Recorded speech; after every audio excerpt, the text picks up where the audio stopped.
Light emerging. Barbara Ann Brennan. 15. Observations of auric interactions during relationships. Love is created when we come together, merge in communion, and then move apart again.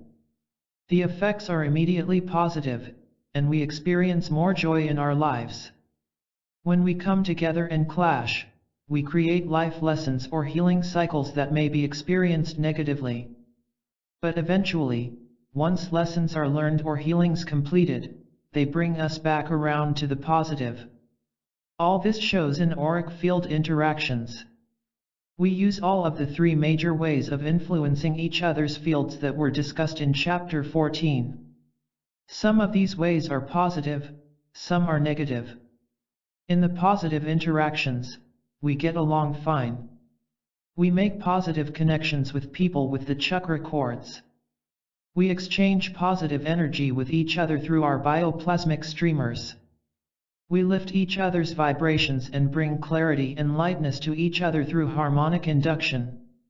We accept each other as we are and do not try to manipulate each other for our own purposes. In these positive interactions, we also do not allow other persons to mistreat us. We remain centered within ourselves and communicate well. Negative auric interactions in relationships. We also have habitual negative ways of interacting and manipulating each other through our fields. We usually do this out of fear and ignorance. We usually are not consciously aware that we are doing it. We try to make other persons' fields pulsate like ours through harmonic induction because we are not comfortable with their vibrations. We pull and push each other's fields with the bioplasmic streams of energy that flow between, or we stop the bioenergy flow altogether. We use the cords that are connected between us to get what we want. We try to hook or entangle each other with them. All this auric interaction is usually unconscious and invisible to most people, but anyone can learn to become aware of it and sense it by developing higher sense perception. There are really only 4 modes of energy flow that we use in these interactions. We push, pull, stop, or allow the energy flow. If one person pulls, the other may pull back or stop the energy flow completely. If one pushes, the other may push back or dig in their heels and stop.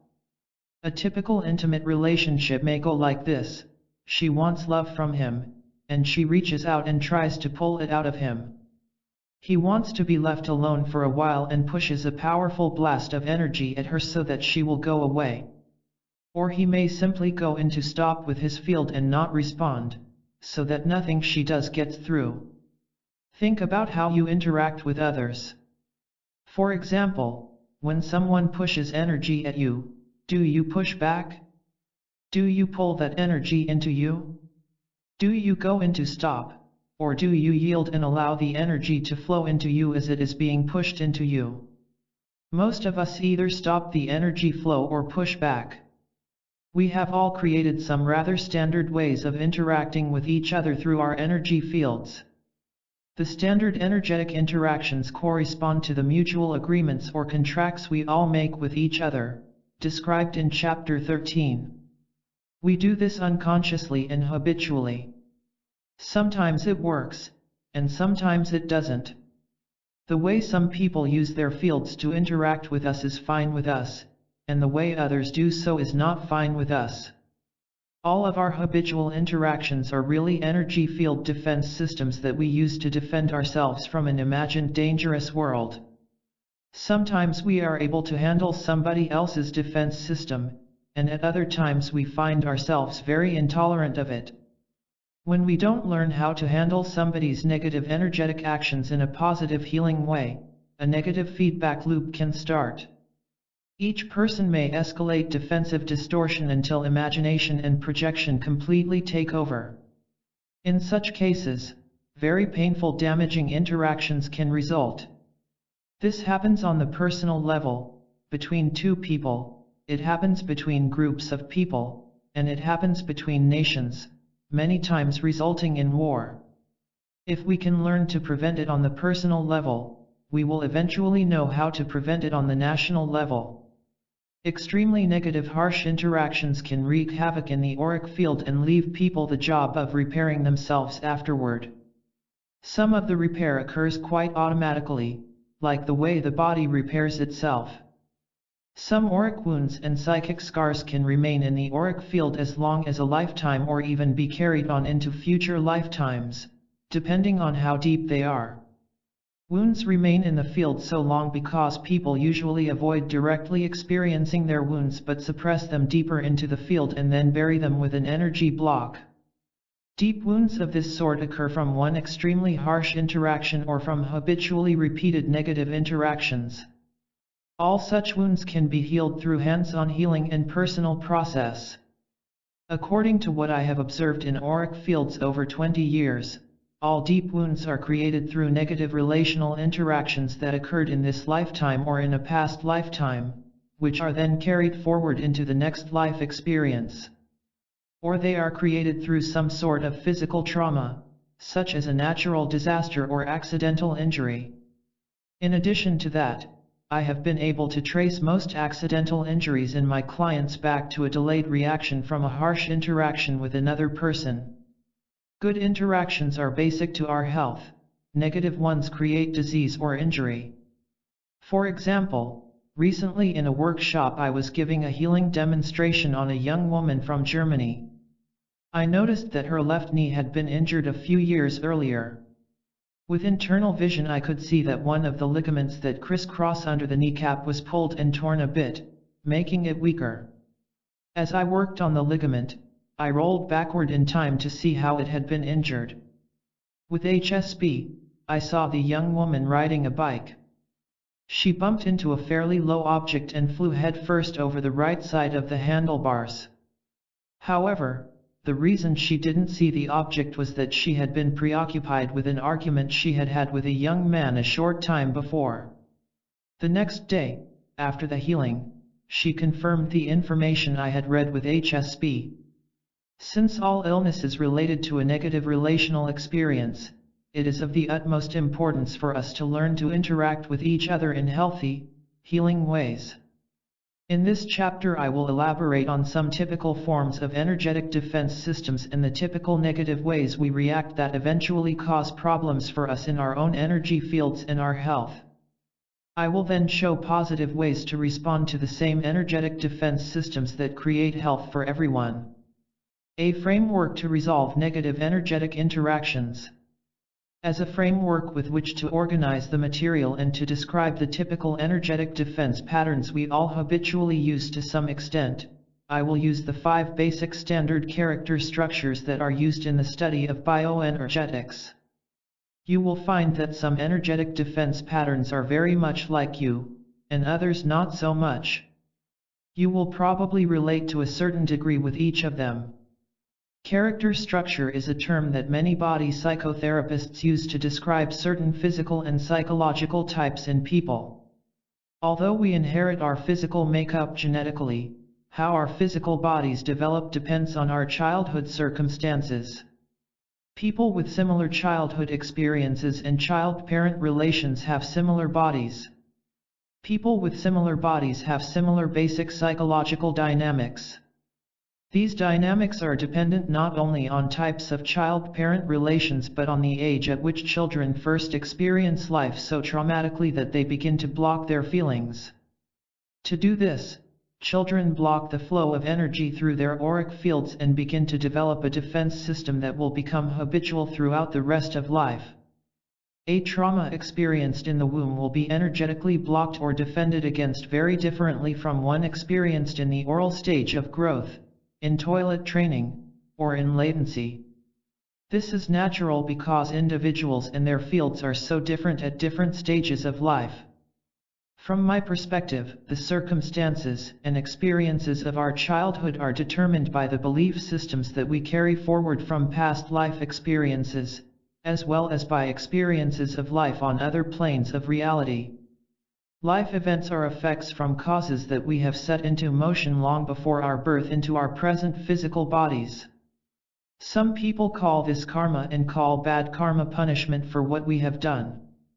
But karma is not punishment. It is the law of cause and effect at work. It is simply life circumstances or events coming to us as a result of our past actions. How those events affect us is completely based on how we experience them through our images and belief systems. We carry the tendencies toward certain images and belief systems over from life to life until, through experience, we are able to clear and heal them. Each time such events come back to us, we have a chance to learn how to heal. If we carry negative images and belief systems about a particular set of circumstances, we will experience them as terribly painful. We might even interpret them as punishment for something we feel we have done. Since we can't remember doing anything particularly bad in this lifetime, perhaps it was from long ago in the past. If we don't have a negative belief about something, its occurrence does not bring us self-judgment and debilitating pain. Of course, there is pain, but it is not debilitating pain. Hyoen says that we are here on earth because that is our choice. We do not have to be here. He says that any time we choose to, we can leave. There are no judgments on that. The only reason we experience a certain event as punishment is because our belief system tells us it is punishment. For example, I have heard many people who do not allow themselves their power say that in the past they have misused power, so it was taken away, and now they are being punished so they don't have any. It could very well be that they misused power in the past, and that certain life events come to them as a result of their past misuse of power. But those events are precisely what they need to learn how to use power well. The universe is much too easy and balanced to use punishment. Rather, it brings the precise lessons we need to fill our needs. So character structure is the pattern of energy field distortion and the imbalance in our physical form that results from our negative images and belief systems, which have most likely been in place for many lifetimes. In other words, character structure is the effect of our negative beliefs and images on our psyches, our auric fields, and our physical bodies. Our parents didn't do it to us. Our childhood circumstances and relationships serve to bring forth and crystallize the negative images and beliefs that we brought with us to be healed. That is why we chose these parents and circumstances in the first place. The 5 major character structures used in bioenergetics are called the schizoid, the oral, the displaced or psychopathic, the masochistic, and the rigid characters. These terms do not mean the same thing as the standard Freudian terms. They were evolved from the standard terms by Dr. Alexander Lowen, who studied with Dr. Wilhelm Reich, who was a student of Freud. After studying Freudian psychology, these innovators went on to study the relationship between Freudian psychology, the physical body, and its bioenergy. Thus the new terms were born. In my book Hands of Light, the auric field structure of each of the 5 major character structures is discussed, as well as the development of the auric field in different stages of growth. Here I shall focus on new ways to look at each character structure and the energetic defense system used by each structure. Just what is meant by character structures? Many times people who study them begin to define themselves according to the characterology. Someone might say, I'm a schizoid, or I'm a rigid. People even take pride in these personal definitions. So the first thing I must say is that character structure does not help you define who you are. Rather, it is a roadmap of who you are not.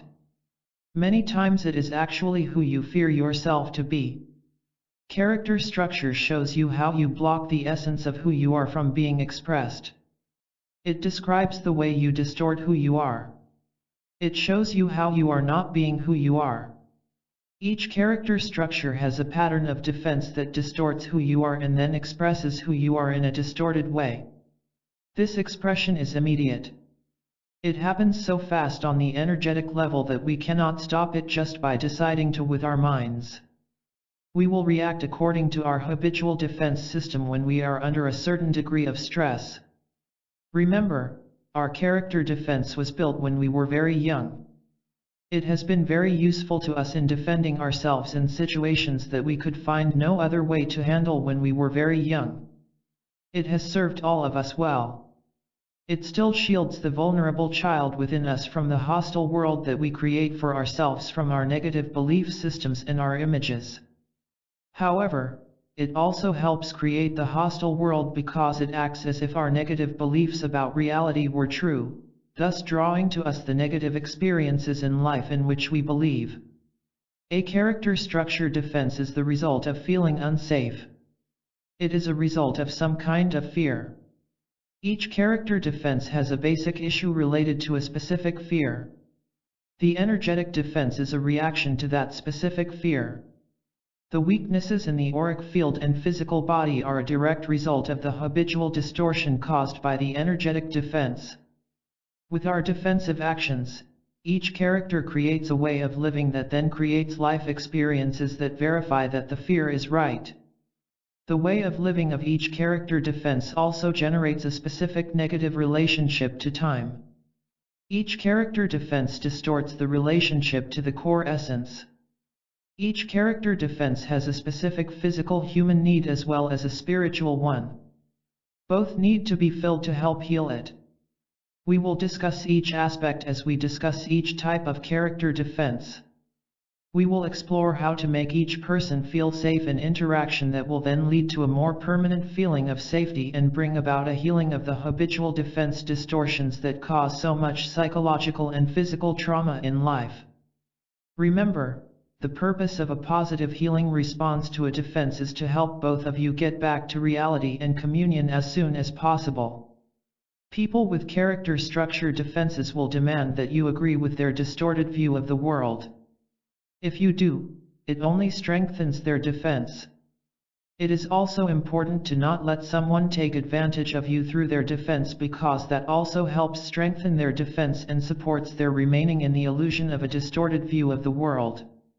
You will find all of these typical auric defense patterns happening all around you, in yourself, and in your intimate relationships.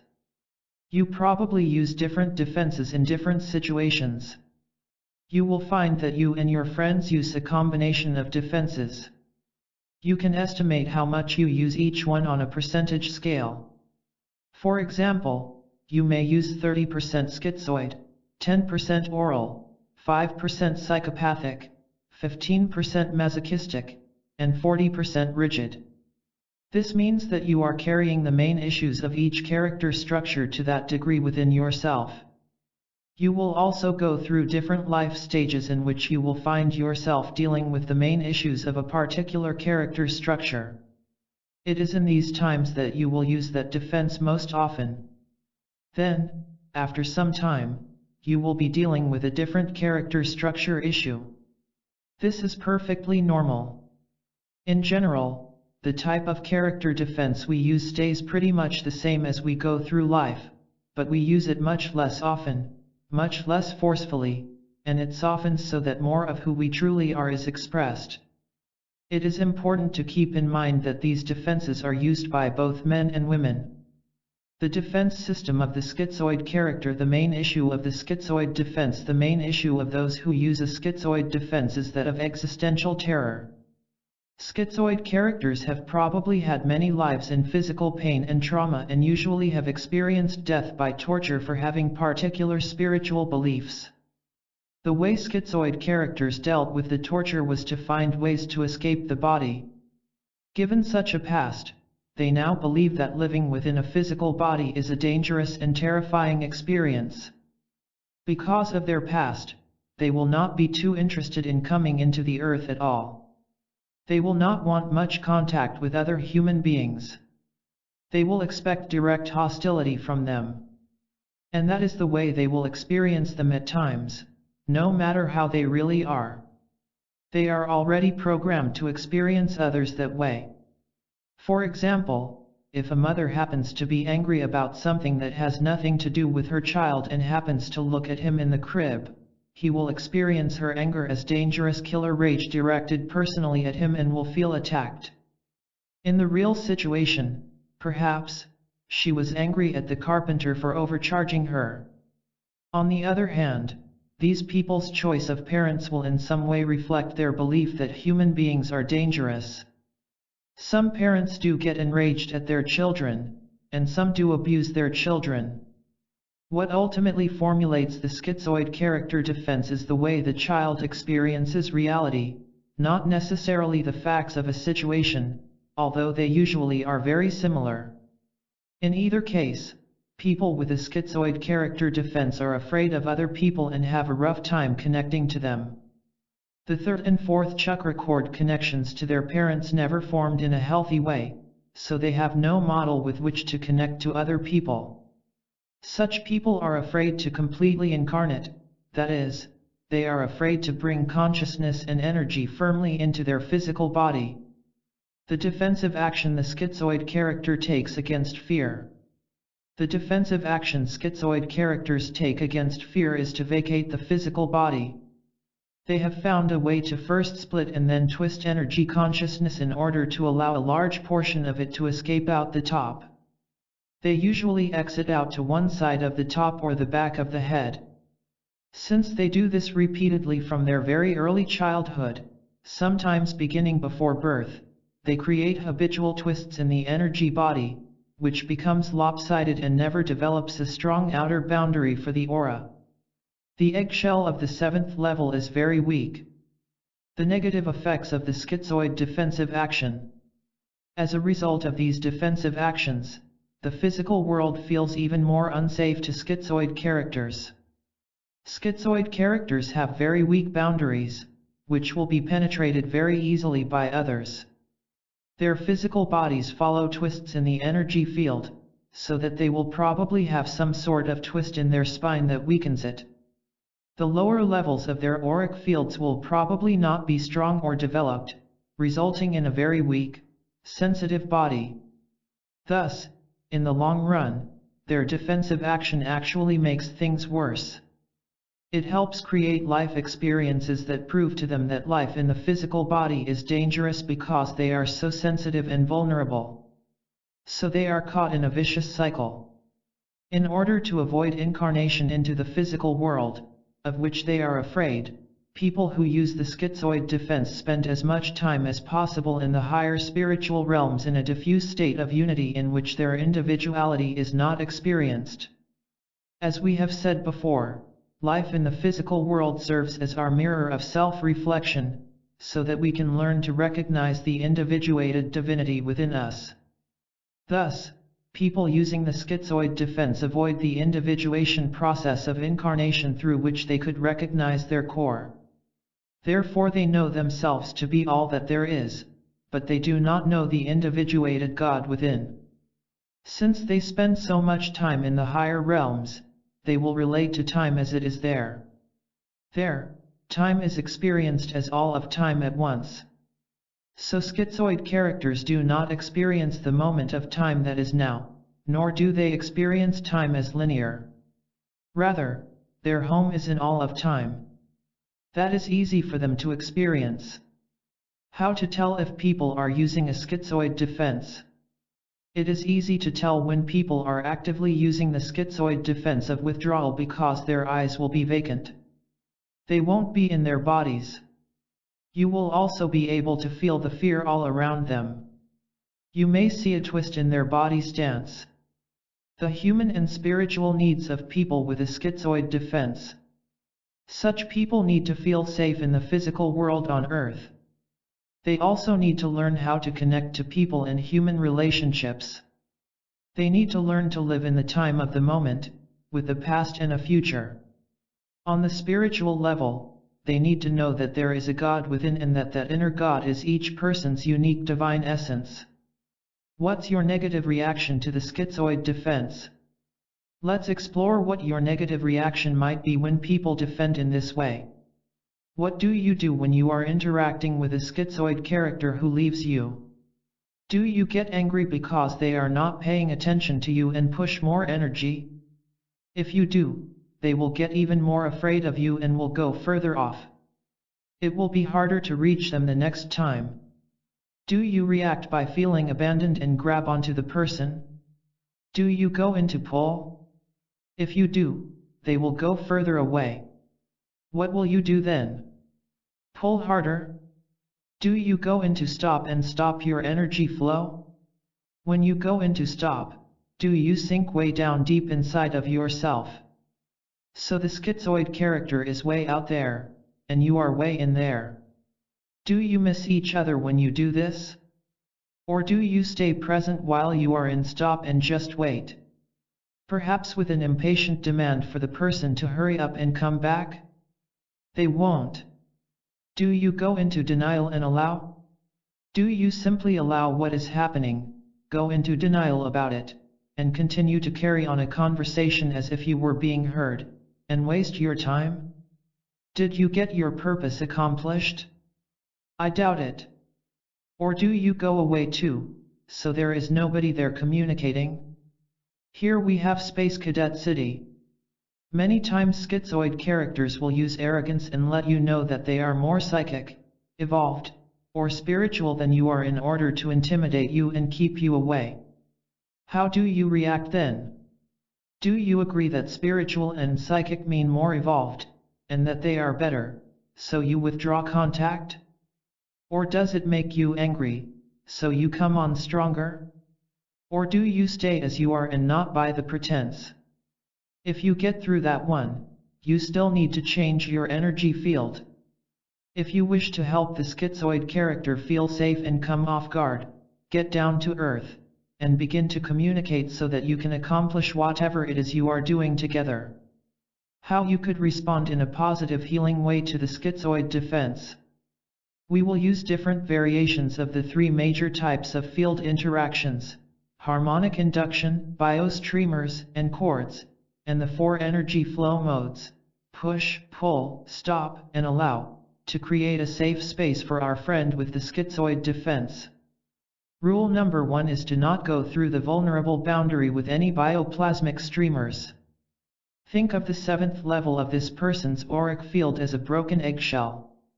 That means if you send any bioplasmic streamers over, they will go right through, and he or she will be gone in a flash. The second thing to remember is that schizoid characters run energy consciousness on the high frequencies of the higher levels of the field. Therefore, to reach them, you must lift your vibrations to high frequency and let them feel them through harmonic induction. Do this by focusing your attention on the highest spiritual reality you know. Bring your consciousness to the most complete experience of your higher spirituality by imagining it, seeing it, feeling it, hearing it, smelling it, and tasting it. If you can do this and at the same time prevent yourself from producing any bioplasmic streamers, the other person will begin to feel safe. To prevent yourself from projecting any bioplasmic streamers, keep your mind focused spherically in all directions at once. Feel the egg-shaped form on your field. Feel its pulsations. Feel the edges of your boundaries, and keep them contained. Do not bring your mind to focus on any one thing. Do not go out with your mind to any one thing. You may not be able to directly face the person or have eye contact while you do this, because it will be threatening. That's okay. Once you are in sync and have contacted the person through harmonic induction, you may gently decrease the frequency of vibration of your field. Keep using harmonic induction to influence the others to decrease with yours. To do this, simply relax all over and make yourself very calm. It will make the person feel calm. Imagine walking on nice green grass through trees. This will move your frequency down to a balanced earth frequency.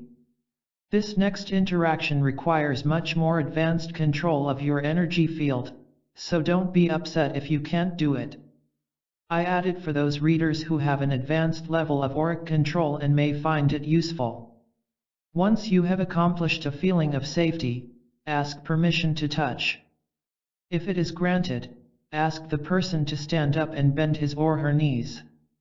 Then carefully put your right hand on the back of the second chakra.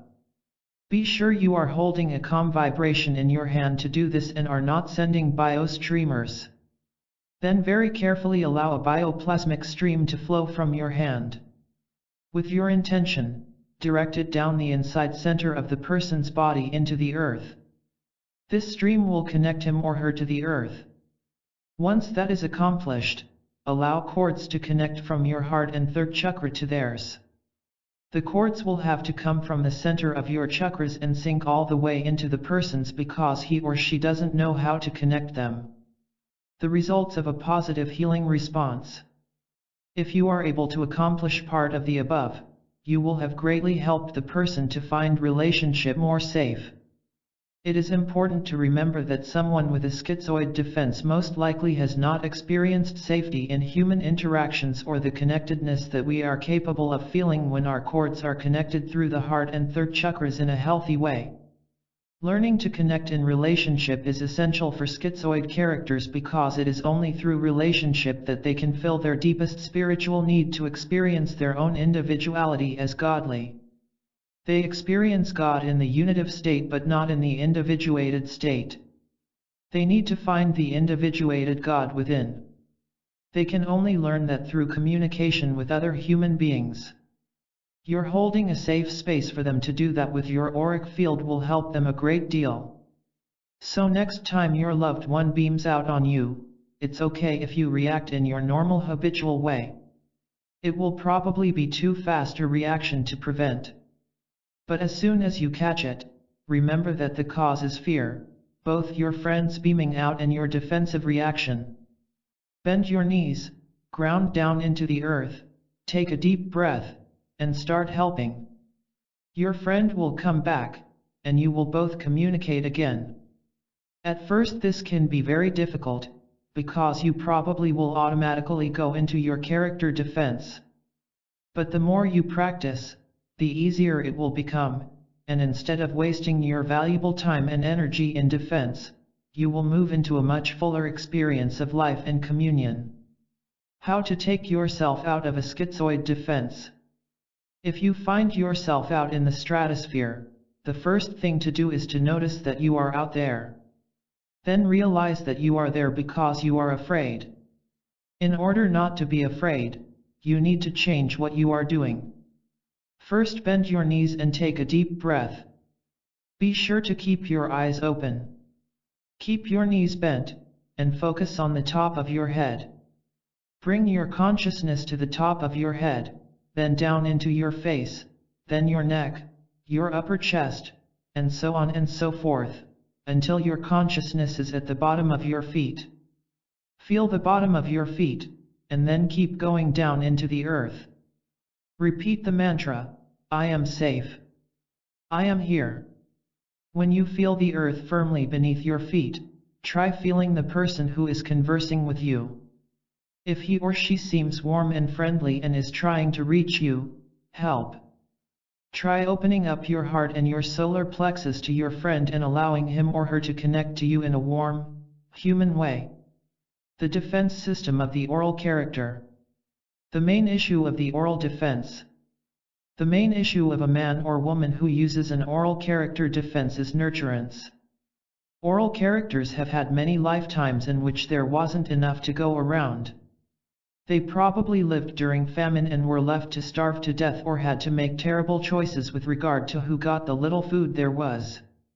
Oral characters have not had the experience of being completely filled, and they fear that they will never get enough.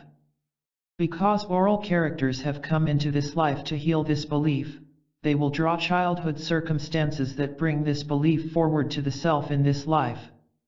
They experienced abandonment early in life and fear it will happen again. Usually they experienced parental abandonment. To what extent they actually did is not as important as how they experienced it. The classic example of creating an oral character defense is with a mother who doesn't have the time she needs to complete breastfeeding. If the baby is taken away from the breast before being filled, it will not have the experience of being filled and satisfied to the point when it would automatically pull away. In suckling, the baby fuses with mother. It is the closest thing to being back in the womb. In this fusion, the baby experiences itself as mother. It experiences mother as God and self as God, which is mother. Mother's, God's, and baby's essence are one. In order for the baby to feel its own essence, it must be filled with the essence of Mother or God. Then on its own, the baby must have enough to move away into individuation to experience his or her own divine core essence. It is through being filled in breastfeeding that a baby learns to do this. If mother has a rough time with breastfeeding or takes the baby away from the breast before it is finished, or if she is in a hurry, is impatient, and wants the baby to hurry up, she is in a sense abandoning the infant. If this happens repeatedly, the baby will be nervous and will not be able to take in the milk very fast, thereby prolonging the feeding time and making the situation worse. Eventually, the child learns to abandon the mother before she abandons him or her. But in the process, the child doesn't get the experience of merging with all that there is, mother's essence, and then individuating into their own. Such people grow up without a clear, full experience of their own essence, the source of the divine within. Rather, it is experienced as weak and not enough. Such babies also experienced their parents as sucking energy from them. They probably did. Unfortunately, either their mothers or both their parents used the third chakra cord connections to them to take nurturance rather than give it. The parents also took energy from them through bioplasmic streamers which they attached to them. They never learned how to connect down to the earth. The defensive action the oral character takes against fear. As a result, oral characters' defensive actions are to suck energy from others. They will do this unconsciously in several ways, trying to connect third chakra cords to others in order to draw energy through them as the parents did, trying to suck energy through the bioplasmic streamers that are made with eye contact with their vacuum cleaner eyes, or by long boring conversations in which they talk too softly. When they talk too softly for others to hear clearly, the others will send out bioplasmic streamers to them in an effort to hear them. They then suck energy through the streamers by continuing the soft talk. The negative effects of the oral defensive action. The result of these defensive actions is to make the physical world feel even more unnurturing to those who use the oral defense. Actually, people who use the oral defense refuse nurturance and don't know it. Since they use their energy system to suck energy from others, they never develop their chakras into the normal large chakras that would naturally fill their field with energy. They are focused on getting filled from the outside rather than from chakras or their inner source. Either they can't contact the source inside, or it feels too weak. Thus their field remains perpetually weak and dependent on predigested energy from others, creating a negative feedback loop that keeps them undernurtured and dependent on other people's energy.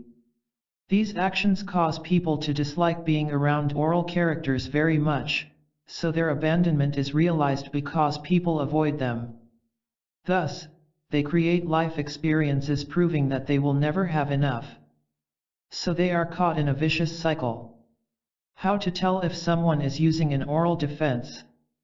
It is easy to tell when people are actively using the oral defense because they will act helpless and want you to do things for them or take care of them in ways that are not normal for an adult. They may speak too softly for you to hear or may do a lot to have eye contact. But what you see in their eyes is a helpless type of pleading that says, "Do it for me. Take care of me," rather than have a give and take adult exchange. The human and spiritual needs of someone with an oral defense. Such people need to have an experience of being completely filled, in which they are the person who can do the filling. They need to learn how to do it for themselves. They need to experience the full and powerful source of life that exists within them in their core star. What's your negative reaction to the oral defense? Once again, we will explore the major reactions people have to character defenses in terms of the 5 energy flow modes of push, pull, stop, allow, and withdrawal. What do you do when you are interacting with people who act helpless and take and take and take and do not give back? Do you get angry because they are sucking energy from you and push more energy at them in a negative way so they stop? Do you get angry, insult, or put them down and blast them with energy? This will make them feel worse about themselves. If you do, they will probably collapse and become even more helpless. It will be harder to reach them the next time. Do you react by feeling abandoned and grab onto them? Do you go into pull too? If you do, they will either pull harder and outsuck you, or they will collapse. What will you do then? Pull harder? Do you go into stop and stop your energy flow, so they can't get any of your energy? When you go into stop, do you sink way down deep inside of yourself? So the oral character is out there trying to reach you and suck, and you are way in there. Do you miss each other when you do this? Or do you stay present while you are in stop and just wait for them to stop sucking, perhaps with an impatient demand for them to hurry up and give? They won't. Do you go into stop with your energy so no more gets sucked? Do you stop listening and abandon them? Do you go into denial and allow? Do you simply allow what is happening, go into denial about it, and continue to carry on a conversation as if the surface level were what is really happening? Does it make you tired? Do you react by being a caretaker? Do you allow the person to attach the third chakra cords to suck your energy from your third chakra? If so, you will probably be able to feel it.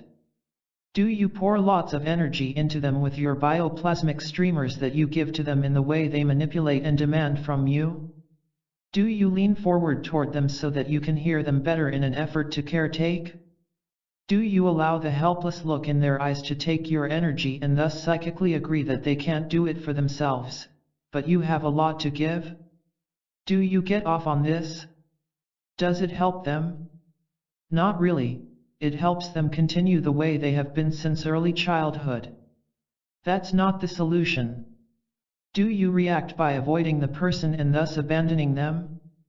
Or do you withdraw away so there is no energy left in your body to suck? They will experience it as abandonment, and they will either suck harder or collapse and give up, having had their worst fear confirmed once again. How you could respond in a positive healing way to the oral defense. Rule number 1 is to not allow them to suck energy in habitual ways. Therefore, do not allow them to connect the cords from the third chakra into yours in order to suck energy from you. A good way to avoid this is to not stand directly in front of such people. Do not face them. Stand side by side, and imagine a nice strong screen over your third chakra that prevents them from connecting their cords. Do not make eye contact or allow bioplasmic streamers to go out of you at their demand. However, it is beneficial to fill their auric field with the use of bioplasmic streamers. This is actually very easy to do on purpose. Simply relax and imagine beautiful, colored bioplasmic streamers of energy pouring out your hands and into the other person's third chakra. Do this without touching them physically. While you do this, keep encouraging them to stand on their own 2 feet. Do this with encouraging verbal statements in which you tell the person that they have strong legs and a strong inner source of life. Tell them that they can do it. In this way, you will give them an experience of being filled without reinforcing habitual defense that keeps them undercharged. Now you will run into another problem that is also related to their defense. The main way that people who use an oral defense receive is through controlled sucking. By sucking, they are controlling how energy comes in. When you give to them outside of this controlled way of receiving, they will go into stop and not be able to receive much energy. After a while, they will allow a little to flow in. Then they decide that it is not enough, or it is taking too long, so they will go into stop again, that is, they will abandon you before you abandon them. And in doing so they abandon themselves. This back and forth movement will continue during the filling process and make it take a long time. As soon as you get frustrated, they will go into stop, and it will take even longer. They will get into a fight with time as the enemy. In their struggle, there will never be enough time for them. So you will be challenged to be able to stay there, be there for them, and continue the work until the filling process is completed. When such a person's field is pretty well charged, focus your mind and your intention to move the energy inside of their field down into the earth to make a strong connection to the earth.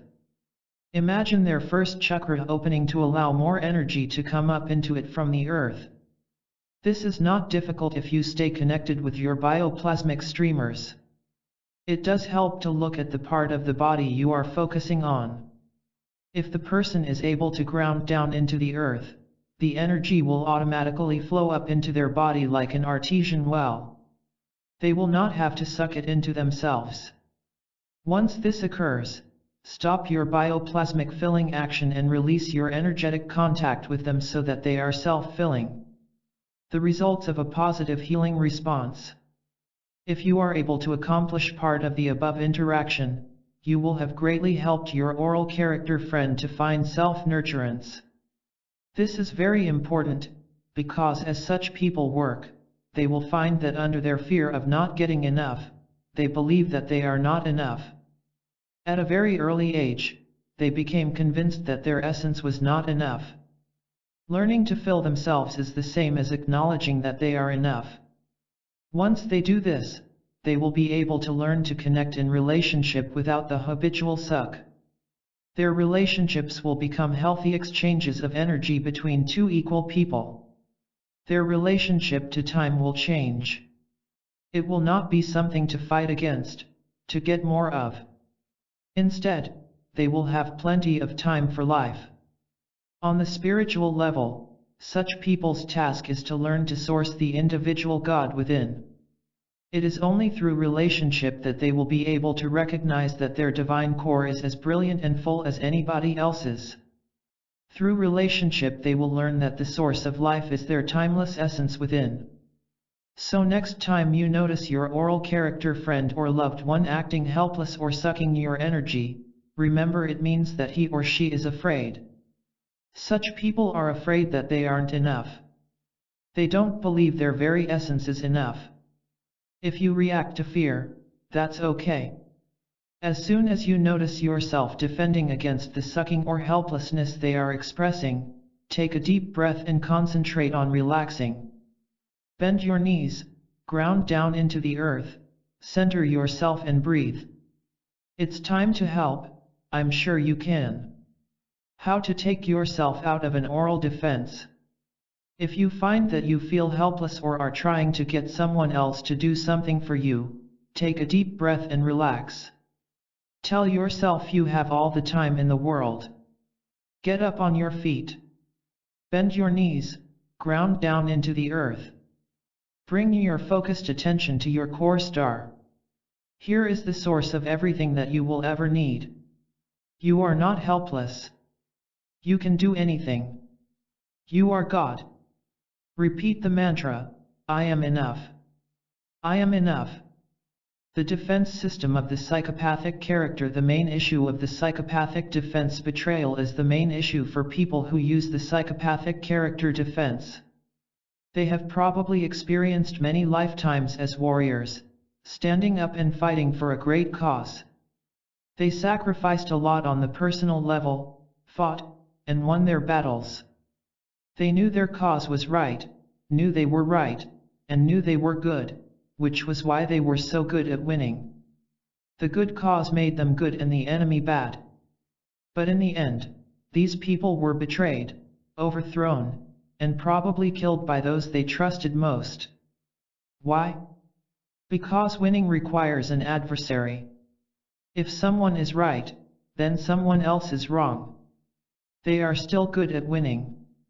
Running a country requires leadership of a different kind. It requires teamwork and cooperation, where everyone is good and a lot of people are right, not just the leader. So people with a psychopathic structure never made it across the boundary from warrior to king or queen. Psychopathic characters are still warriors trying to win a war that no longer exists. As a result, deep inside they don't trust anyone anymore. Everyone is ultimately their enemy, even their closest associates. They see life as a battleground. The family into which the psychopathic character chooses to be born becomes the next battleground. The people in it to whom they are closest become the next betrayers. They have experienced betrayal many times in life. They were betrayed at a very early age by one or both parents. In early childhood, winning was very important. Someone, usually a parent, had to be right and had to win.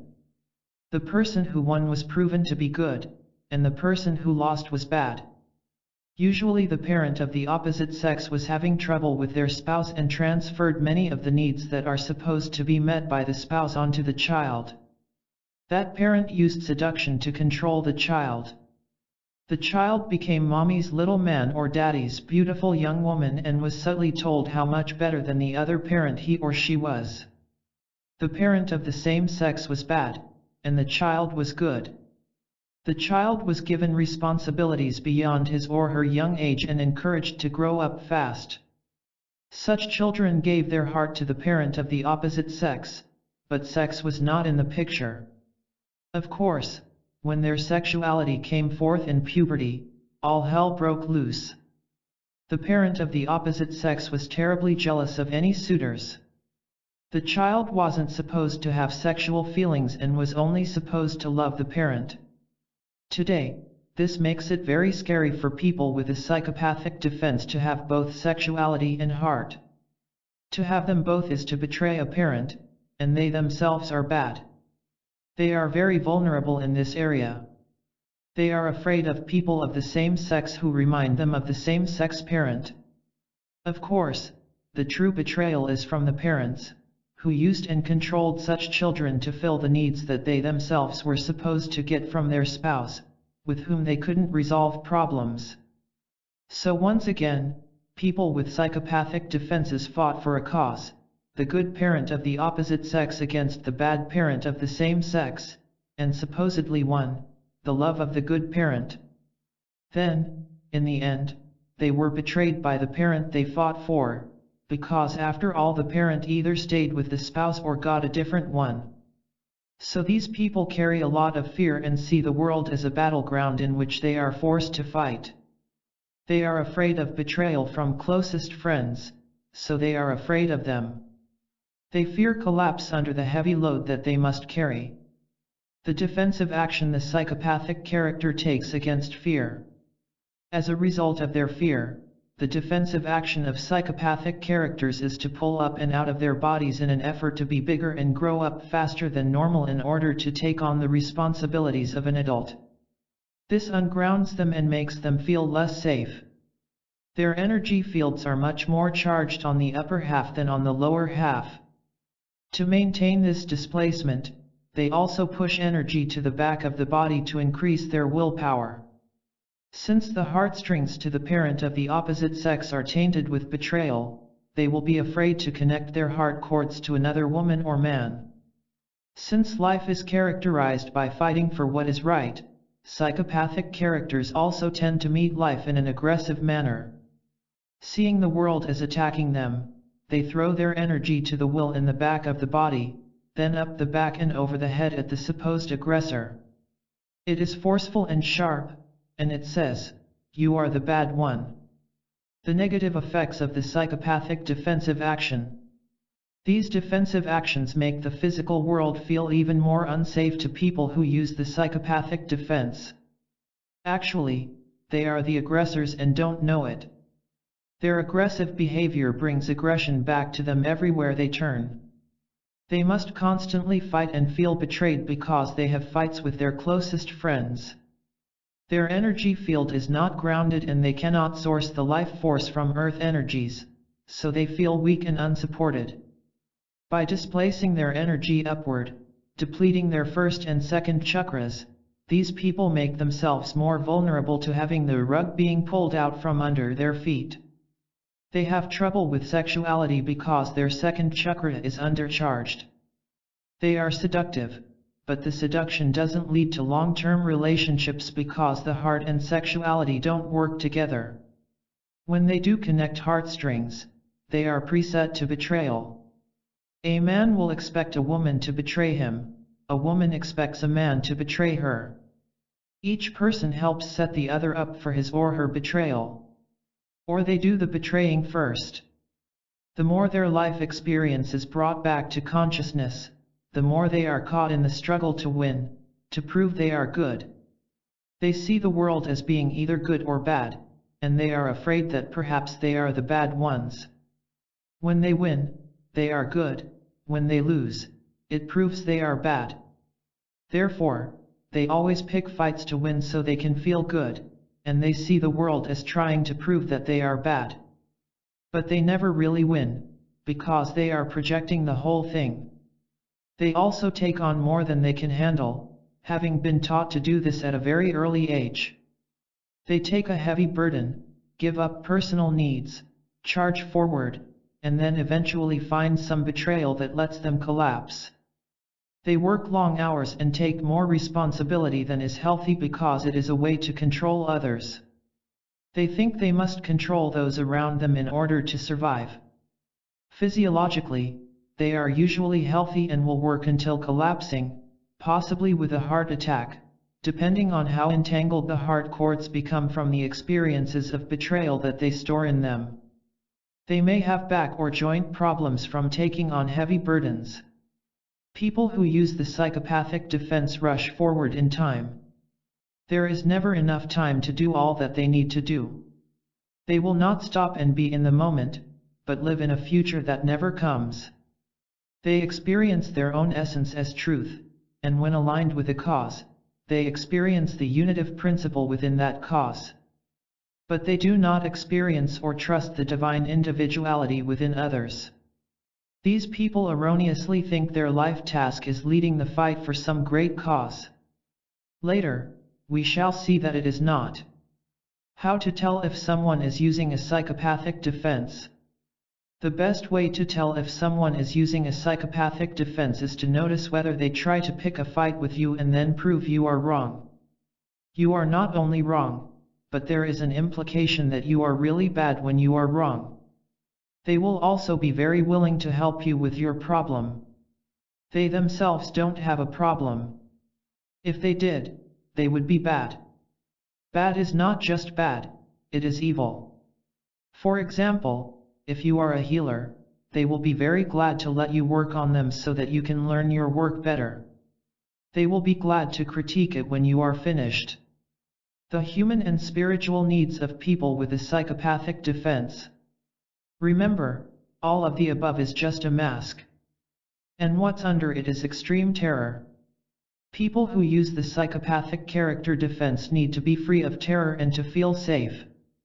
They need to give up controlling others to feel safe. They need to learn to trust both themselves and others. They need to realize that Earth is not a battleground.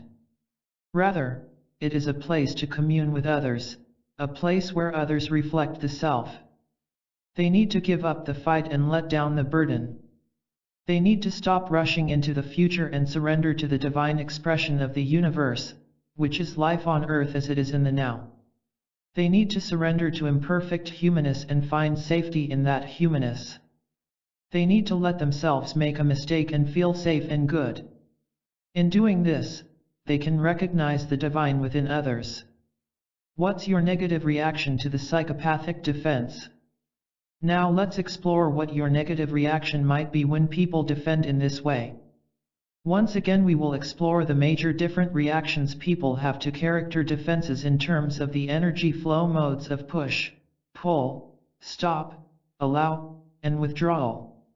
What do you do when you are interacting with someone and they pick an argument with you to prove that they are right and you are not only wrong but bad? Psychopathic characters do this by throwing their aggressive energy at you from over the top of their head. It hovers over you. Do you get angry and fight back by doing the same thing? If you do, they will escalate. They will get more aggressive, clever, and even vicious. Remember, their experience of this is like that of a cornered wild animal that is fighting for its life. The more you fight, the less they will trust you and the more afraid they will be. So they will fight harder to win.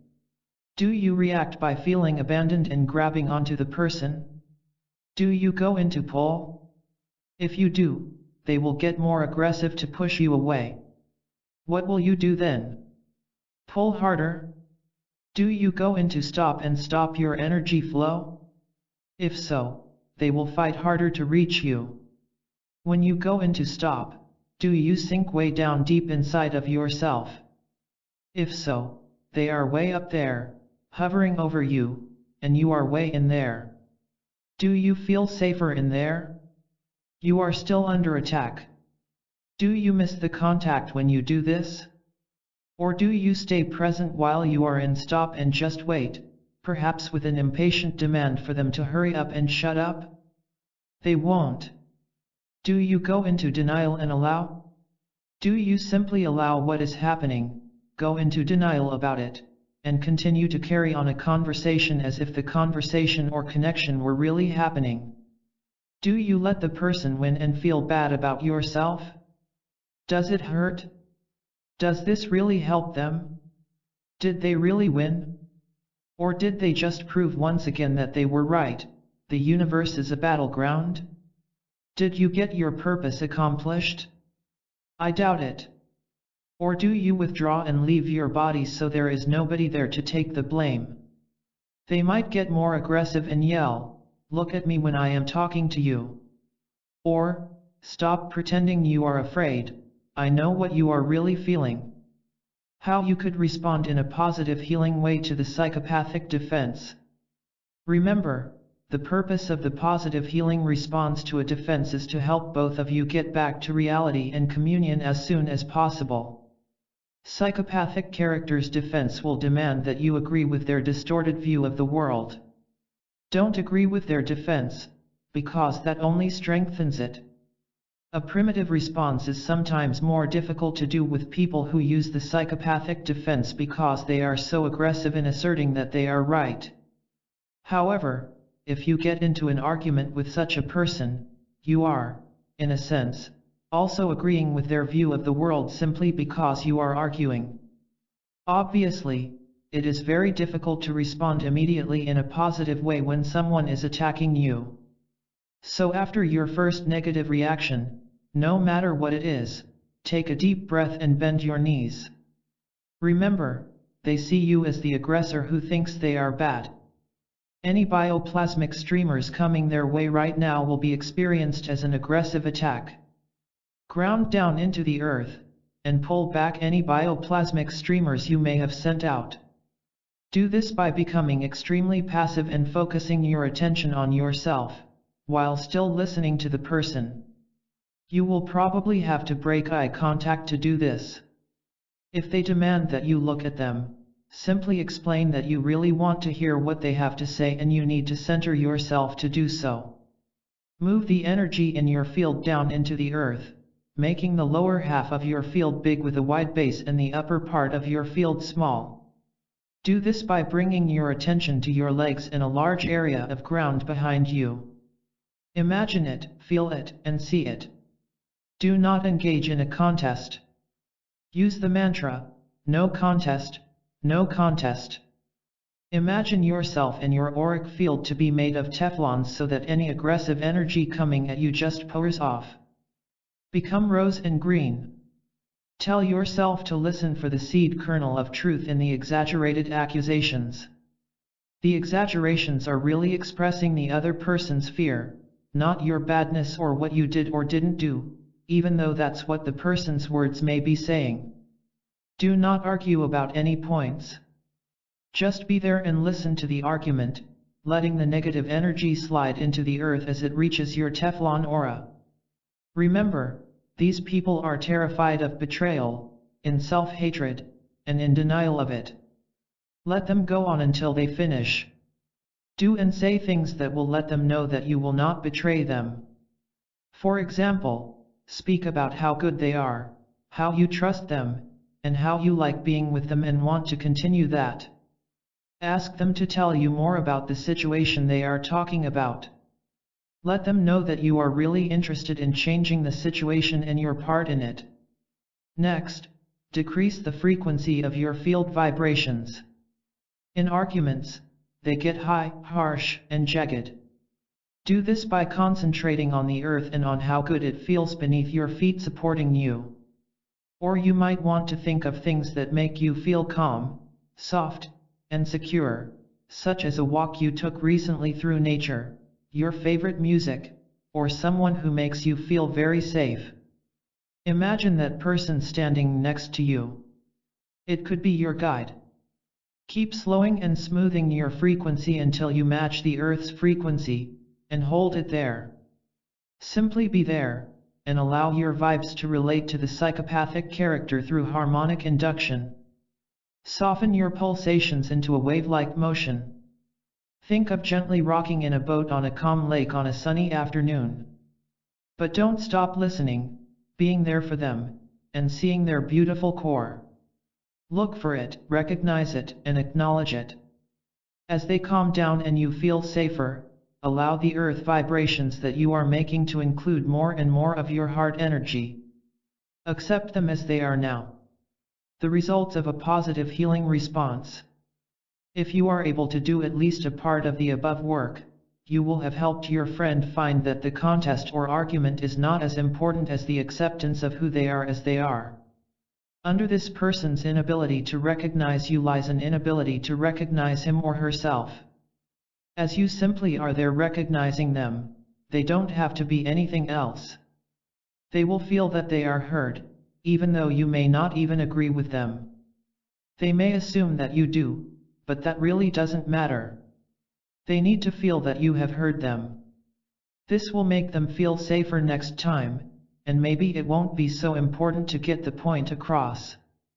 Their goodness will depend less on getting their point across than on your recognition of who they are, that you know they are not bad, and that you are not bad either. You're standing there in loving acceptance while they rant proves this. Thus they will have a new experience, that of communion. Once they have that, they will begin to be able to recognize and trust the divine essence within you. Having done that, they will begin to trust you and the higher will of your relationship. That means they will be able to start giving up their control over you, which was the only way they could feel safe. They can then begin to recognize their life task on the personal level as a surrender to the goodness within themselves and others. On the world level, it will probably be to work for a cause, but it will be through working as an equal with others that they will accomplish it. It is only through recognizing, trusting in, and helping enhance the divine in others that they can move from warrior to king. The king or queen is servant to all. So next time your loved one picks a fight with you, blames it on you, and lists all the ways you are bad, just bend your knees, do a Teflon aura, and become a shmua for a while. It won't last long. This is the best way for everyone to get back into reality, which is a much nicer place to be. How to take yourself out of a psychopathic defense. If you find yourself aggressively going after someone because you think that person has betrayed you, just stop a moment. Perhaps the situation is not so bad and you have overreacted. Try to feel your humanity as well as the other person's. Bend your knees, take a deep breath, and focus your attention deep inside. Are you afraid? Are you feeling hurt and betrayed? Has this happened to you before? A lot? Is this a repeated pattern? Are you defending your goodness? Is your energy all in the upper part of your body? If so, just back off a little and feel your feet on the earth. Bring your attention to the earth. Make your feet hot. Feel the energy in your legs. Center into your core star and repeat this mantra, I am safe.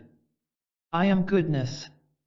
The defense system of the masochistic character. The main issue of the masochistic defense. Remember, the masochistic character defense of bioenergetics or core energetics is not the same as the Freudian definition of a masochist. The main issue of a man or woman who uses a masochistic character defense is that of invasion and being controlled. Such people have probably experienced many lifetimes of being controlled and trapped in situations, not being allowed to express or exert themselves in ways they wanted to. In past lives, they probably suffered imprisonment, slavery, or some strong political or religious control by others. Self-expression and exertion out of the accepted norm was dangerous. They had to submit. As a result, deep inside they long for freedom but are afraid to claim it. They don't know how to become free. They are very resentful at not having freedom, blame others for their lack of autonomy, and stay trapped in dependence. They don't know how to get out. The families they choose to be born into become their next prison and their parents their next captors. Their mother was dominating and sacrificing. They were given no personal private space, not even their own body. They were controlled, even to the extent of eating and toilet functions. They were made to feel guilty for every free self-expression. They were humiliated for feelings, especially their sexuality.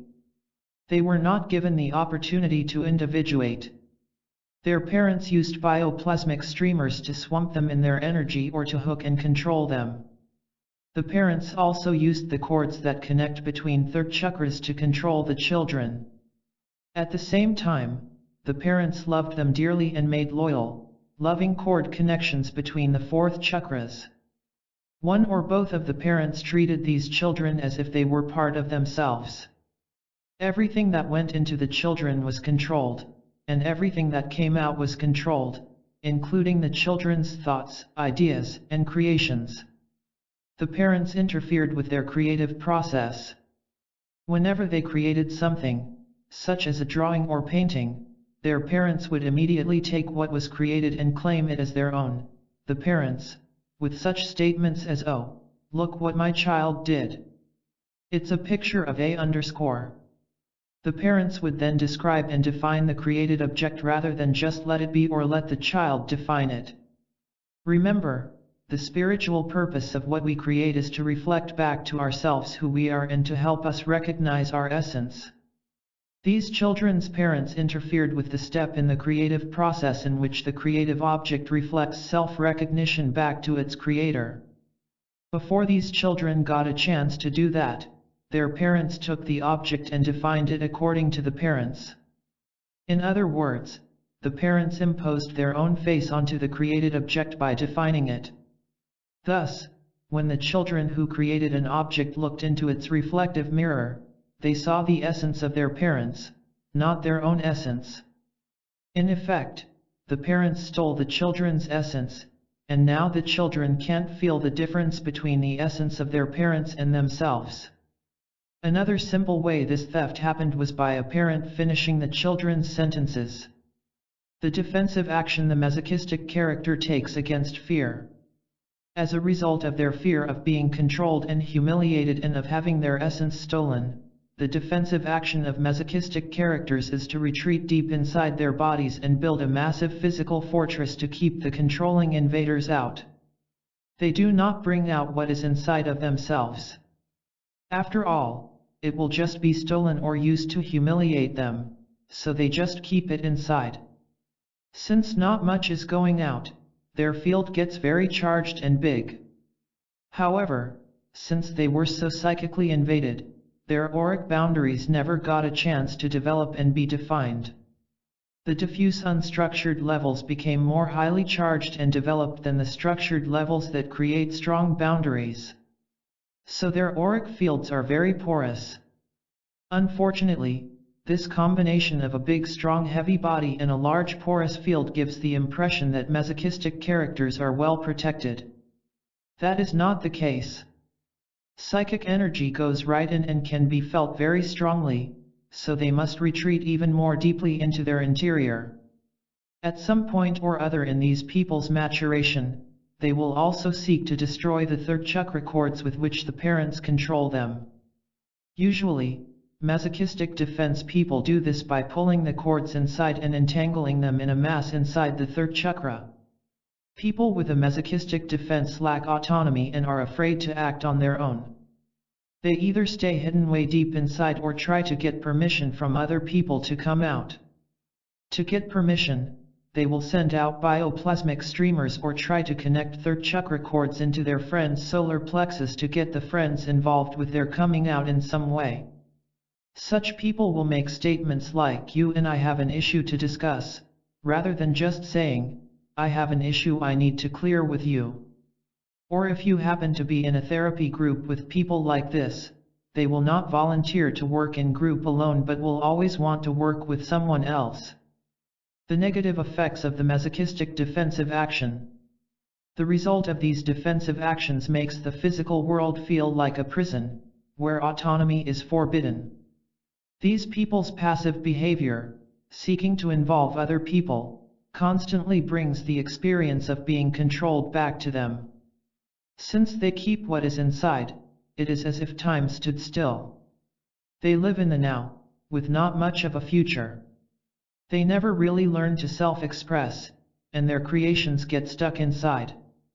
Their inability to bring forth self-expression puts them in situations in which other people will help them finish their sentences, interfering with their development and the formulation of their ideas. This problem is easy to see in a group with masochistic characters.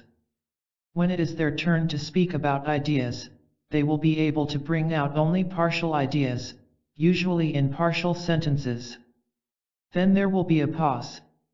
During the pause, they are going back inside to bring out the rest of the idea that they wish to formulate and express.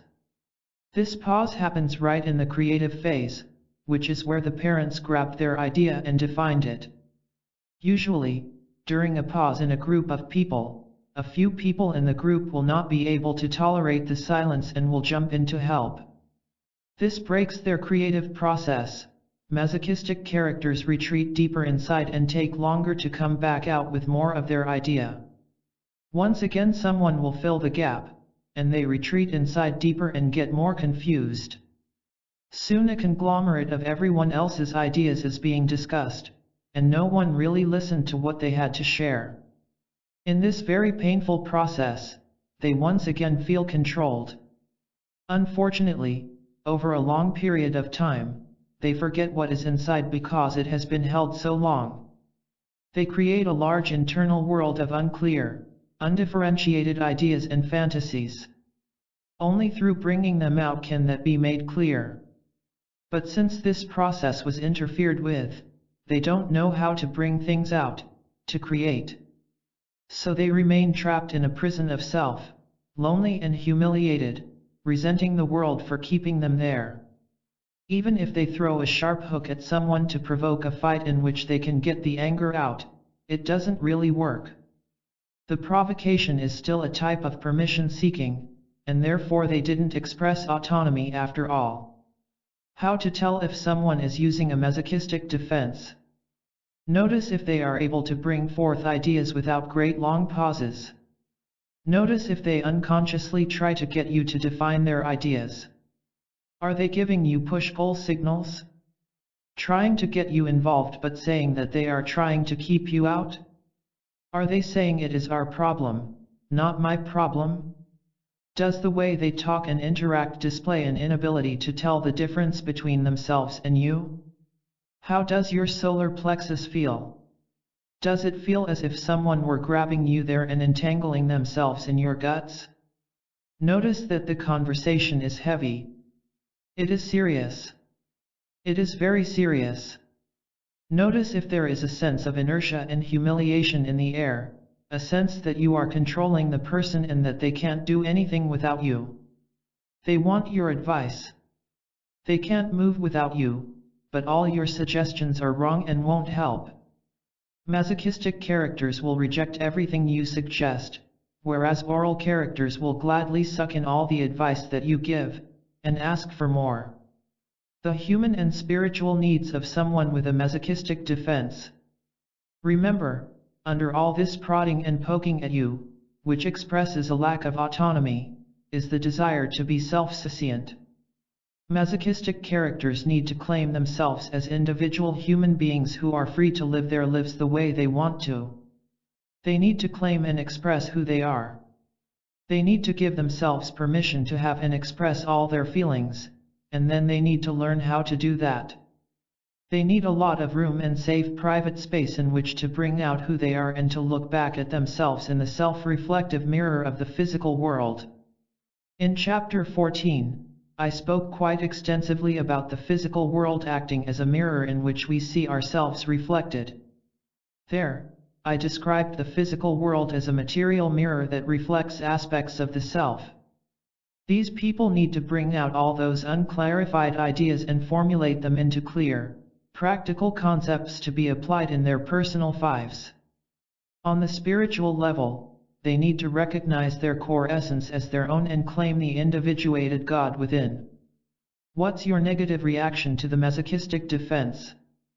Now let's explore what your negative reaction might be when a man or woman defends in this way. Once again, we will describe the major different reactions people have to character defenses in terms of the 4 energy flow modes of push, pull, stop, and allow. What do you do when you are interacting with people who retreat deep inside of themselves and at the same time grab onto you by provoking you, and then push you away? Then they reel you back in again, then blame you and describe how you are feeling, as if it were they themselves feeling? Do you get angry and push sharp, rejecting energy at them? If you do, they will become even more afraid of you and will do more of what they are already doing. It will be harder to reach them the next time, because they will automatically go in deeper before you start the conversation. When these people go deep inside, do you react by feeling abandoned, reaching in there to grab onto them to pull them out? That is just what their parents did. If you do, they will go deeper inside and hide. It will take longer for them to come out. What will you do then? Pull harder? Do you go into stop and stop your energy flow? When you go into stop, do you sink way down deep inside of yourself too? Now they are way inside of themselves, and you are way inside yourself. Do you try to communicate through a vast distance? Do you miss each other when you do this? Or do you stay present while you are in stop and just wait, perhaps with an impatient demand for them to hurry up and come out? They won't. Do you go into denial and allow? Do you simply allow what is happening, go into denial about it, and continue to carry on a conversation as if you weren't being messed with? How do you feel when this is happening? Tired? Helpless? Confused? Heavy? Do you need to rest now because you can't move? Did you get your purpose accomplished? I doubt it.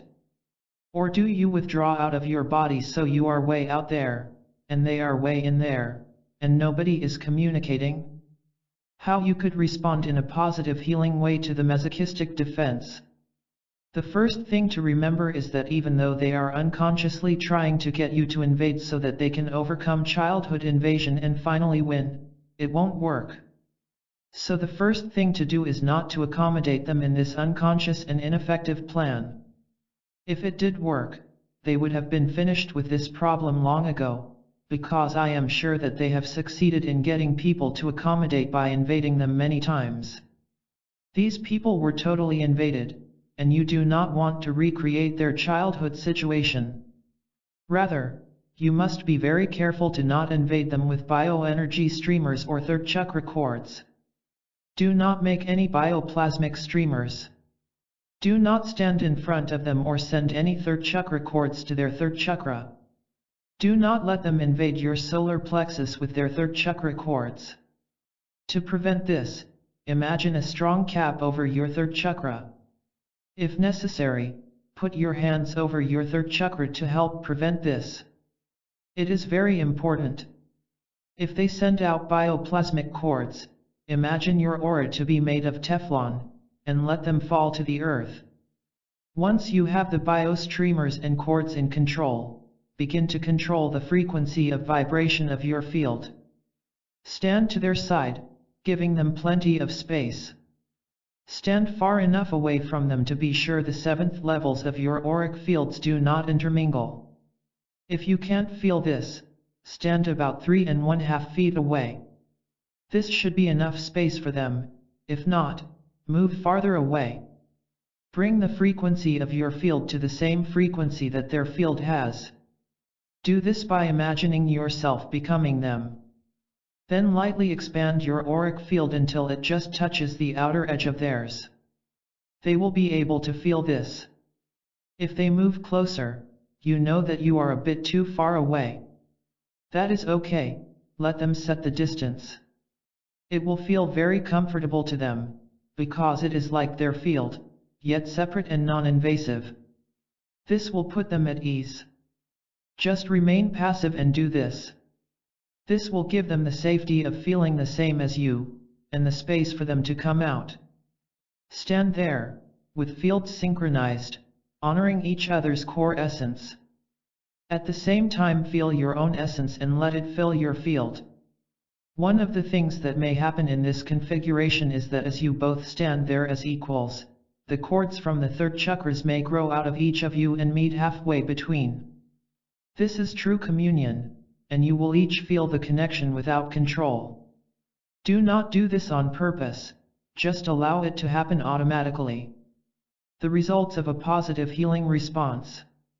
If you are able to do at least part of the above work, you will have helped your masochistic character friend find that the world is not a place that only controls people. You will have helped them have an experience of their own essence and how it is different from yours. They will feel respected. You will have allowed them all the space to express themselves, without filling in the spaces that they need to find themselves or their next idea. In this way, they will learn the creative process that unfolds from within. They will then be able to free themselves to create the life they want. So next time your loved one pushes and pulls at you seeking freedom, give him or her plenty of space to find it. You will be giving the greatest gift of all, the road home to the real self, the road to claiming who they are, and the essence of their core. They will be able to move from the perpetual changing now into the future, based on what they have learned in the past. The now will be experienced as a constantly changing, unfolding moment. It is only through relationship that they can be given the chance to recognize their core and uniqueness because they need someone else's core with which to compare it.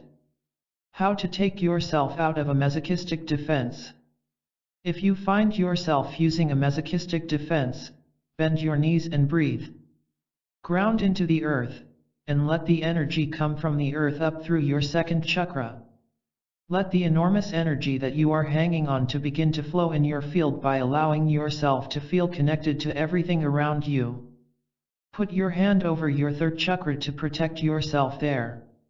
If you feel attached to anyone through the third chakra, imagine yourself pulling the cords that come from your third chakra to the other person, letting go of the other person, and coming back into yourself.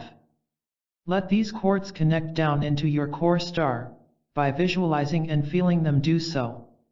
This will bring your attention to the essence of your core. Keep your attention there, and be with yourself focusing on your own inner strength. Repeat one of the following mantras to yourself: I am free, or I regulate my own life. You are very complicated, and your ideas are complicated and need plenty of time to incubate. They will come out piece by piece, like fitting a puzzle together. I highly recommend that you use a private journal in which to put your ideas. Let them come out one by one at their own pace. Don't try to make sense of them right away. They will not come out in a linear manner, that's not the way you function. They will be more holographic. You may even take 2 years or more to put the entire picture together. Do not show your journal to anyone during this time. You don't need anyone interpreting your ideas before they are gelled. That will only throw you off track. Only when you have had a good look into the material reflective mirror of your journal and are ready and have experienced the whole picture should you share it with anyone. Give yourself the honor and respect that you deserve. The defense system of the rigid character. The main issue of the rigid defense. The main issue of people with rigid character defenses is authenticity. This is caused by separation from their core essence and complete focus on keeping their outer world appearance perfect. This split is held so strongly that they have no idea that a core essence exists. People with rigid character defenses have had many lifetimes in which they had to keep up the appearance of being perfect, with no faults or weaknesses, in order to survive. Rigid characters probably were in charge of running things then, as they probably are now. In growing up, there was a great deal of denial of the interpersonal world. All negative experience was denied as soon as possible, and a positive false world was focused on. No matter what may have happened within the family in terms of arguments, ill health, alcoholism, or personal tragedy, by the next morning everything was cleaned up. A perfect meal was served, and it was off to school in perfect-looking clothes to excel. The philosophy was to focus on the good stuff and deny the bad. This denies children's perceptions, and they unconsciously think, there is really nothing to be concerned about. That fight last night didn't really happen. Mommy doesn't really have cancer. It must have been my imagination.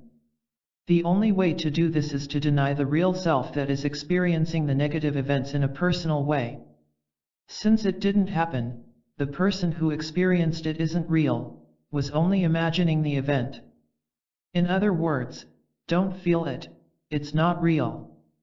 Parents do this in a way that does not directly invade the children's boundaries or use humiliation to control, as the parents of masochistic children do. Here the whole outer environment is controlled to create an illusion of perfection. Children are treated and taught to act according to the facile illusion of perfection. They are taught to dress well, brush their teeth, do their homework right, go to sleep on time, eat a good breakfast, and so on. So to sum up the world of the rigid character, the outer world is perfect, the inner psychological world is denied, and the core essence doesn't exist. Underneath the veneer, or shall we say gilded facade, of people with rigid character defenses is the vague distant fear that something is missing and life is passing them by. But they are not sure. After all, maybe this is all there is to it. The defensive action the rigid character takes against fear. As a result of their fear of a personally meaningless and unfulfilling world, the defensive action of rigid characters is to become even more perfect. They excel at work, they have a perfect spouse and a perfect family. They make a good amount of money. They dress well, everything matches. They do everything appropriately. Their physical body looks balanced and healthy. They regulate the auric field very well, it is balanced and healthy. Most of their chakras function well. They connect appropriately and lightly with other people through their chakra cords. They rarely throw any bioplasmic streamers at others. In order to be perfect, they create two very severe internal splits. They control any outer effects of emotional response so that what goes on inside of them on the psychological level is split from the outer world. And they split their deeper core essence away from themselves. In fact, these people don't know their core essence exists. The negative effects of the rigid defensive action. These defensive actions only make rigid characters more inauthentic and the world less meaningful. Everyone envies them for their apparently perfect, problem-free life. They have no one to go to for help. Instead, others tell them their problems. It seems that they can do anything. They will take many things on, do them well, and never collapse, but they never get much satisfaction in doing them, because it never seems that it is they that are the ones that are doing it. These people seem to be a blank. They experience time in a linear march forward, never to be experienced again. Sometimes they may feel that they are being swept helplessly along in this march of time. Or at other times, time is just marching right past, carrying all of life with it. Psychologically, on the inside, they feel a lot, but it doesn't get expressed on the outside. Because of this, they are not quite sure if they are even feeling or not. They have absolutely no clue as to the existence of their core essence. Either they haven't heard of it, or it is just someone's Pollyanna fantasy. They have absolutely no way to reach their core without help from another person because as children it was never confirmed for them as a reality. They can't even imagine what their core is. The only thing that is missing in these people's lives is themselves. As a result of not experiencing themselves as real, it is impossible for them to integrate their heart and their sexuality. Their heart and sexuality do not function at the same time. They love an ideal person who doesn't exist, so they have short-term sexual relationships until that perfect person comes along. They are prone to having affairs that last only through the initial period of eros.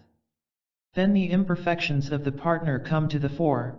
She's not his ideal, or he's not her ideal, and that is the end of that. Or they go into another denial, and the relationship begins to be outer-oriented.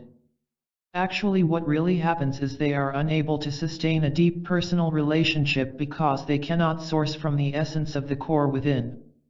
They need another outer distraction. How to tell if someone is using a rigid defense? The best way to tell if people are using rigid defenses is to check their authenticity. Is the person to whom you are talking involved in a personal way with what is going on? Or are they completely removed from the conversation and on automatic? Can this person handle everything, and yet you get the feeling that the real person is not there? Are they the type of person who never has anything wrong? Or whatever the problem, can they fix it in a perfectly appropriate way? Is everything perfectly reasonable, but you can't really reach them? Do you believe what is being presented is the whole picture? If this authenticity is missing, you are probably communicating with someone in a rigid character defense. The human and spiritual needs of someone with a rigid defense.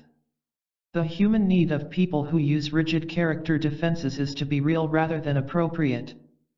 They need to come out of denial and express their inner feelings. They need to stop controlling themselves to be perfect and let down into the fear that is beneath their perfection so that they can heal it. They are afraid that they are not real, don't know who they are, and need to find out who they really are. They need to experience time in the now rather than only linear time. On the spiritual level, they need to experience their core essence, which they don't know exists. The only way they can fulfill any of their human needs is to experience their core essence.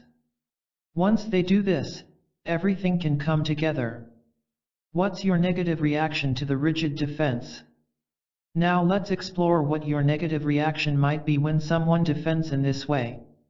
Once again, we will use the major different reactions people have to character defenses in terms of the 4 energy flow modes of push, pull, stop, and allow. What do you do when you are interacting with someone and they are inauthentic? Do you get angry because they are not really there and push more energy at them? If you do, they will get even more afraid of you and will become more perfect. They even may want to know what your problem is so they can help you with it. This is a good way to deny fear. If it works and you do talk about your problem, it will be harder to reach them the next time, because they will be ready to deflect the conversation onto you. Do you react by feeling abandoned and grab onto this person? Do you go into pull?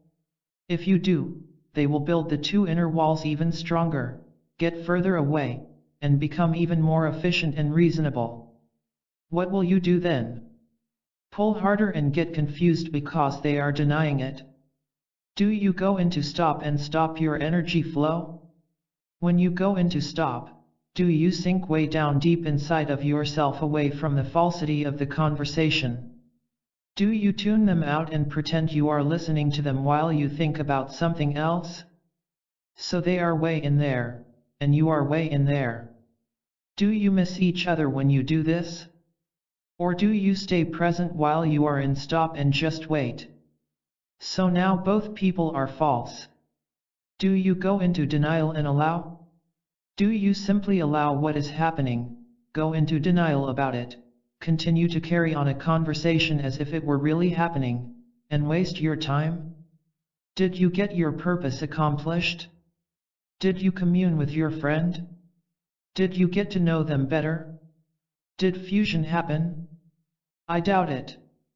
Or do you withdraw away, so an inauthentic person is being perfectly reasonable to someone who isn't there communicating?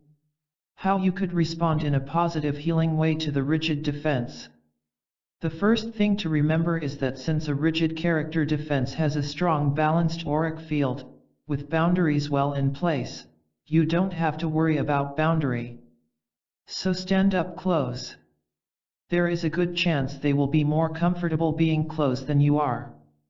You also don't have to worry about controlling your bioplasmic streamers or the vibrational frequency of your field. But standing in a state of loving kindness and acceptance helps a lot. What you do need to learn how to do is to feel the essence of your core within you and to fill your whole auric field with this essence. There are specific exercises in Chapter 17 on the core that teach how to bring the core essence up into your auric field. Please follow them to learn how to do it. Once you have done that, then also feel their essence at the same time you feel your own. To do that, focus your attention on their core star, which is located 1½ inches above the navel on the center line of the physical body. When you bring your conscious awareness there, you will be able to experience their essence. Once you know what it feels like, put your hands on their upper chest and feel their essence there. The only way you can feel another's essence is with your own, so you are automatically doing that. Hold your essence right at the edge of the others to feel it. Now describe what you are feeling, keeping your hand on their chest. Encourage them to feel the difference between their essence and yours. This is very subtle, delicate work. It will take a lot of patience in being there. If you pull back, they will retreat. Remember, this is very important to them. So please take the time. The results of a positive healing response. If you are able to do at least part of the above work, you will have helped your friend to find their core essence, perhaps for the first time since very early childhood. They have never had an experience of essence being confirmed.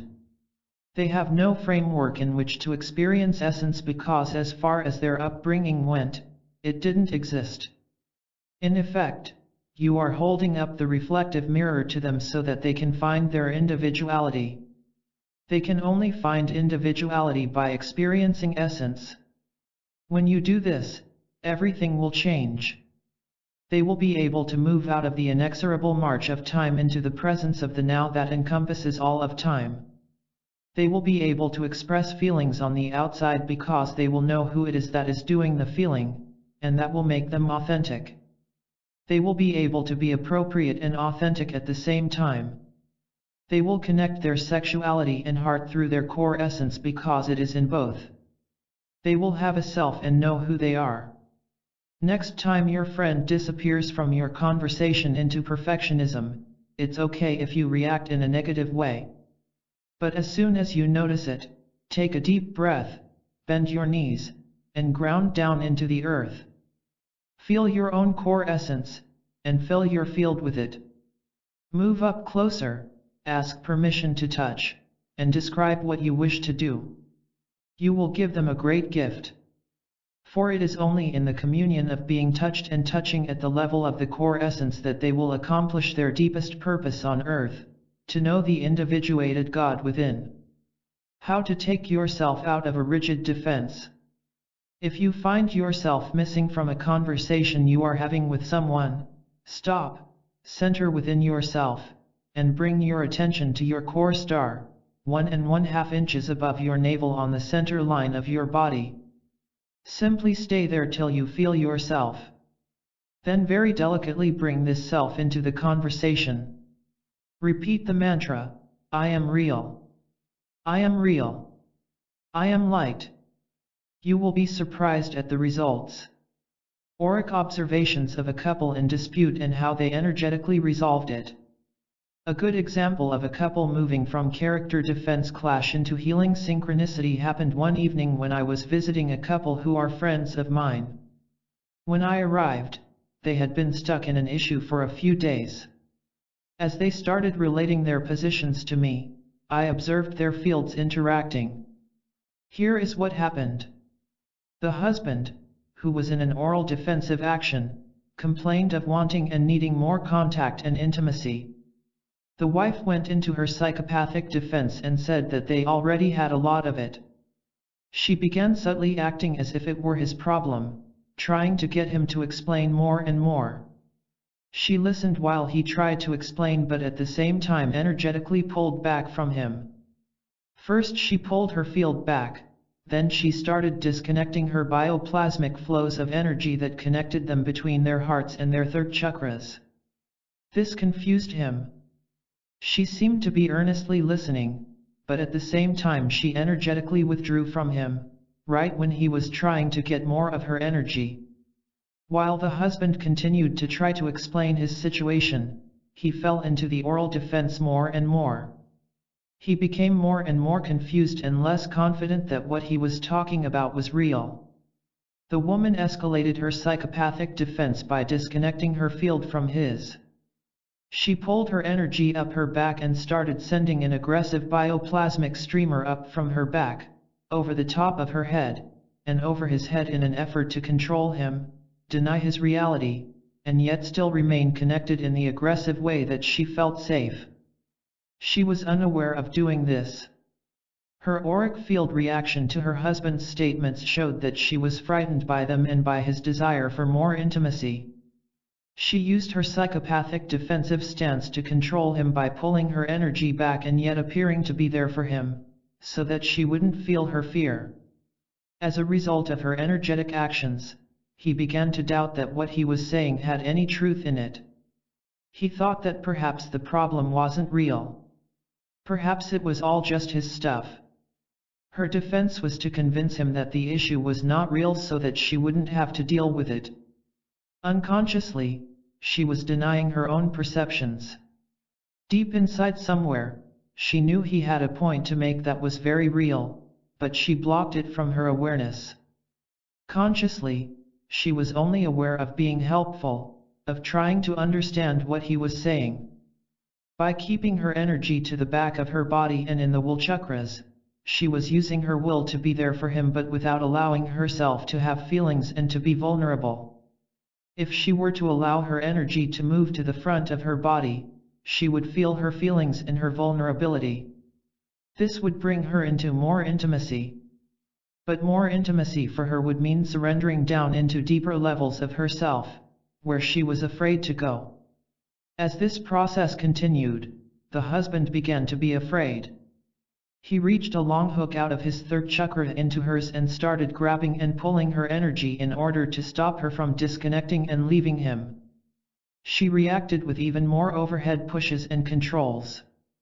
The more each person got into their defense, the more distorted their energy fields became.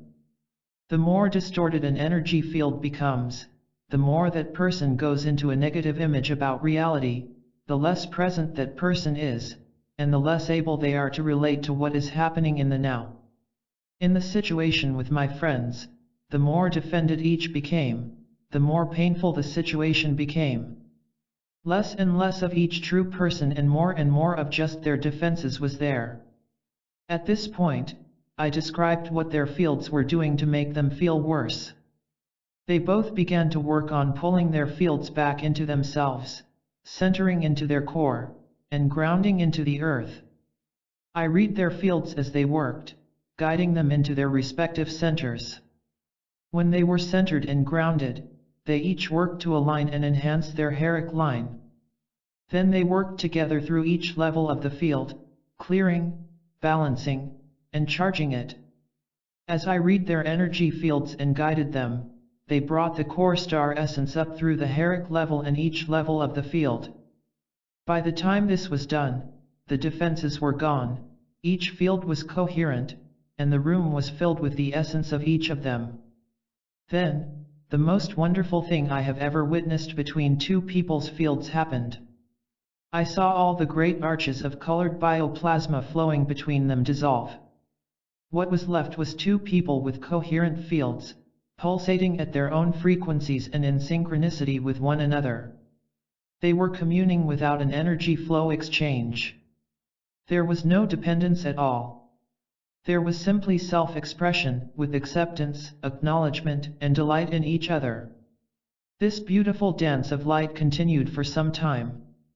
Everyone was in ecstasy. This is the only time I have ever seen such a sight.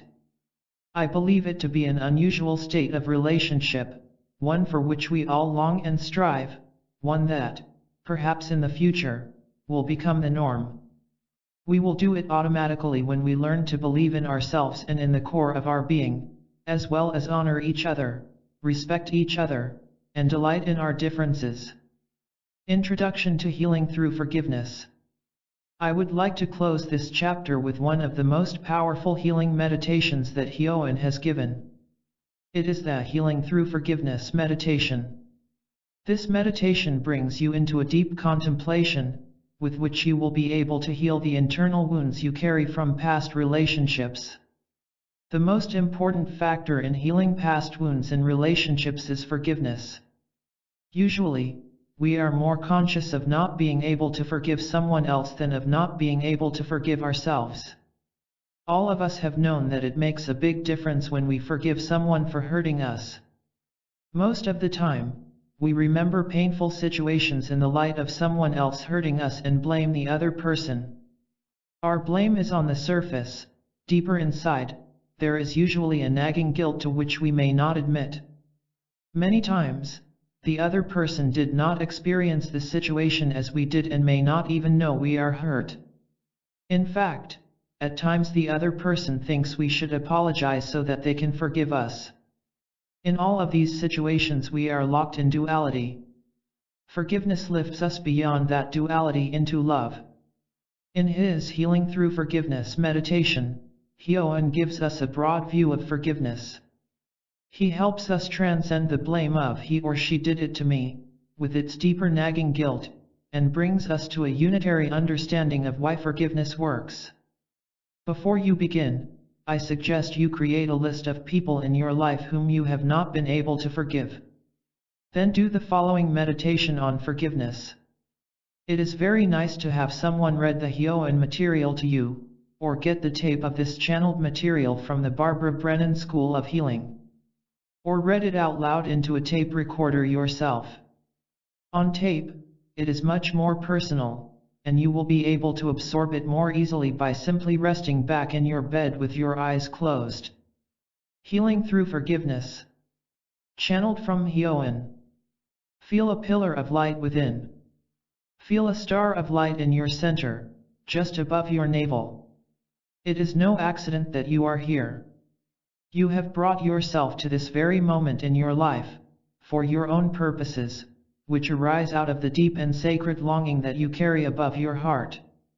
The more that you honor that longing, the more you will find yourself directly on your path in a life that is joyous and fulfilling, in a life that is creative and forgiving.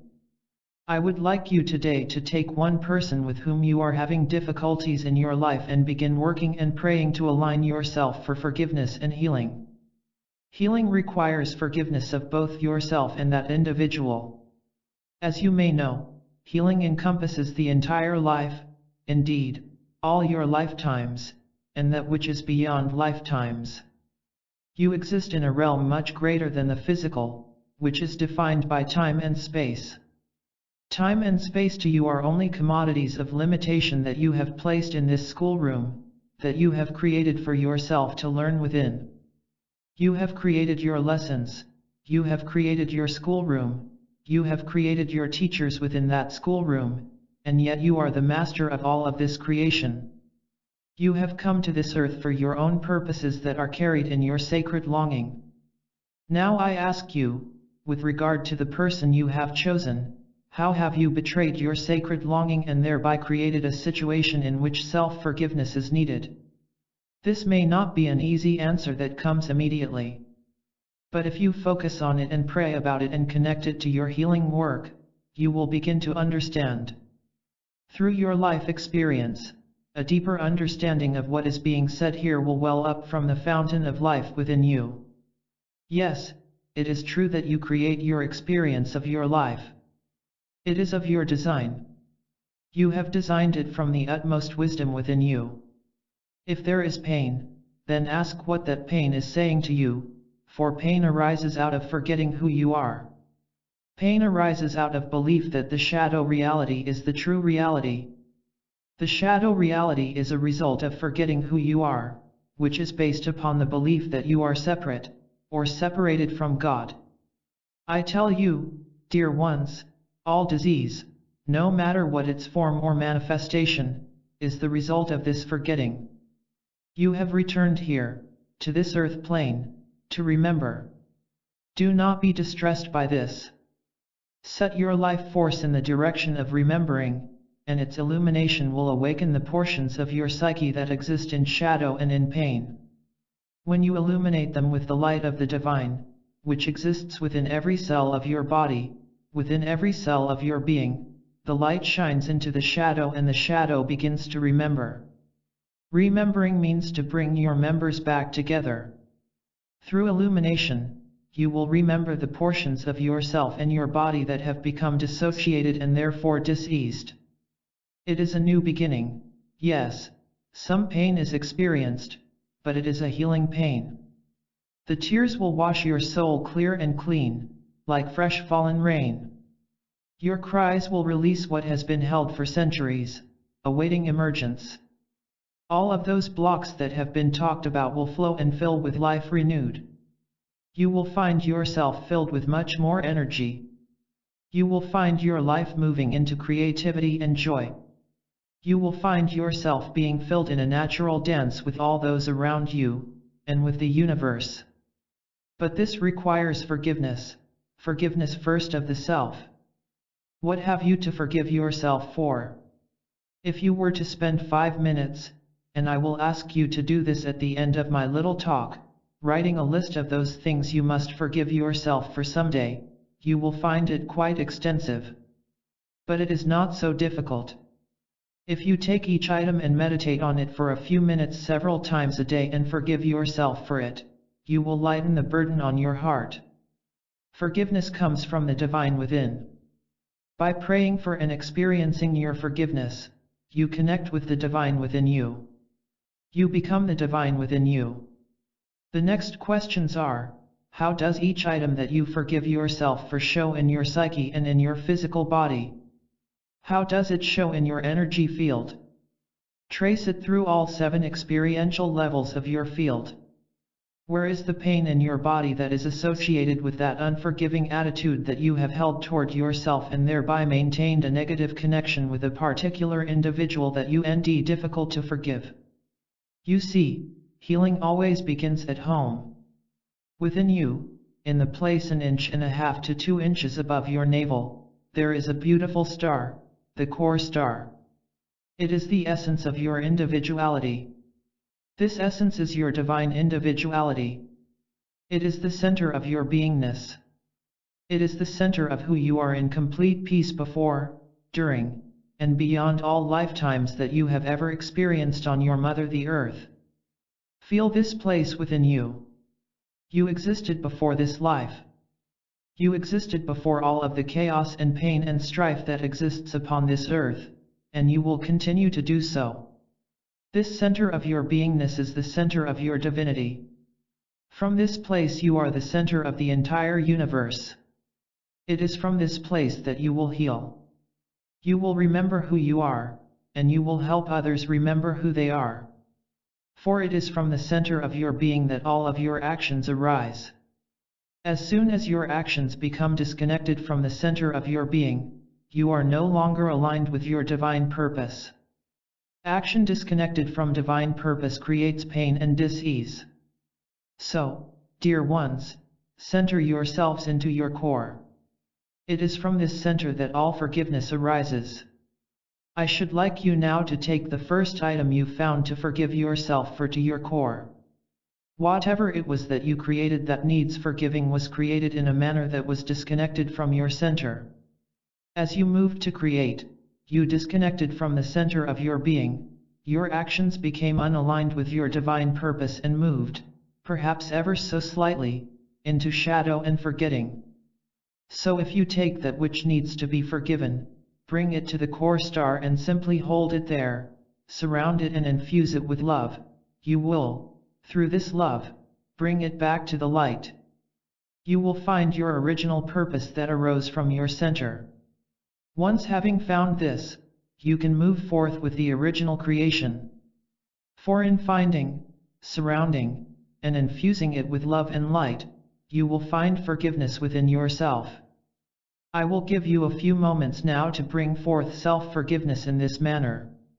As this forgiveness streams through your being, you will find yourselves automatically forgiving others that may be involved in this particular situation that calls for forgiveness. Part 6. Healing through our higher spiritual realities. In each and every moment, we have the freedom to choose, and every choice determines the direction of our lives. Olivia Hoblitzel. Introduction. Integrating your higher spiritual aspects and deeper dimensions into your healing plan. As I continued to teach and practice, I found that our spiritual needs and a connection to our deeper realities are just as important in our healing process as our physical needs. In fact, it became obvious that they are primary, and that without them life is merely three-dimensional and very limited. In order to understand who we are and our life purpose, and to experience life as a safe, benign, loving passage, we must have spiritual communion as well as human communion. As I worked with the higher spiritual levels of the auric field and the deeper dimensions beneath the auric field, my whole concept of health and healing changed. In fact, my whole concept of life in the physical world changed. I began to see healing as a beautiful creative process that is most natural and most universal. We are guided every step of the way through this beautiful life process. In it, we find ourselves to be both individual and universal. We find ourselves held completely safe in a benign, abundant universe where life and healing are one. We will start with the experience and purpose of spiritual guidance in our lives. That will most naturally bring us to the higher spirituality that is experienced in the higher levels of the auric field. Then we will move on to the deeper dimensions that form the very foundations of our being. 16. The process of guidance in your life. Quietly moving into a spiritually centered life requires a great reorientation of consciousness into the transcendent realities of the higher vibrational levels, 5, 6, and 7, of the auric field. In these higher ranges of consciousness and energy, whole worlds of non-material spiritual beings exist. Many people do not experience these levels of consciousness at all. To them, even the existence of these levels seems highly speculative, absurd, or even ridiculous. In the healing process, however, if you continue on the upward path through levels of consciousness, you will automatically begin to have experiences involving these higher levels and eventually encounter such beings. As you move your conscious awareness into the three higher levels of your auric field, you move into the higher aspects of your will, emotions, and reason. Each of these three levels is a template for the lower three levels of the field. The higher will, called the divine will within, is the template for the first level of the field, which contains the will to live in the physical world. The higher emotional level, sometimes called the inspirational level or the level of your divine love, is the template for the second level of the field, your feelings about yourself. The higher reason of level 7, called divine mind, which gives an understanding of the perfect pattern of all things, is a template for the reason of level 3, the mental level. This relationship has been stated since the days of old as above, so below. The correspondence between levels 7 and 3, 6 and 2, and 5 and 1 provides a way to heal the lower levels by bringing the values from the higher levels down into the lower ones. To do so, we must reach up or transcend into the higher levels. This is called the transcendent process. We reach up into our higher realities and claim them as our own. When we do this, our reason becomes truth, our emotions become love, and our will becomes courage. If we continue this transcendent process, our truth becomes wisdom, our love becomes unconditional love, and our courage becomes power. We claim our spiritual reality as our own and find God within. The best, most practical way to enter into the transcendent process is through guidance. Guidance is available to all human beings from their higher self within, their guardian angel, or in more popular terms, their spirit guide. Usually people start by getting guidance from their higher self, then later expand into receiving it from spirit guides. Getting guidance and channeling spirit guides is a very popular activity in some circles now. Many people ask guidance for all kinds of things, but generally to find out how to deal with life issues, what to do for a particular day, or how to solve a problem. Guidance is even used to get information to cure illnesses. Guidance is so popular that some try to use it to win the lottery, get answers to tests, and even to find parking places. Some people misuse guidance to try to get out of real responsibilities. They break commitments in irresponsible ways, saying that their guidance told them to do it. They seem to think that that justifies unethical and irresponsible behavior. Many people who use guidance fail to see its deeper function and the great benefit it has in their life learning process. Guidance is an integral part of the unfoldment of your life. It is the key to the development of your heart's desire and your life task, no matter what it is. Guidance is more than communicating with guides, more than channeling information, it is a life process. HSP and the ability to get precise information come from following guidance over a long period of time. In observing the effects of guidance in my own life, I have discerned the following information about how guidance works. How spiritual guidance works. 1. Guidance never lets you off the hook. It keeps you responsible in many ways, responsible to who you are, to not betraying yourself, and to keeping your commitments. If your commitments need to be changed, guidance will never let you change them without responsibility. In other words, if you make a commitment that later is not healthy for you, that commitment is changeable but not irresponsibly. 2. Guidance does not absolve your karma. Rather, it gives you a tool to handle it, even possibly for enjoying its clearing. You must go through the balancing of the karmic scales. Balancing your karmic scales does not mean karmic punishment. It means learning what you did not learn in life experiences of the past that still affect your life in a negative way now. Usually this learning is done through life situations that you experience according to how clear you are from images and misconceptions. 3. Following guidance brings you life experiences that you need in order to develop your life task or your healership. 4. Living a spiritual life and finding your life task requires a willingness to follow guidance and live by the truth, no matter what the price appears to be when you get the guidance. 5. Guidance gets personally harder and the apparent price increases as you follow it. 6. Guidance and faith go together. You have to have a lot of faith to follow your guidance, and in turn, following guidance builds your faith.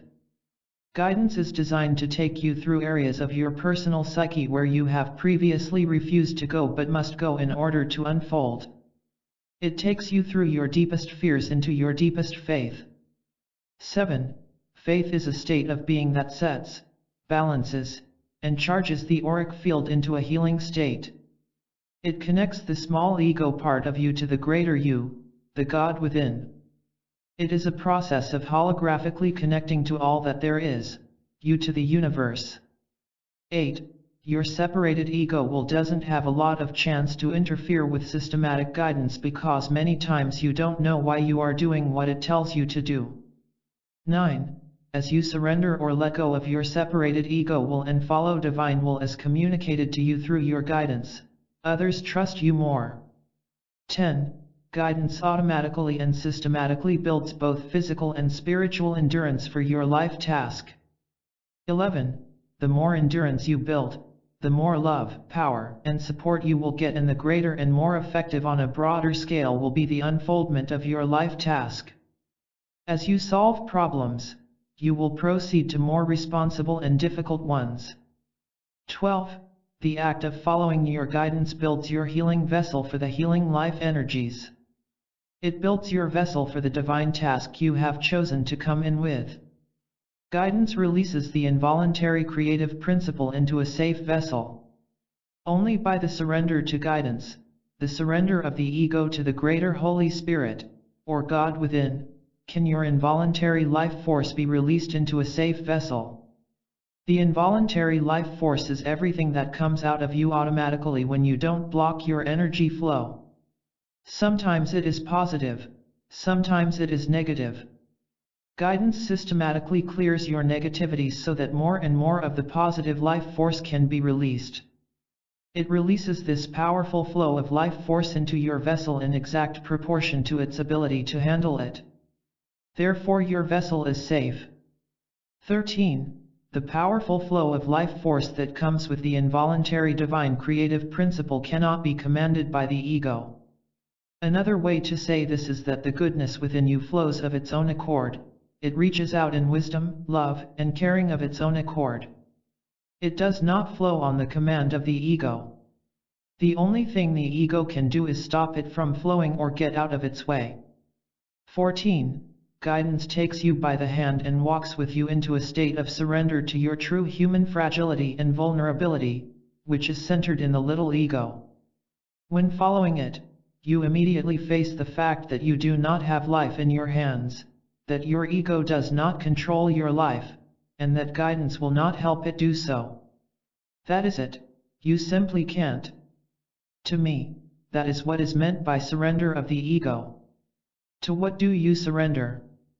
You surrender to a deeper power within you.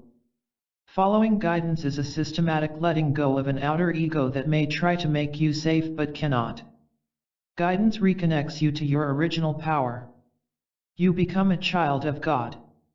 In this surrender, you find another power, the power of God within. You become an instrument of God. You find all the power, wisdom, and love of God within you. 15. There is no punishment if you don't follow guidance. You have all the time in the world, since time is an illusion. If you get guidance and you don't follow it for 3 months or 2 years, that's all right. But to the degree that you do follow your guidance, to that very degree, you gain spiritual power within, because following guidance automatically helps you surrender to the greater divinity within you. This spiritual power helps you complete your life task. 16. Following guidance allows the Holy Spirit to combine with your core essence to give you power. This power is not accumulated in your ego. Rather, it works to connect your inner core essence or divine individual spark with the universal God. 17. Guidance builds freedom and independence by shifting life's focus to reliance on the reality of inner divinity rather than on outer values. 18. The best things in life are free. How guidance has led me through my life. As I look back over my life, I find that every major turning point was very specifically and precisely guided. Sometimes I followed guidance that seemed totally outrageous. People around me were telling me not to do it, but I did. During the time when I was living in Washington, D.C., training to be a bioenergetic therapist, a wonderful guidance event occurred. It happened at Easter. Some new friends said they heard about a miracle that was to take place in West Virginia on Easter morning. They said, "Do you want to come?" I said sure, and then thought, what do I wear to a miracle? I decided on white pants and a shirt with sandals. We drove 5 hours and arrived at the apple orchard early, before the sun rose. There were TV cameras. The woman who had predicted the miracle had set up the whole thing with different stations representing the Christ's life, including the Garden of Gethsemane. We were to be pilgrims and bring roses to put in the garden. We all anxiously awaited the sunrise to see the predicted miracle. Finally the sun came up. I looked at the sun as it rose, and it swirled off lots of red streamers and moved around a bit in the sky. I said, "Ooh, just like the miracle of Fatima, when thousands of people saw the sun spin in the sky. Then I thought, what an interesting retina effect. So that is what happens when you look into the Sunday. All around me, people were shouting, "Look at the sun spin. Do you see it?" Others grumbled, I can't look, it's too bright." Again, it was just like what had happened at the miracle of Fatima. Another person was saying, "There's a cross in the sky. I couldn't see it." That was it. So I put my rose in the garden and we drove home. While going home, I said to myself, why don't I just let it be a miracle? I don't know what a miracle looks like. Maybe it was real. So I said, I'm going to test this out. The next morning I got up at the same time to look at the sun to test what would happen in terms of the retina effect. I couldn't look into the sun, it was too bright. I said, that's interesting. Now I can't look into the sun at all. I'll just be patient and wait to see if anything else happens, since I don't really know what a miracle is. It didn't take long for the so-called miracle to show itself in new phenomena. What happened from then on, I consider part of the miracle, because what began for me was a whole unraveling of the mystery of life. What happened was simple. Whenever the sun was at a certain angle in the sky, I would hear a clear verbal message instructing me what to do. Sometimes it was calm down. Your mind is exaggerating everything. Or, your healing teacher is ill, and you need to give her a healing rather than receive one today. I would hear a voice, as if it were coming from the sun. The sun would reflect upon me and get my attention, and I would get a message. It seemed that even if the sun could not get to me directly, it would find a way. Once I was sitting in a chair rocking my baby daughter. The sun was over on the opposite side of the house, and it reflected over to the next door neighbor's window and came through my window and hit me at the right angle. This communication from the sun has continued for years. Another example of guidance happened after I had been trained as a bioenergetic therapist and was giving sessions as a therapist in Washington, D.C. I had started to see past lives. I didn't know what to do about this. So I started praying for help about what to do. I went camping on Assateague Island. It was raining, so I was lying on the beach with a plastic tarp over my head. In the middle of the night I heard my name called 3 times so loudly that it woke me up. I looked up at the tarp. It was translucent, so I thought I was looking up at the clouds. Suddenly I realized it was just the tarp, so I pushed it off of me to see where the voice was coming from. The whole sky was completely clear, and I fell back in awe because I could hear the stars singing back and forth to each other across the heavens. I knew my prayers had been answered. I had been called, and the answer would come. A short time later I found the Center for the Living Force, now called the Pathwork Center, in Phoenicia, New York. I went there for a workshop and knew that the answer to my prayer was that I needed to move there. It took a year before I could accomplish this. My husband didn't want to move to the center, but I did with my 4-year-old daughter, because it was guidance. Later he came. After moving to Phoenicia, I worked in process group on my channel because I was getting a lot of psychic information like other people's past lives that I didn't know what to do with. At one time I had a broken leg and was stomping around with a cast on, loudly yelling that I wasn't angry. The head of the center, Eva Pierrakos, who channeled the Pathwork Guide lectures, said, "The problem with you is that your channel opened too fast, and you are too angry inside, and you can't handle it. You need to close your channel." My guidance confirmed this. I was getting a lot of pleasure from being psychic. I was getting off on being special and was using it to avoid dealing with important issues in my life. The only acceptable use of my channel was for my own personal work.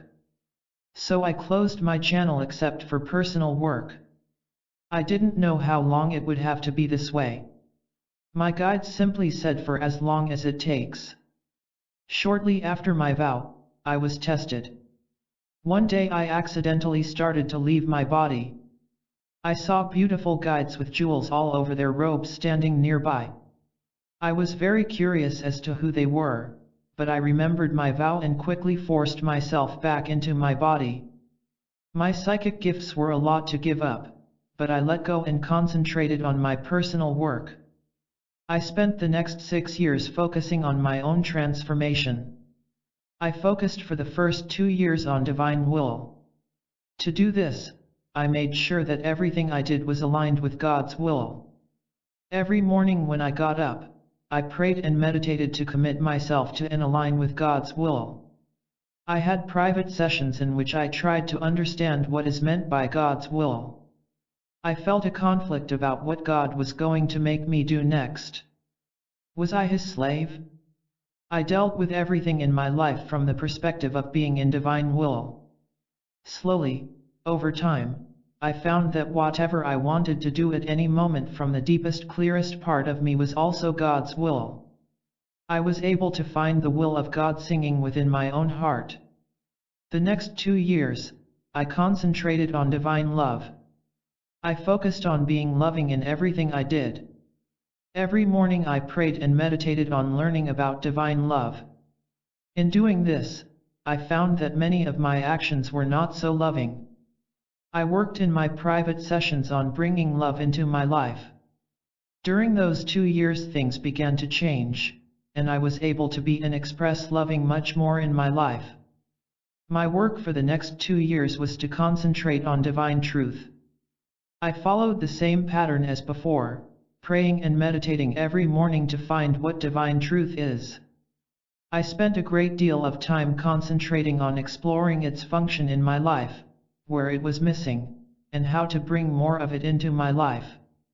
Was I willing to find and stand up for the truth in all situations?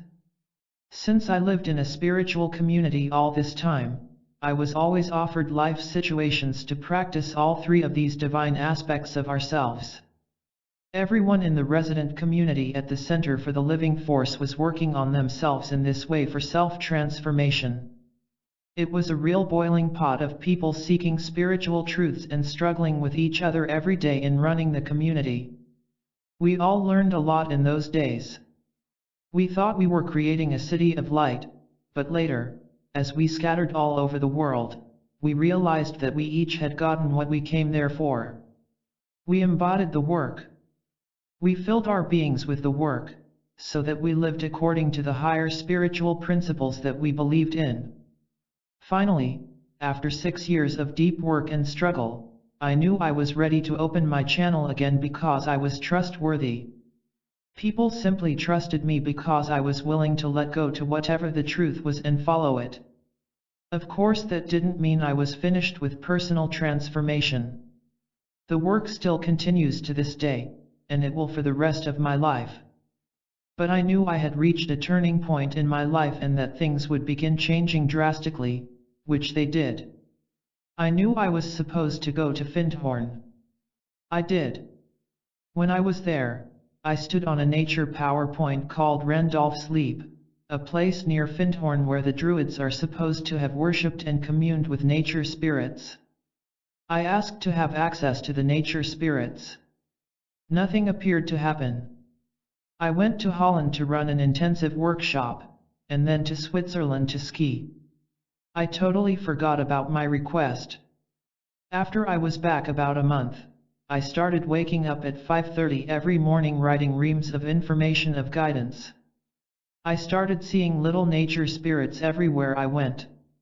They would follow me as I walked around the property. They were always a bit shy and would stay a few feet behind me, giggling. Through the contact with the nature spirits I got a lot of information about the Center for the Living Force, such as the location and placement of where the sanctuary building was to be built. It came in very small, sweet doses in daily meditations. I was walking down the upper road at the center on my way to work in the kitchen when a voice called my name. I ignored it. It called again. I told it that I was late for my job and kept walking. It called a third time, and I said, "Oh, okay. What do you want?" It led me to a meadow and to a rock. I said, "So?" It said, "Sit." So I sat. Then I said, "Now what?" It said, "Sit." So I sat and meditated. Every day for the next year I went to the rock to meditate. Each day during my meditation, I was given small pieces of information about the land. I was told that the rock I sat on was the altar rock.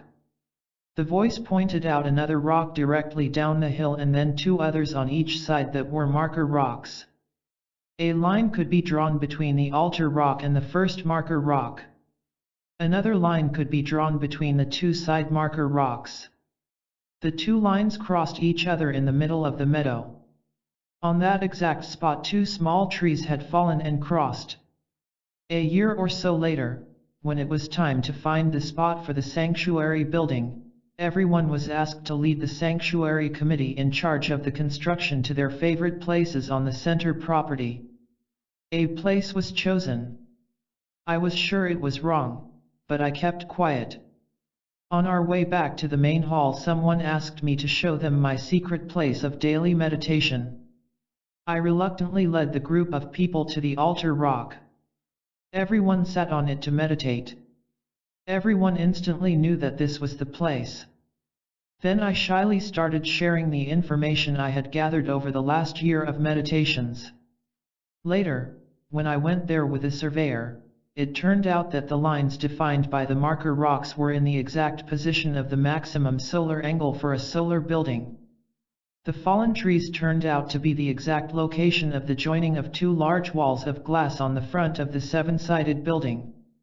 I was part of the committee that helped design the building. Since the terrain was mountainous, we had to blast the rock bed with dynamite to build the foundation.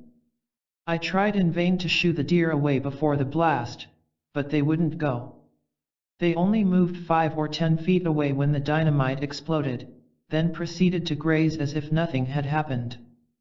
During my years at the center, I went through a long period of testing of very simple things. The guides would give me instructions like, "Go saw the dead limb off that tree." Sometimes it would take me 3 months to do it because I thought it was stupid, a little resistance there. But finally I did it. I began to notice that if I didn't do it, no new instruction would come until I did it. As soon as I would do it, I would get the next instruction. Now I realized that I was being trained to follow instructions exactly and precisely. This built up trust so that I could do 5th level spiritual surgery with the guides.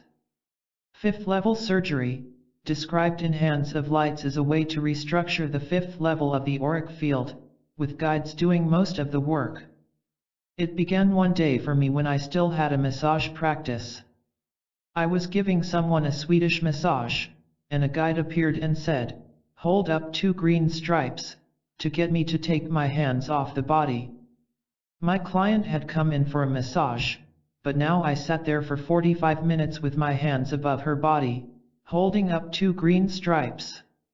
I saw guides come in under the green stripes and do an operation on my client. That is when I started to learn about 5th level spiritual surgery. I observed the operation. I kept waiting for my client to say, "Hey, where's my massage?" But she didn't. The next week she came back complaining of post-operative symptoms. I could see the stitches on her spleen that the guides had put there. Again, I had to hold up 2 green stripes. This time they took out the stitches. And again, she didn't complain that I didn't touch her body for her massage. She said whatever I was doing felt wonderful. That is how I began learning to do 5th level spiritual surgery. One day, after doing my morning writing at 5:30, guidance told me to buy a typewriter. I didn't know how to type, but I was getting guidance so fast that I couldn't write it out in longhand anymore. So I was to type it. I learned to type. After some time of typing, I couldn't type fast enough. I was told to buy a tape recorder, so I started recording it.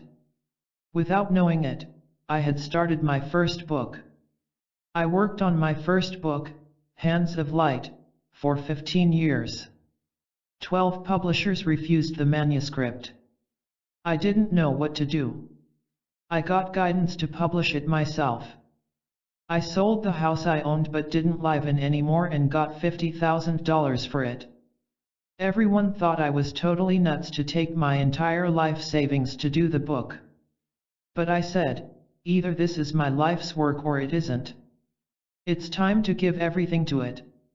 It cost me $50,000 to make 1,000 books. By the time the book was published, I had a few $100s left to my name and a daughter to support. I wrote a letter to people I knew explaining that I had published my book. I paid $50 a book. I'll sell it to you for $50. The book sold out in 3 months, and then I got the next batch. Someone suggested I take it to a publisher. I said, but they all refused it already. But I did, and Bantam bought it. The book is now in 9 different languages and distributed all over the world. When I first started communicating with guides, I did not particularly distinguish between the ones who were with me all the time and those who came for several month intervals to teach me new techniques and then left. I could always see them. After I had done all those years of preparation by working with the guides by myself, they started making suggestions as to how to work with my clients during sessions. This continued as my massage and therapy practice slowly turned into a healing practice. The guides would tell me what to do with my hands. They would also give me information about clients that I had no way of knowing otherwise. They would tell me the physical cause of a client's problem as well as the psychological cause and how both related to certain relationships the client was in now and had been in the past. I slowly, shyly, and embarrassingly introduced the information into the session.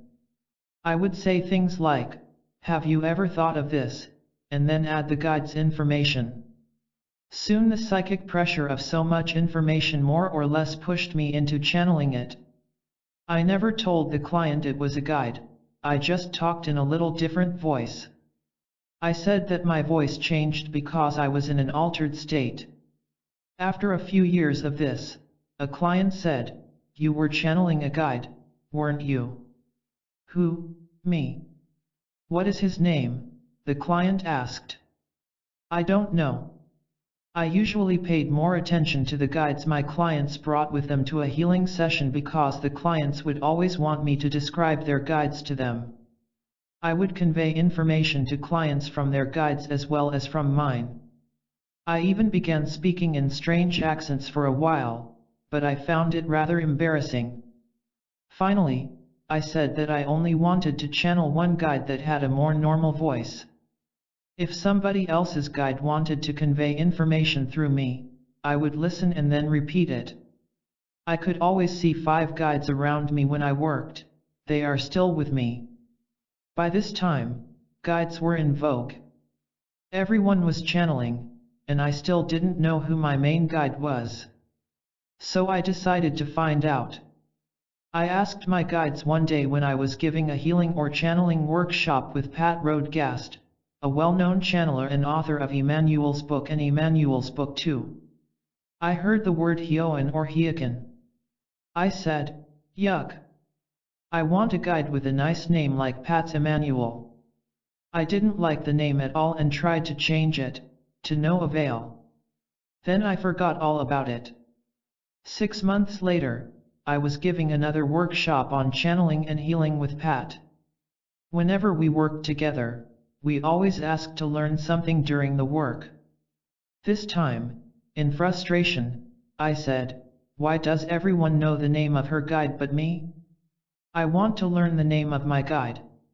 Sure enough, during the workshop, Hioan once again leaned over me when I was demonstrating a healing and said, "My name is Hioan, remember, I told you 6 months ago. It's from Africa and means, the wind whispering truth through the centuries." Well now, that was really embarrassing. I had actually been told and had completely forgotten the incident ever happened. That was my formal introduction to Hyoin. We have been great buddies ever since. In my state of conscious awareness that I call Barbara, I usually see Hyoin standing to my right and slightly behind me. He appears to be about 10 to 12 feet tall and light blue, gold, and white in color. When I channel Hyoin, our consciousness fuses and becomes one consciousness. I become Hyoin. When I do this, my auric field stretches out to a diameter of about 20 feet. Many times after channeling Hyoin for an hour or two, I am taken up into a room of light where there is a large long table, with many guides around it. Here they show me a large blueprint of plans of what is to be in the future. I don't usually understand much of what is on these plans, but I am trying. Little by little, I think I'll learn how to read them. Different groups of guides joined the programs I have run through the years. About 5 years ago, I started channeling another spiritual being who appeared to be very feminine. In the beginning, we called her the goddess because she appeared to be the feminine aspect of God. The energy field from this being is white and gold and has increased over the years. She is so large that it is impossible to tell her size. My dear friend Marjorie Valeri, a professional harpist, and I go into trance. Marjorie channels the harp. A wall of white light, much larger than the room, rushes in from behind Marjorie and me and lifts everyone's consciousness. I go into trance and walk around the room giving healing and channeling for people. The power is so great in this work that I have actually been able to give healing to as many as 280 people in 1 hour. What is more, the healing power is so great that the effects of the healing unfold over a period of several months' time. The most outstanding case was of someone who came to a workshop at the Omega Institute. She was carrying oxygen on her back. She was waiting for a heart and 2 lung transplants. The goddess worked on her for about 5 minutes. This, and her longing to heal herself, helped her turn her illness around. The oxygen level in her blood began to increase until it was higher when she was off the oxygen than it was when she was on it.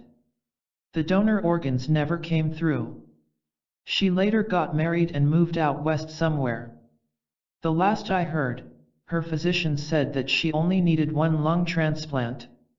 It has now been 3 years since the goddess touched her.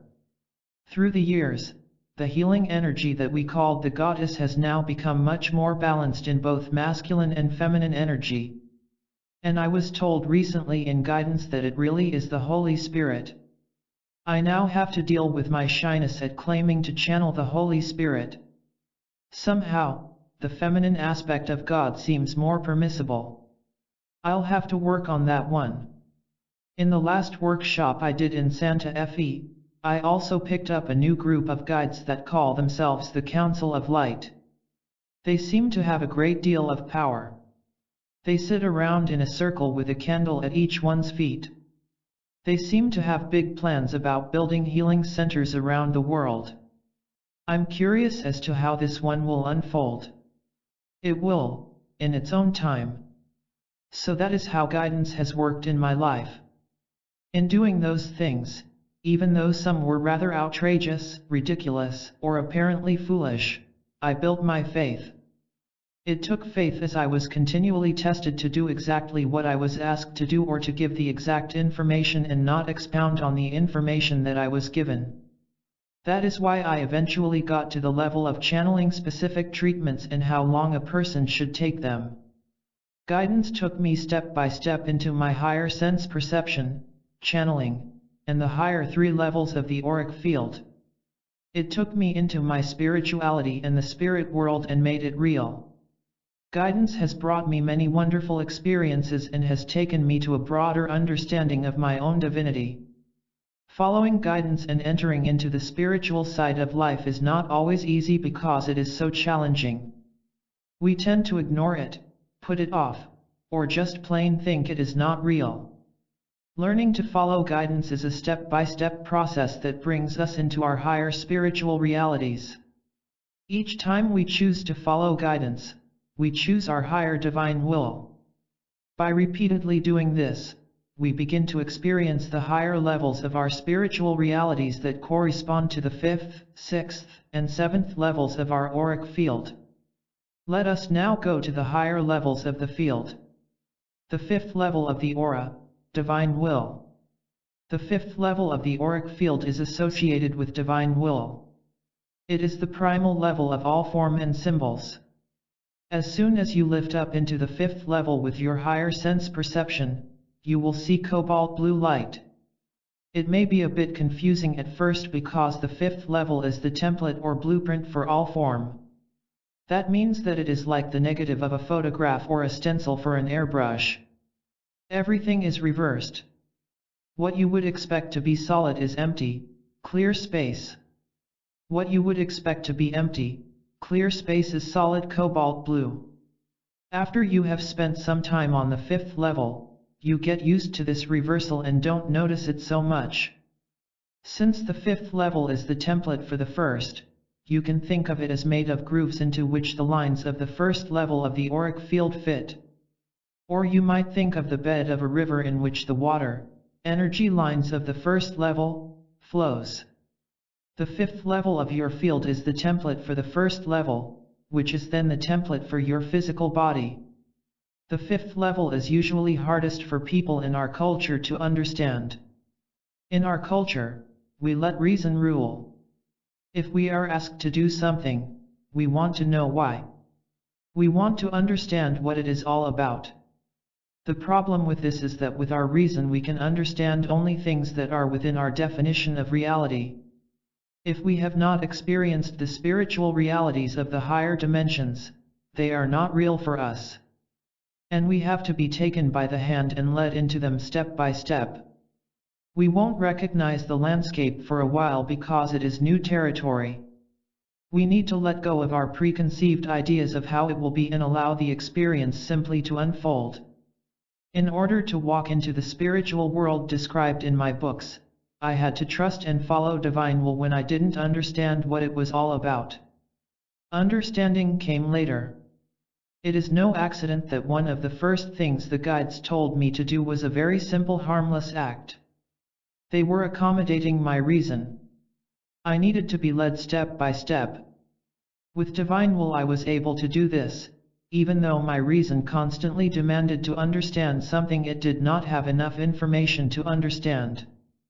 The only way to gather enough information was to just do what I was told to do and to trust. Our negative images about divine will. Divine will, also known as God's will, is often not understood and has been misused a great deal. The old way of experiencing divine will reflects an authority issue. Our main negative image is that God's will is pitted against our own, because most likely it isn't what we want. It is something we must defy in order to be free. Yet we are given free will to choose. So we are in a double bind. We have free will, but if we don't use our willpower to force ourselves to choose God's will, which we don't want to do, we are in trouble. Therefore, we have another image. God's will is something to fear, because if we don't do God's will, we will be punished. So if we don't know what it is, maybe we won't be punished so badly. So we'd better stay away from knowing what it is.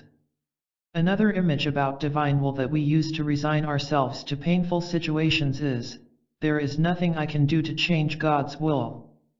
That gets us nicely out of the responsibility to do something about a situation that is painful. Divine will is also a nice catch-all to explain anything we don't understand. Once again, we don't have to understand it. It is mysterious. In fact, it may even be sacrilege to try to understand it. In our religions, God's will has been used to control people with the idea that only a few know what God's will is. Therefore, the rest of us have to do what those few say. Essentially, those few people have turned our main image inside out and acted, perhaps unconsciously, as if their will were God's will. They have used the main God image of their followers for their own advantage. God's will has been used to give excuses to kill and take territory. In fact, God's will has probably been used as an excuse for all the terrible things that different peoples have done to each other throughout history. If we see our desires as being at odds with God's, then we can blame God for our problems. It is God who won't give to us. This places power outside of us. All we need to do under this system is to be good, according to a particular religion's rules, and then He may give us what we want. Our negative image of good is that it is rather boring, hard to do, and definitely not free. God is rather like our parents, isn't He?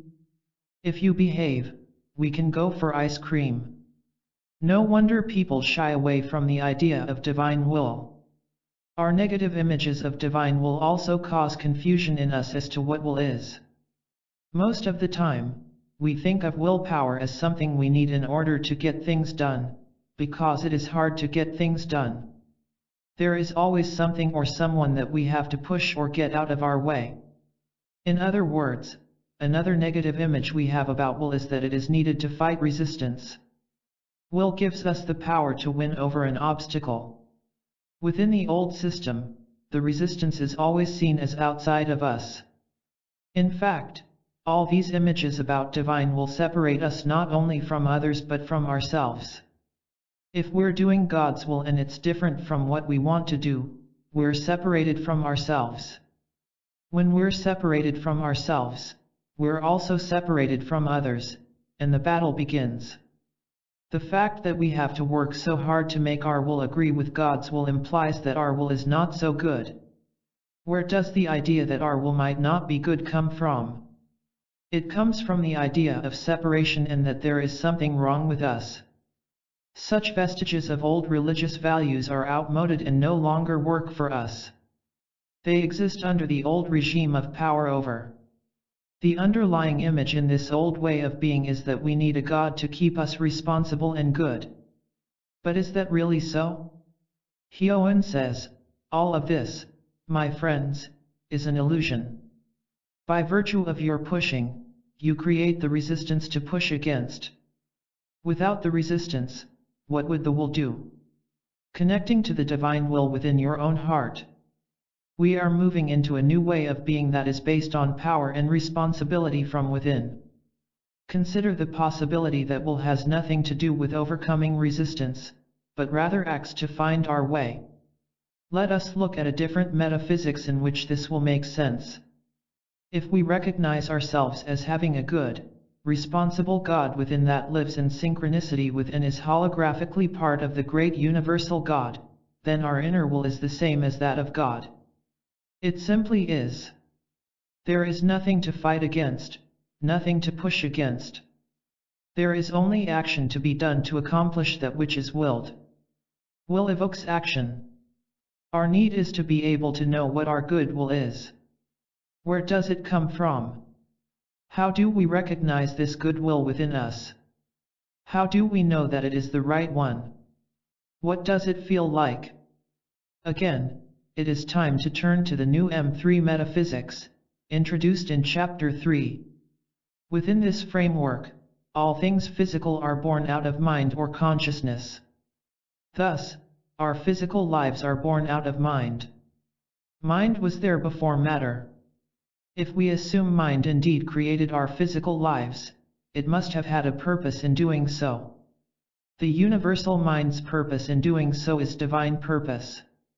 The divine purpose for which we were created is our life task. Divine will puts divine reason into action. The physical world is constantly held in creation by universal or divine mind. Our purpose is ongoing. It is, so to speak, alive.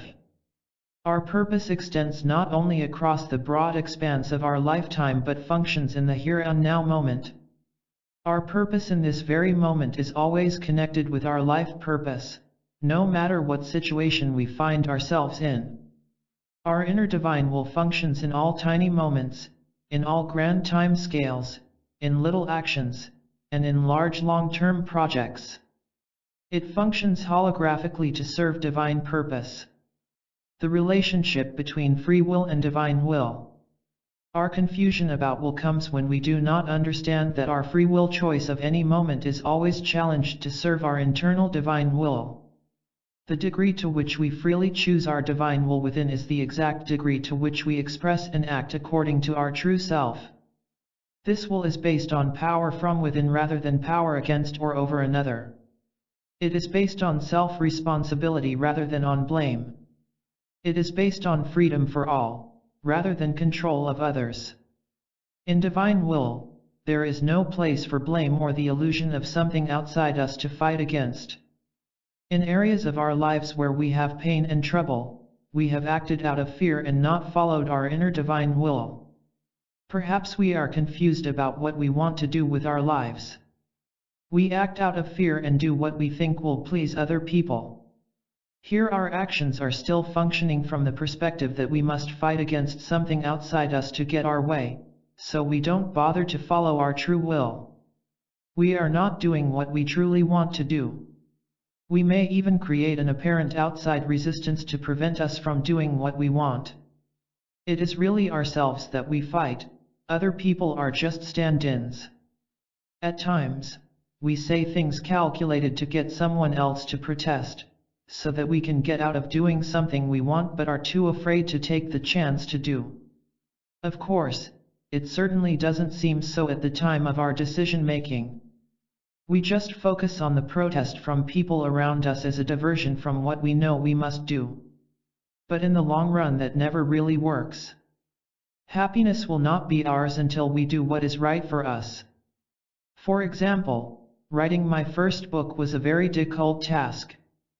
I was constantly fighting myself on it. I spent a lot of time in doubt and avoidance, committing to too many things at once so there was no time left to write. I was too afraid to admit that what I was doing was very important work and that the world really wanted this material. Most people didn't even know that I was writing a book. Almost everyone I spoke to about publishing a book on my own thought it was a pretty crazy idea. Who in their right mind would take their entire life savings and put it into a book that 12 publishers have already refused? They asked. But I knew that it was my divine purpose to bring this work into the world, so I did it and trusted. Doing it myself was a great act of faith and extremely empowering. It changed my life because I knew that my work had been done out of love. Our divine purpose in the moment is always aligned with the universal whole. People may not know that and may protest what we have decided to do, but it is our full responsibility to decide and to then follow through. What our divine will says to do is not usually the easiest solution. Many times it is very difficult, as when I moved to the center without my husband. Had I not done so, however, my life would have been very different. Some good questions to end out if you are aligned with your divine will. Does my will interfere with someone else's freedom? Am I trying to control someone? Is my will based on blame and therefore defiant of an imagined authority? Is my will pitted against someone else's and therefore expressive of an inner resistance? If your answer is yes to any of the above, you are still thinking or acting out of M1 metaphysics. Is my will in this moment connected to the purpose of my life? Does my will turn me in the direction of my own self-responsibility and therefore my freedom? Does my will help me open my heart and love? Does it empower me to move ahead to fill the deepest longing of my soul? If your answer is yes to any of the above, you have shifted your perspective to the new M3 metaphysics. It will work better for you. Daily affirmations to keep aligned with your purpose.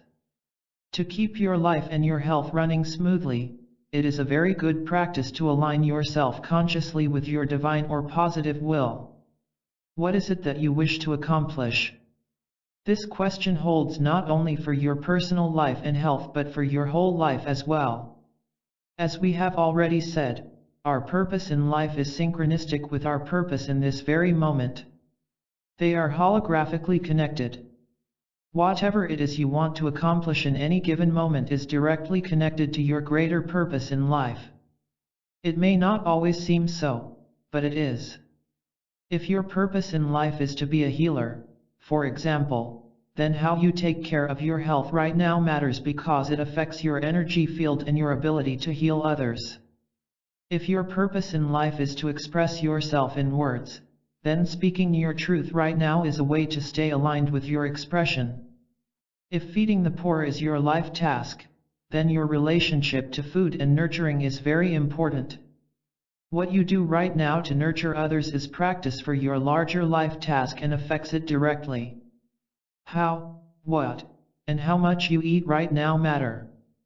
If your life task is to simply find pleasure in living, then how you approach your life in this very moment is a very important step in that task. If you see the glass as half empty now, you are further from pleasure in living than if you see the glass as half full.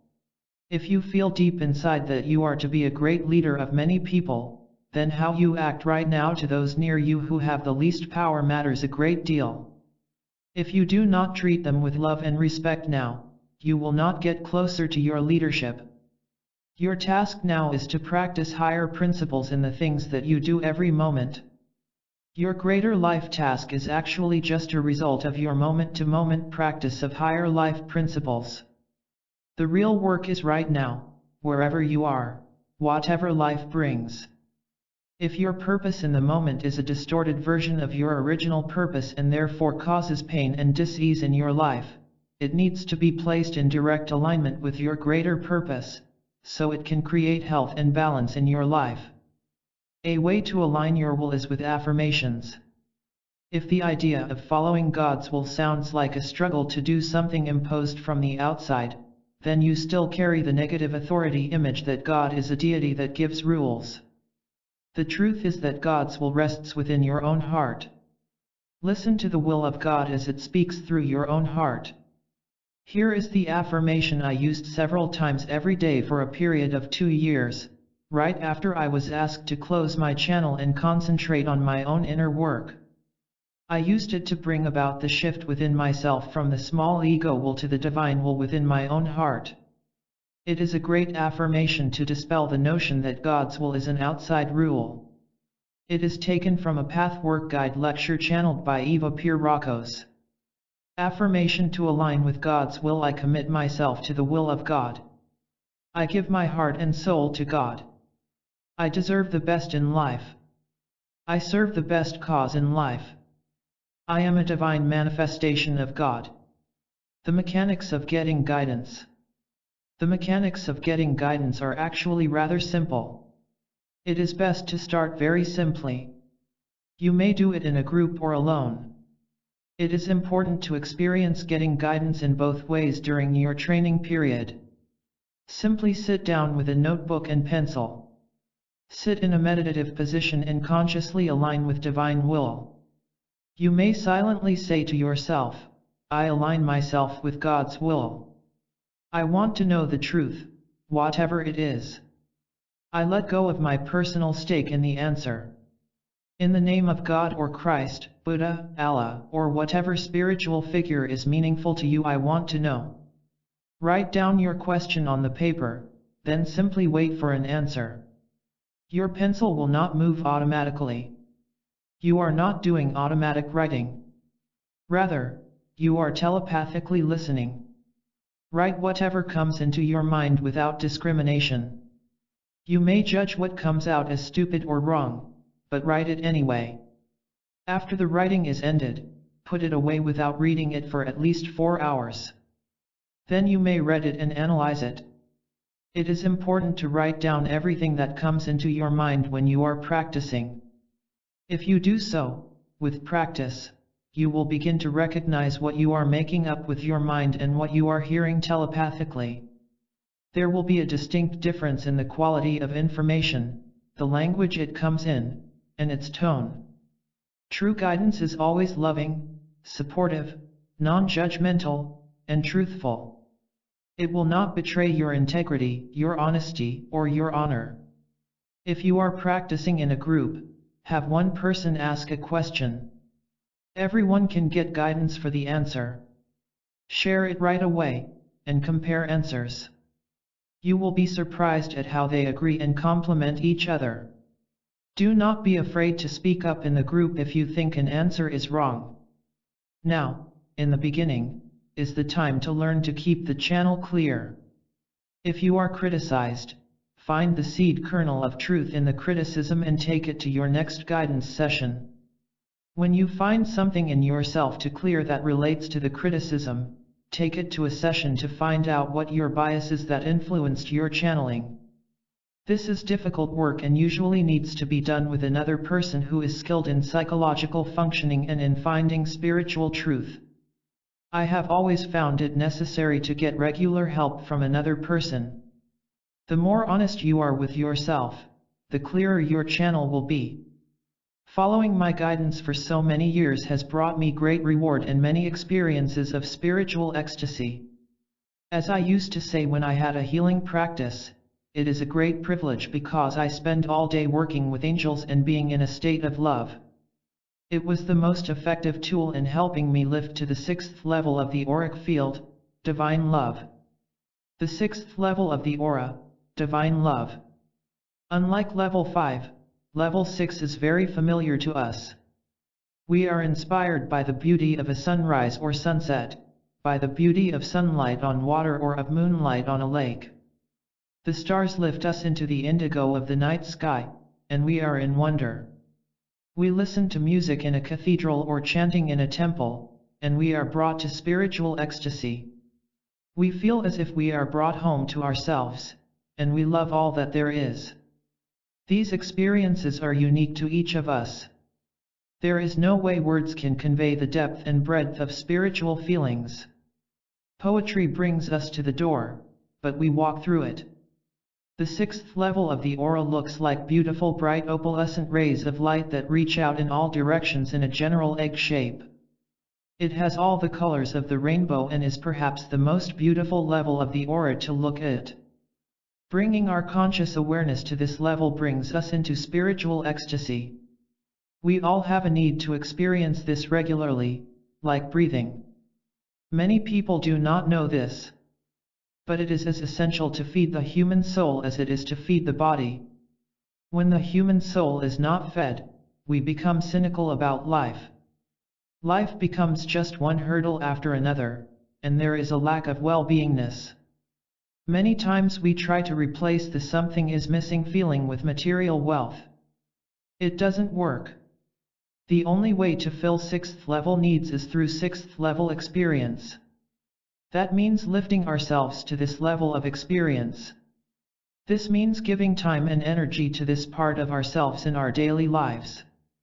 It may mean regular meditation. It may mean regular silent sunrise walks on the beach or in the mountains. It may mean going regularly to a religious service of your choice. It may mean regular poetry readings or regular attendance at the symphony.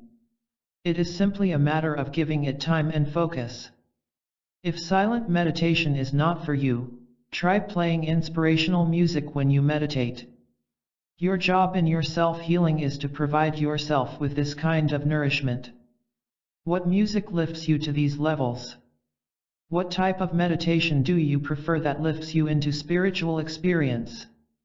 Do you have other ways to do it? What are they? When you do this regularly, you will awaken vast parts of yourself that are full of beauty and love that you get to know.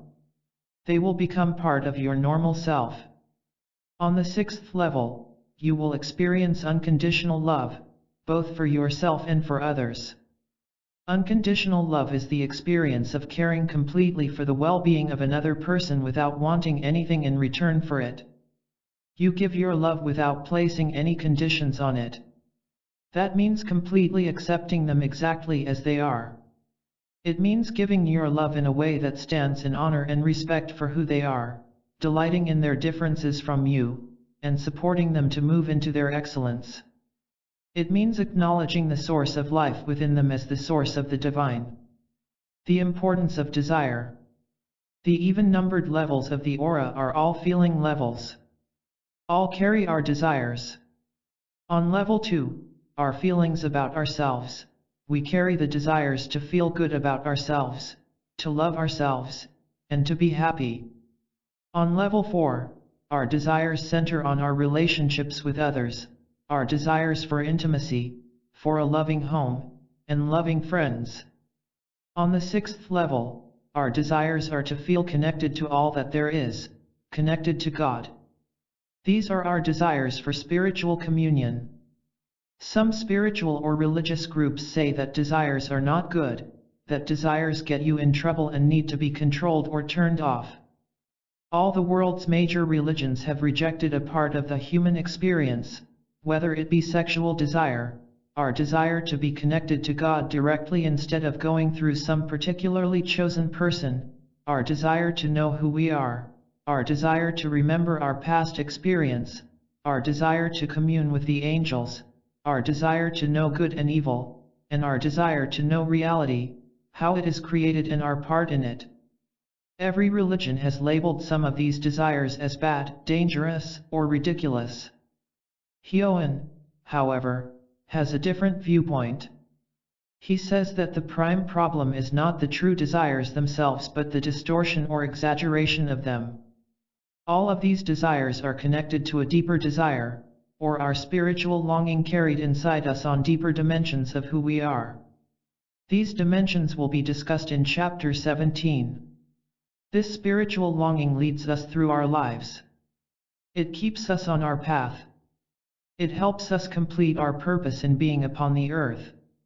Recently, during a meditation, Hyoin explained how our personal desires are very helpful to us and need to be listened to, clarified, and followed through on. Here is a little lecture he gave that explains the causes of the distortion and exaggeration of our true desires. It shows us how to separate the true desires from the distorted ones and how to heal the distorted ones that bring us so much frustration and a sense of unfulfillment. Connecting personal desire with spiritual longing. Channeled from Hyoin. Set your purpose of personal healing for what you wish to receive, and connect to the greater plan that is being directed by the spiritual world. When you continue to align with your task that is synchronized with the task of the spiritual world, the work will be much lighter and easier. You will be connected to the deeper meaning of any event that you experience as you go through your healing process. You will be able to settle into the purpose that you have set and let go the desires of the personality that do not synchronize with those of your life task. You see, not all desires are negative, as some groups perhaps say. Rather, some desires are a distortion or exaggeration of your deeper spiritual desire that rests within your life plan. The unfulfillment or frustration that you feel comes from the unfulfillment of the deeper spiritual work that you have come to accomplish, not from the apparent unfulfilled desire that rests on the surface of your consciousness. Your personal work, then, is to find and understand the root of your distorted desires that rest within the life plan, then manifest those deeper desires, or spiritual longings as we call them, in accordance with that plan. And so, dear ones, what are your true needs? Here is how to allow the feelings and the longings for those real needs to fill your being so that they can be fulfilled. First, make a list. What do you wish to create for yourself? Keep it simple and profound. As you make that visualization clear, do not send it up to us as if we will give it down to you, but rather seed it deeply into the core of your being so that it can emerge from your inner fountain. Whenever you have a desire that is clear and synchronized with your life task, take it to the inner fountain of creativity. As you move into yourself and expand your conscious awareness to a greater level of being, you will experience at first hand the connection to the great plan of salvation and to the hierarchy that runs it. For there is a plan that involves many, many people. This plan will continue to unfold over the face of the earth to a greater extent and intensity and with a greater clarity as the years progress. What you read today may not be immediately understandable to you. Understanding may come perhaps in the next 3, 7, 10, or 15 years. Hold these teachings in a personal, sacred place within. Keep a sacred personal journal, so that as the years progress and your personal path unfolds, you will have reference to earlier occurrences that did not make sense or were not understandable to you at the time of occurrence, but that will later become a key piece in the puzzle of your life task. These journals can also be for private guidance that you receive for your personal process. We seek to help you recognize the power and the light and the responsibility for that power and light within you, for that is where it already rests. Now we will lead you to a deeper understanding of the wound that you carry that we spoke about in the first chapter in this book, and to a deeper understanding of your intent not to feel that wound. This intent is called negative intent, for it does not serve you. It just brings more pain into your life. This will bring a greater understanding of self and the overall process of personal transformation. The work of transformation is to move into the self and discover the inner landscape. You have already traversed such landscapes. You have traversed inner tunnels of darkness that lead to more light. Through this transformation process, you find greater love, integrity, power, and innocence within the self. You discover that the world inside is just as large as that outside, and then you might ask again, who am I? In the beginning of your life, there came unexpected pain. You reacted to this pain by trying to stop it. In doing so, you stopped the creative impulse within you. Perhaps it was as simple as the pain you felt when you touched the hot burner of a stove, or perhaps it was an angry look from a parent. In the moment pain came, you stopped the creative force within you and covered it with shadow. In doing so, you disconnected from your center, and a part of you forgot who you are. As you discover more inner landscapes through the personal transformation process, you bring back the memory of who you are. The original love and spiritual longing that you carried in your emotion, the original courage of your will, the original truth in your reason is still within you. You may not be aware of your spiritual longing directly, but it makes its way through your inner shadows as personality desires. There is nothing wrong with personal desires on the human level, for they are a reflection of the divine longing within, the original creative impulse. The desires that you have as a human being for relationship, for love, for security, for finding your way to create your life as you wish are beautiful. Perhaps they are also not clear. Perhaps they are distorted. Perhaps you wish for a great deal of money because you do not feel safe. But it is not money that will make you feel safe. Perhaps you wish for a perfect mate who will completely understand you, not disagree with you, and take care of you. But what is under such a desire? The abdication of adult responsibility? The fear of change? In such conditions you would not grow through an exchange of ideas. That kind of perfection would not work in the human condition, it would neutralize your purpose of life in the physical. If you wish to fulfill your true desires in your life, it becomes a matter of finding the parts of you that shadow and distort the original creative act coming from your inner fountain. You can do this by clearing the shadow and distortions and synchronizing your personal desires with your original spiritual longing that is held deep within the core of your being. They are directly connected. Your clear undistorted personal desires are the manifestation, on the personality level, of your deeper core's longing. They are your allies.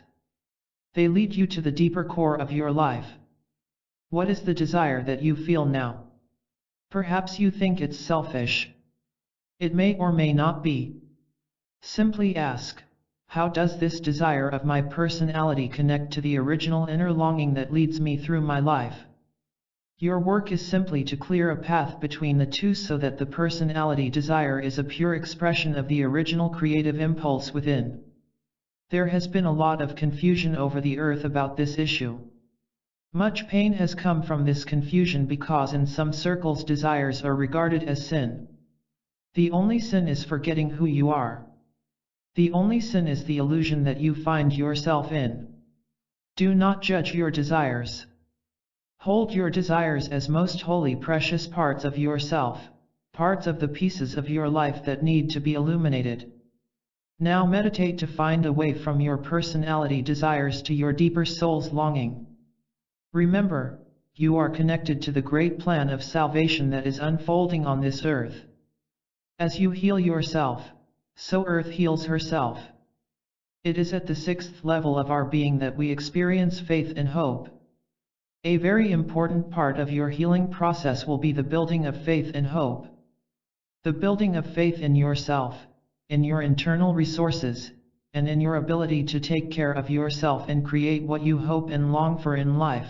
Hope for a better life. Hope for better health. Hope for a new world order. Hope for humanity, for the planet. Faith carries you step by step through the dark tunnels we all traverse in life toward the hope for the fulfillment of our longing.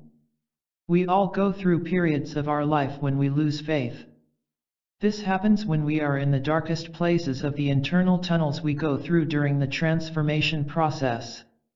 When all else fails and we are sure we have lost, we finally surrender to faith and hope that we didn't even know we had inside.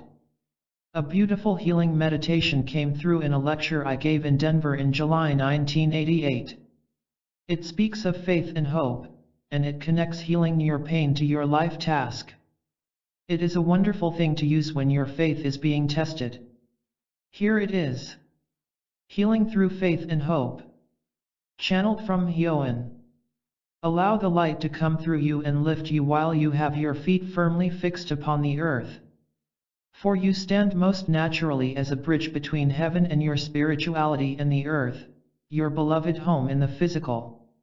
The more you allow this reality to come through to your daily personality, the more you will begin living your true self, who you are and what you have come here for.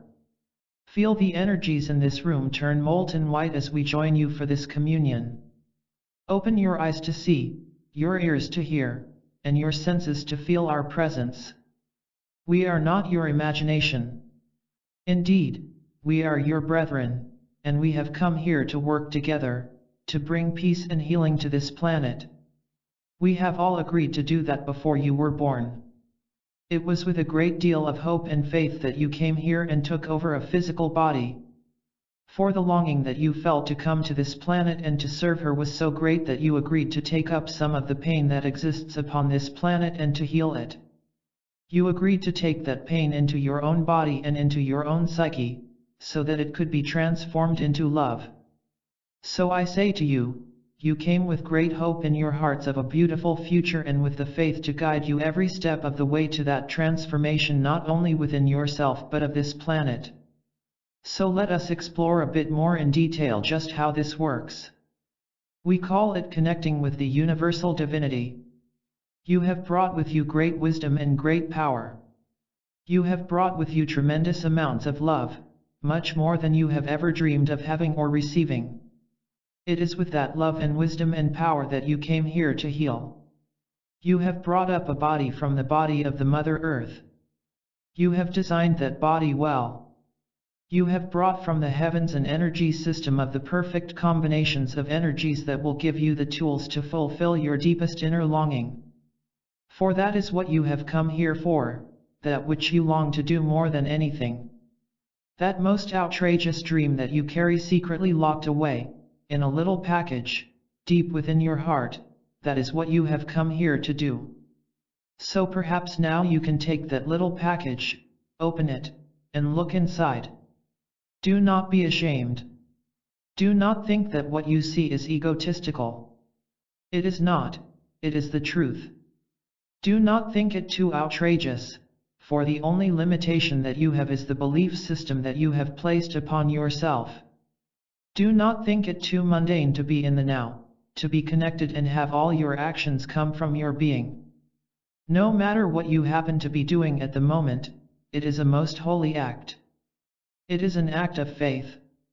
If you haven't opened your little package yet, go ahead and do so. You will be delighted with that which you've packed away. I suggest to you that you take this package that is opened and put it upon an altar and meditate on it twice a day, at least 5 minutes each time. I'm sure you can find 5 minutes twice a day, when you get up in the morning and before you go to bed at night, to align yourself with this purpose. If you are shy about it, keep it a secret. If you wish to speak about it, feel free. But choose well those with whom you speak about it.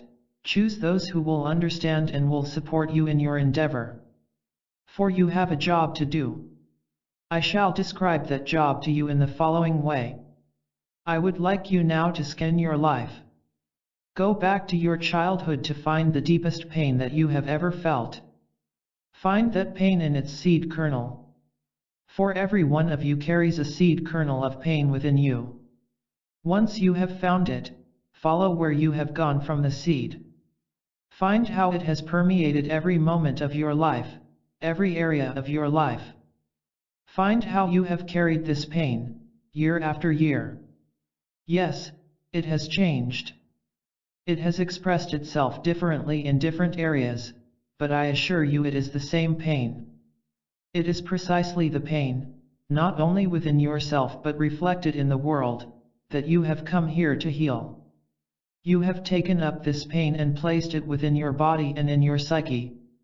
With great courage you have done this. There is no escape. Escape from the pain does not heal it. There is only the healing. I would like you to take this pain and wrap it gently in love and acceptance. Treat it as a newborn child, a child who has forgotten who he is. This is a child of hope, a child of the bright, shining future, and it is you, the healer, that has the faith to heal this child of pain.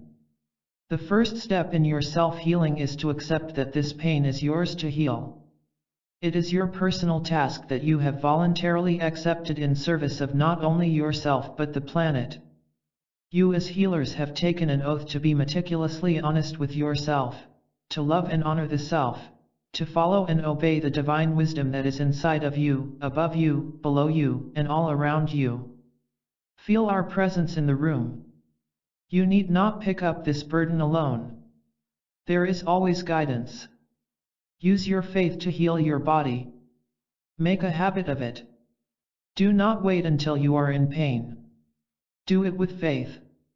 Upon your altar, place the pain of the child next to the love of the healer within. One is hope and one is faith. It is these two that will mold and transmute your energy so that you and the earth can become transfigured in light. Feel the love in this room. Feel the light that you are. Feel the light above you and below you. Feel the light all around you, and the light of those who have gone before you. Feel the light in every cell of your body. Be who you are. That is all that you ever volunteered for. Be who you are, that is all that was ever required. Be who you are, that is all that was ever needed. Be who you are. The seventh level of the aura, divine mind. It is said that the highest form of ecstasy is pure, divine creative thought. This is the gift of the seventh level. Here is where the Creator soars, for it is here that he or she knows the perfect pattern and understands him or herself to be God. Here he or she weaves his or her own golden thread through the perfect universal pattern of creation, bringing even more perfection to an alive, pulsating, golden web of reality. This is everyone's birthright, it is everyone's most natural, normal state. The more we allow ourselves this, the more alive we become, the more healthy we become, and the more human we become.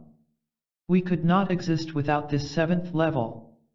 We will exist in much more happiness, ecstasy, and love when we give this to ourselves in simple regular daily meditation, and then integrate it into our daily lives. Do not underestimate yourself. It is already in you. It is a matter of bringing your conscious awareness to it, and being who you are. Meditation to reach the seventh level. Do this simple meditation for 10 minutes daily each morning on rising, and you will be surprised how well your day goes. Simply sit in a meditative position and keep your back straight. Do not lean on anything with your upper back.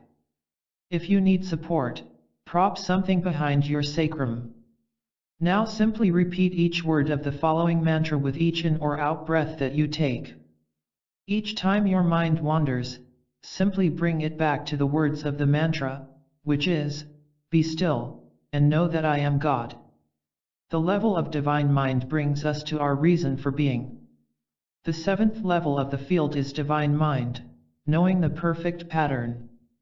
When we lift our consciousness to this level of our being, we enter into a state of clarity that brings us to the understanding that everything is perfect the way it is, even in its imperfections.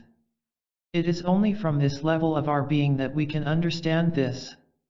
From other levels, it may sound like a cop-out or just another airy-fairy idea that has nothing to do with reality.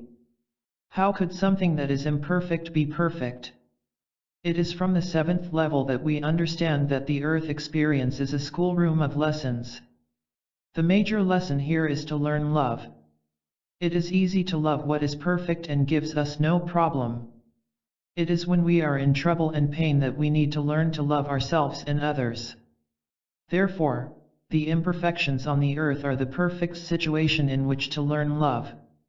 If we knew how to love under any conditions, we would not have created these conditions.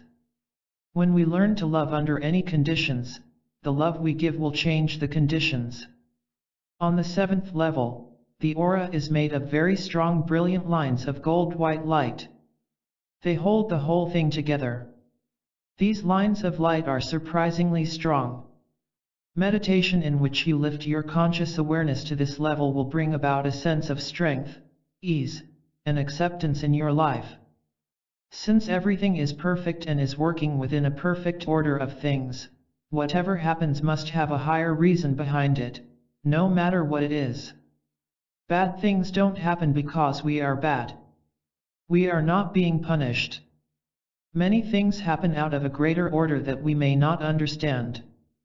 Whatever happens, no matter how much it doesn't make sense or makes sense only in a negative context, is a lesson in loving. No matter what. Learning what the higher divine reason for any difficult situation is helps us deal with what is happening.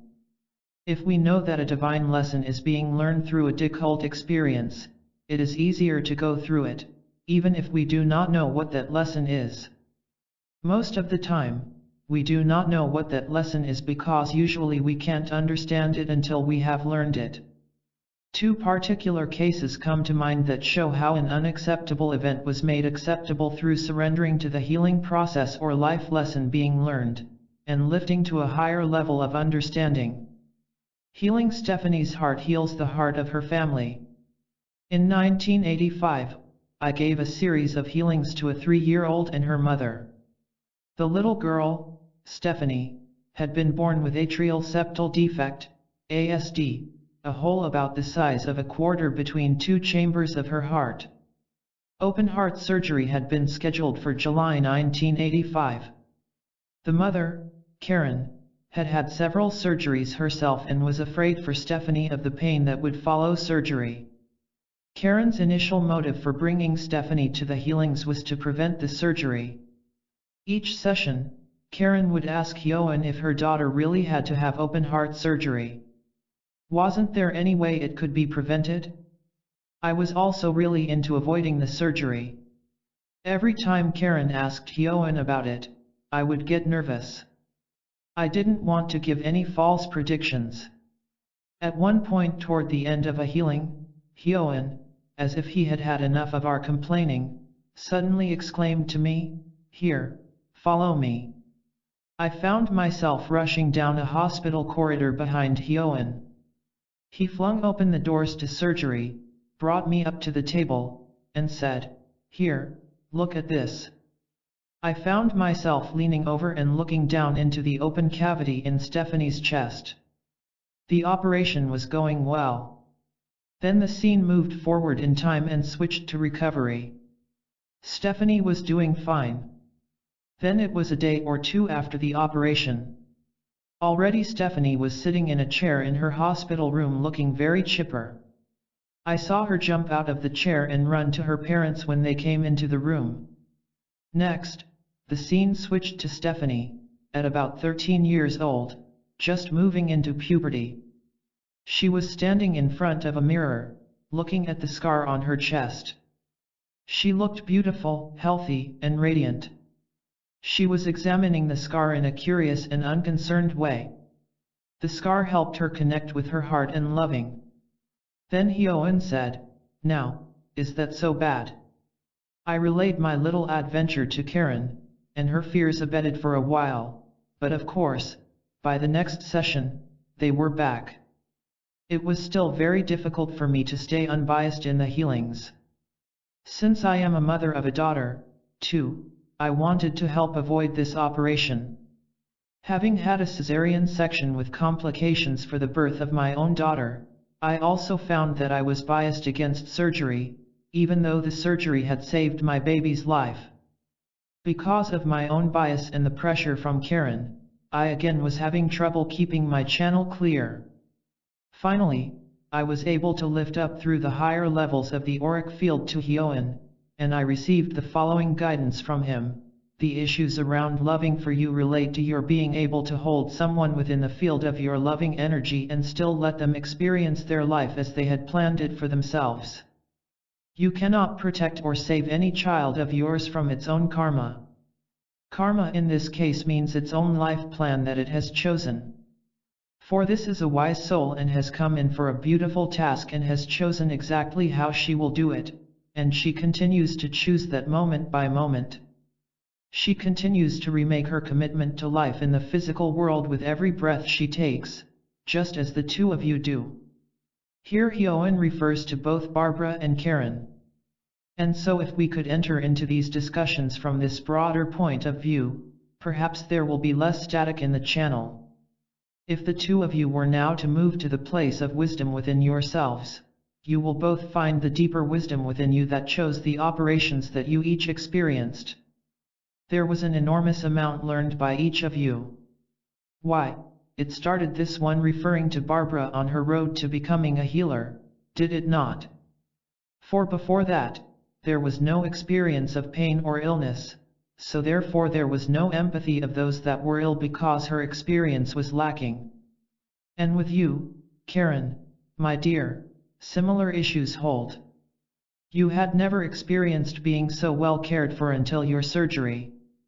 It opened for you great vistas of the heart, of caring and being cared for, of giving and entrusting.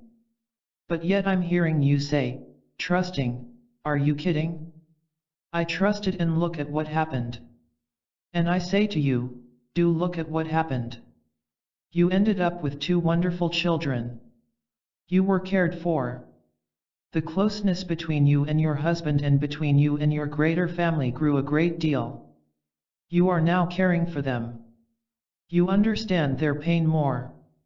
You are certainly well prepared to help carry your child through this operation, if it occurs, for you know what it's like. So ask yourself, what would you have asked of others when you had your operation? What gave you the most pleasure, the flowers in the room, the people visiting, the loving hands placed upon you? How did your experience lighten itself? Through what experiences did your hospital stay become more pleasant? And so, if you have a child who goes into surgery, how can you be with her? Choose the hospital carefully, as you did for the birth. Be there in the hospital with her. Go through the experience. Have your feelings. Hold her in your field of love, knowing that whatever happens is God's will and her will. That is the most difficult. For whatever happens is what she has chosen. Therefore, respect the wisdom of the soul that resides within your child. Respect its choices and support those choices. Support the learning that this child has undertaken to do. If she chooses to go through the surgery, know that it is a statement from her of an increased trust in the family, in loving, and in the heart. Now this may sound like a contradiction in terms, but look at the experience. Would one not need more trust in family, in loving, and in the heart to go through the experience than to not go through it? And yes, Barbara would argue, but why couldn't she avoid it? Why not? And we simply say one way is no better than the other. Each teaches a different lesson. Remember, Keep complete respect and courage. She has so much courage. She will tell you, Mommy, look, I am going to do this, and it will increase your faith as much as mine. I bring this to you as a gift. For the world is safe, although there be pain in it. The world is loving, although there be separation. The world is beautiful, although there be disarray. And I make this statement through these actions of my complete faith in the physical realm. I bring this to you as a gift. And so, dear Mommy, I have come to heal your heart as you have come to heal mine. Karen, in light of all this positive talk, and this has really touched me, my husband wanted to know if there are any psychological issues that will come out of it if she does have the surgery. She sounds as if she really is very together. It seems the difficulty is more for my husband and me than for her. Hyoen, we spoke to you today in the terms we did to echo the statements of Stephanie's broader and greater and deeper wisdom. But of course, there is the part that forgets. Of course, if she has surgery, when she wakes up there will be pain, and of course she will react in the pain, and of course she will say, Mommy, take me home. Mommy, take me home. And you will not be able to. But you can stay with her and say, the world is a safe place. I remember 'cause you told me so. And the same goes for your dear husband. Trying to protect her from her own wisdom does not work, my dear son. Go with the deeper wisdom of her choice, and you will be strengthened by it. When she forgets her strength, you can give her yours. You simply are returning the gift. You see how beautiful the harmony flows between each of you in the family, and what a family it is. Karen, I don't have any more questions. I just want to thank your guides for suggesting we do laying on of hands and for all the help. It really has been a pleasure to do it this month. She likes it and I like it, and it's become a ritual. Hyoen had instructed Karen to do laying on of hands healing with Stephanie each evening at bedtime. They grew much closer through this process and had been doing it for several months at this point. Hyoen, yes, it is a beautiful communion, is it not? Karen, I also wanted to know if there was anything that happened today that we should know about. Hyoen, the heart was strengthened, her faith was strengthened, and you need to go through more time before you know the outcome. I'm sorry, my dear, but we respect again the wisdom of your soul, for there will be great rejoicing when you have come through your tunnel. Barbara, I'm trying to see what's in this tunnel here. She looks in the tunnel. It looks like one of those Lego block games, sort of a funny little game, a kid-adult game to play with. That's what's in the tunnel. They're standing waiting as if there's more to say, only they don't have anything to say. I don't know if you have more questions. Karen, I have a lot of feeling. I can feel the tunnel. A lot of what I'm going through this last month is separation from my parents. I really finally am taking it in that my parents aren't here for me. And when they said the tunnel, I felt as if I'm having to be here for my family and be grown up and be really separated from my dependence on my parents that was never. I was dependent on them, and they were never there. I'm having a lot of feelings about them. I don't know what to ask about it. Hyoen, we are sorry that you experienced this pain, and we are so sorry that it was not perfectly the way you wanted it, from the level of the child. And as we have already said, your greater wisdom chose your childhood experiences. If you were to look at your mothering now and see the wonder of it, of the self-expression and the enormous room that you have for your self-expression through mothering, you would understand some of the choices that you have made. For there is no one bending over your shoulder saying, no, this is how a mother acts. Nor would you do that to your child when she becomes a mother. Karen, that's true. I forget the freedom. Hyoen, and so remember when you are in the hospital, don't let anyone stand over your shoulder and say, this is how you should be acting. Be completely yourself, and if you need someone to hold you, then by all means ask for that, for no one ever really grows up, at least in those terms. Needs are real and they are beautiful, and they bring people together and create more love between people, more communication and strength. You might say that a need is a strength growing. Admitting a fear is finding love. Admitting that you are lost means you are finding your way home. A need is a statement of truth, of where you are along your path. When Christ was on the cross, he expressed his doubts. There was a moment of non-faith, and he expressed it. Then later it was followed by a moment of faith. And so be completely in yourself and who you are in the moment. This will bring more courage and more strength to those around you. Lean on that dear husband of yours more. He's very strong. Karen, really? Hyoen, perhaps he forgets now and then. Try leaning a little more, and he'll remember it. Karen, I feel as if I'm going to burden him. I don't want to lean on him. It's amazing. Thanks. Hyoen, you are heartily welcome, and remember we are always with you. We will be there holding her gently when she leaves her body in the possible operation. Karen, yes, I know. I don't want to bank on the fact that she might not have it, so I'm really like sort of preparing myself that, Hyoen, you're going through it. You need to go through your tunnel one way or the other. Through guidance, it became clearer and clearer that the surgery would probably happen in order to help the whole family come together and learn to have faith in and trust in living in a physical world. Both parents were very spiritually oriented and somehow had equated the surgery to not having done something right spiritually. Through the series of guidances, it became clear that this was not the case.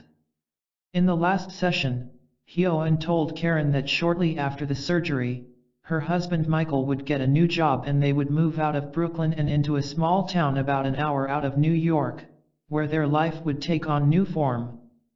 All this, he said, would be the result of the tremendous changes and growth in the family as it went through the family healing initiated by Stephanie's surgery.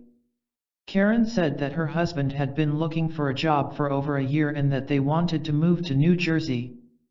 Hyoen said that it was not yet time for them to move, because they needed to complete the family healing that was taking place. It was important for Stephanie to complete her healing in the old home and leave it all behind so that she would start a new life in the new one. It is 1992 as I write this book. I have just interviewed Karen to check out the results of all the work. They are happy and comfortable. Karen says life is better than she ever dreamed it could be. She just confirmed the little trek that Hyoen took me on, through the operating room. Events unfolded just as he had said they would. Stephanie had open heart surgery in July. Her recovery was very fast. 2 or 3 days after the operation, she was very perky. The minute the nurses took the tubes out of her, she jumped out of the chair and ran across the room to greet her parents as they walked into the room. Karen said that Stephanie had had 3 emotional traumas during the hospital stay. They occurred when the staff had to take Stephanie away from her parents to have testing procedures, to have surgery, and then to remove the tubes. Karen said that Stephanie had 3 nightmares the first 3 times she slept at home, 1 for each of the emotional traumas. After that she was fine, no bad memories, and no problems about the hospital experience. The family went on vacation in August, another thing Hyoen said would happen that they didn't believe. When they returned from vacation, there was a job offer for Michael in New Jersey. It was the job he wanted but had refused earlier because the salary was too low. Now they had increased the salary to meet his requirements. Karen said it had taken only a couple of days to find the house they bought. By October, they were living in New Jersey, and Michael was in his new job. Karen says that the healing experience with Stephanie was a very important step in their evolution as a family. She says that 3 to 4 weeks after the surgery Stephanie was a different child. Before the surgery, she had been a wistful child, but afterwards she came solidly into her body, and her color changed. She is now 10. She calls herself a heart child. She writes beautiful poetry and music, sings, and is interested in acting. Karen says that, through the experience, she learned to trust much more in the synchronicity of the universe. Looking back, she can see that everything happened in perfect timing. For example, even though Michael had looked for a job for a year, the move could not happen until the healing was completed. Once it was, everything flowed easily and automatically into the new life the family made for itself. Now Karen says, I'm learning to trust in this greater plan. You have to put an effort out for anything. But when you put an effort out and you keep meeting resistance, you have to know that something else is going on. It might not be just that you are resistant, it might be that the timing is not right, and that something else has to happen, something has to be completed. Because once it was completed, everything fell into place immediately. I went house shopping for 2 days, Michael went 1 day, and we bought this house the day after we saw it. They had just lowered the price, so it fit at the top of our price range. Everything was like clockwork. I feel as if I learned to trust in that from the experience with Stephanie. And I have continued to have things like that. When something is right, it just goes along easily. You don't have to push upstream. Andy brings his family back together.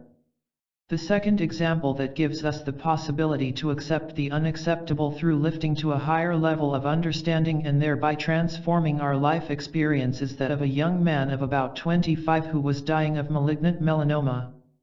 I shall call him Andy. Andy lived about 3 hours away by car, and his lovely mother brought him to healings.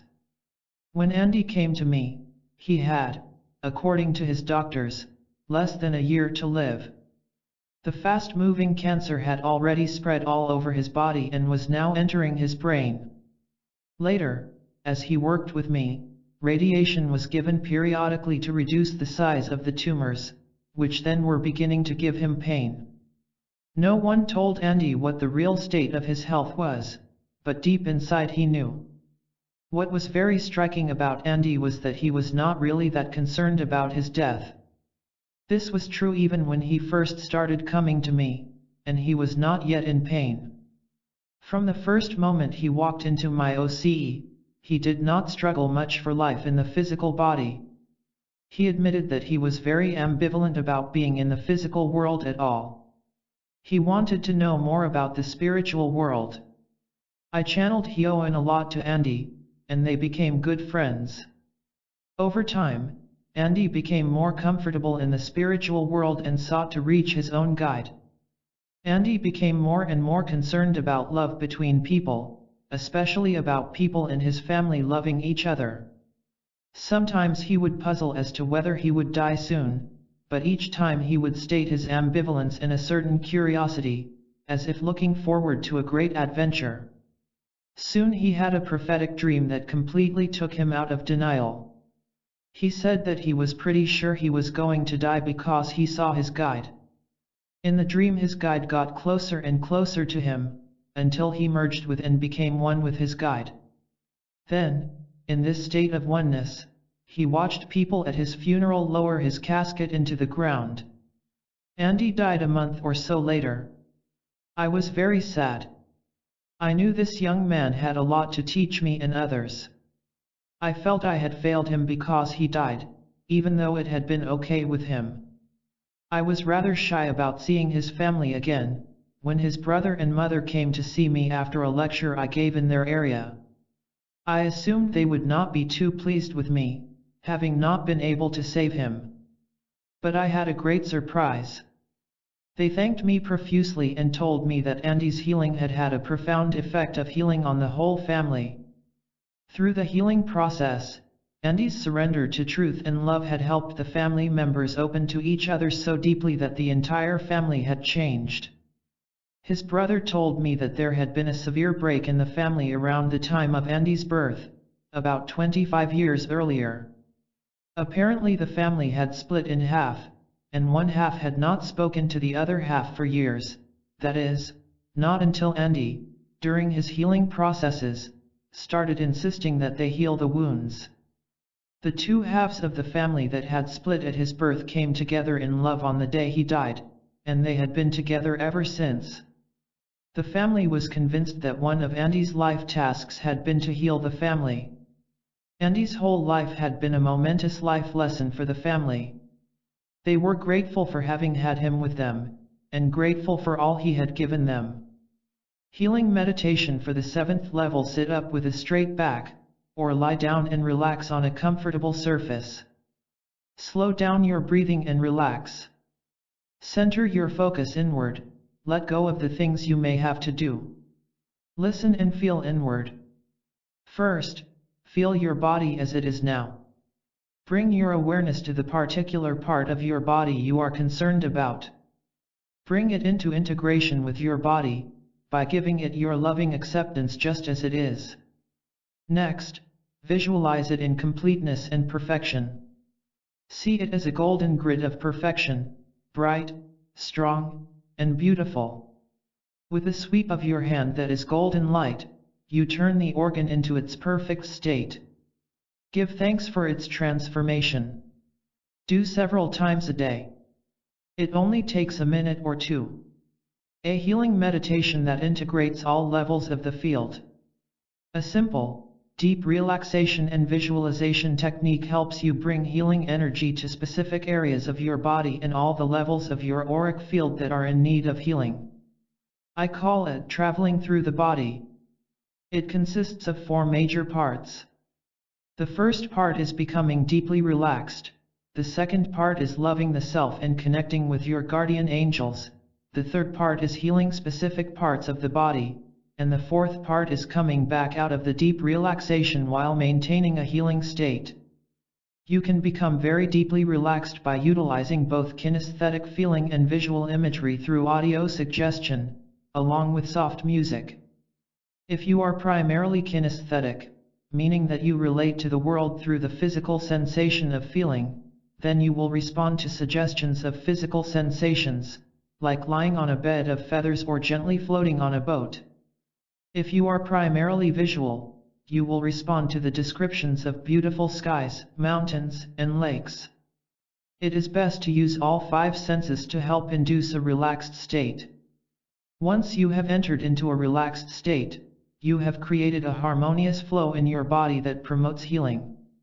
You can go on to the second part of the visualization. It is loving yourself and opening to help from your guardian angels. Next, in the third part, you can get specific about what you want healed. You can keep it very simple and focus on a state of complete health for your whole body. Or you can be very specific about organs and even cells. For example, some people visualize white blood corpuscles eating the unwanted cells of a tumor. You will feel healing energy coming to the unhealthy parts of your body. It is important to stay in this state until you know that you have completed your work for the period of time allotted. The fourth part of visualization is to simply come out of the deep relaxation and to create a nice closure to ensure continuation of the healing process. Give yourself time to come out of your deep relaxation, and while you are doing it, be sure to give yourself the suggestion that you can return to that healing state within a matter of moments anytime you wish. Also include, in your closure, the suggestion that the healing that you have initiated will continue throughout the rest of your healing process. That way, each day you can build up more healing power in your energy system. You can build your own visualization from the above format. Use your favorite music, your favorite images, and your favorite physical sensations. Here is an example of traveling through the body that I find effective. First, put on some of your favorite soft music. Then lie down on a couch, bed, or mat, and relax your breathing. Traveling through the body. Stretch out on a comfortable surface, and loosen all tight clothing. Feel your body resting on the surface beneath you. Feel warmth and energy flowing through each part of your body. Focus on your feet. Your feet become heavy and warm. Then move to your legs, and slowly work your way up the body. Each part becomes heavy, warm, and deeply relaxed. Feel the tension flowing off your body into the surface below you like thick honey. It oozes down through the surface, through the floor, and into the ground beneath. It sinks deep into the earth. Allow your breathing to continue to slow down to a nice healthy relaxed pace. Repeat to yourself, I am at peace, no noise will bother me. I am at peace, no noise will bother me. Imagine yourself very tiny, like a small gold light, and enter your body wherever you choose. Your tiny self flows to your left shoulder, relaxing all the tension in your left shoulder. Say to yourself, my left shoulder is heavy and warm. Then move across into your right shoulder. Give your tiny self any tools it would like to use to relax the tension in your left shoulder, like squirting it with a hose or painting it with a brush. Say to yourself, my right arm is heavy and warm. I am at peace, no noise will bother me. Your tiny self flows back up your right arm and flows into your chest, relaxing you even more. Your tiny self continues to move throughout your entire body, part by part, relaxing it. It becomes heavy and warm. Pause for a few moments to go through your whole body. Now if you really wish to go deeper, imagine that you are walking in a meadow with beautiful flowers. Look at the flowers in all their beautiful colors and shapes, smell their fragrance, feel the soft velvet petals. As you continue walking through the meadow, feel the light breeze on your face.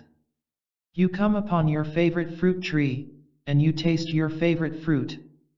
The breezes rustle gently through the leaves of the trees that surround the meadow. The birds are singing. You look up and see a beautiful sky, with white puffy clouds. As you lie on the soft grass beneath the tree, you make shapes out of the clouds. You feel good about yourself, your life, and your body. You begin to feel love for yourself. You begin thoroughly loving all of yourself, all of your personality, all of your psyche, each part of your body, all of your problems, and every aspect of your life. You gently enfold each aspect of yourself in loving acceptance, no matter how much you normally hate this part and reject it.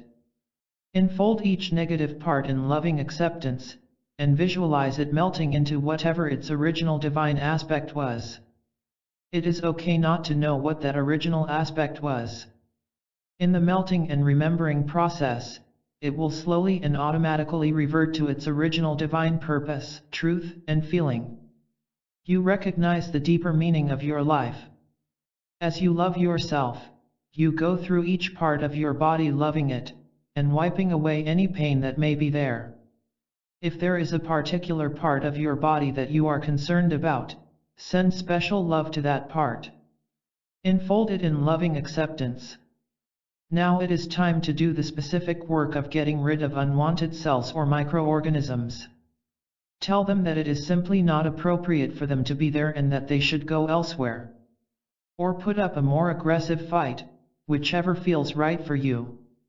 You can imagine a hose of fresh water squirting away anything you wish to leave. If a particular organ is under or over-functioning, you can make contact with it and coax it into balance. Be as creative as you wish. Enjoy yourself. Pause to have time to go through the body parts that are ill. After you finish healing specific body areas, move through each layer of your auric field, bringing energy and loving acceptance to it. Each time you move up a layer, it is like tuning the radio to a station with a higher frequency, or going up in an elevator and getting off on the next floor. Just set your dial a bit higher, and you are there. Level 1 of the auric field. First there is the layer of physical sensation.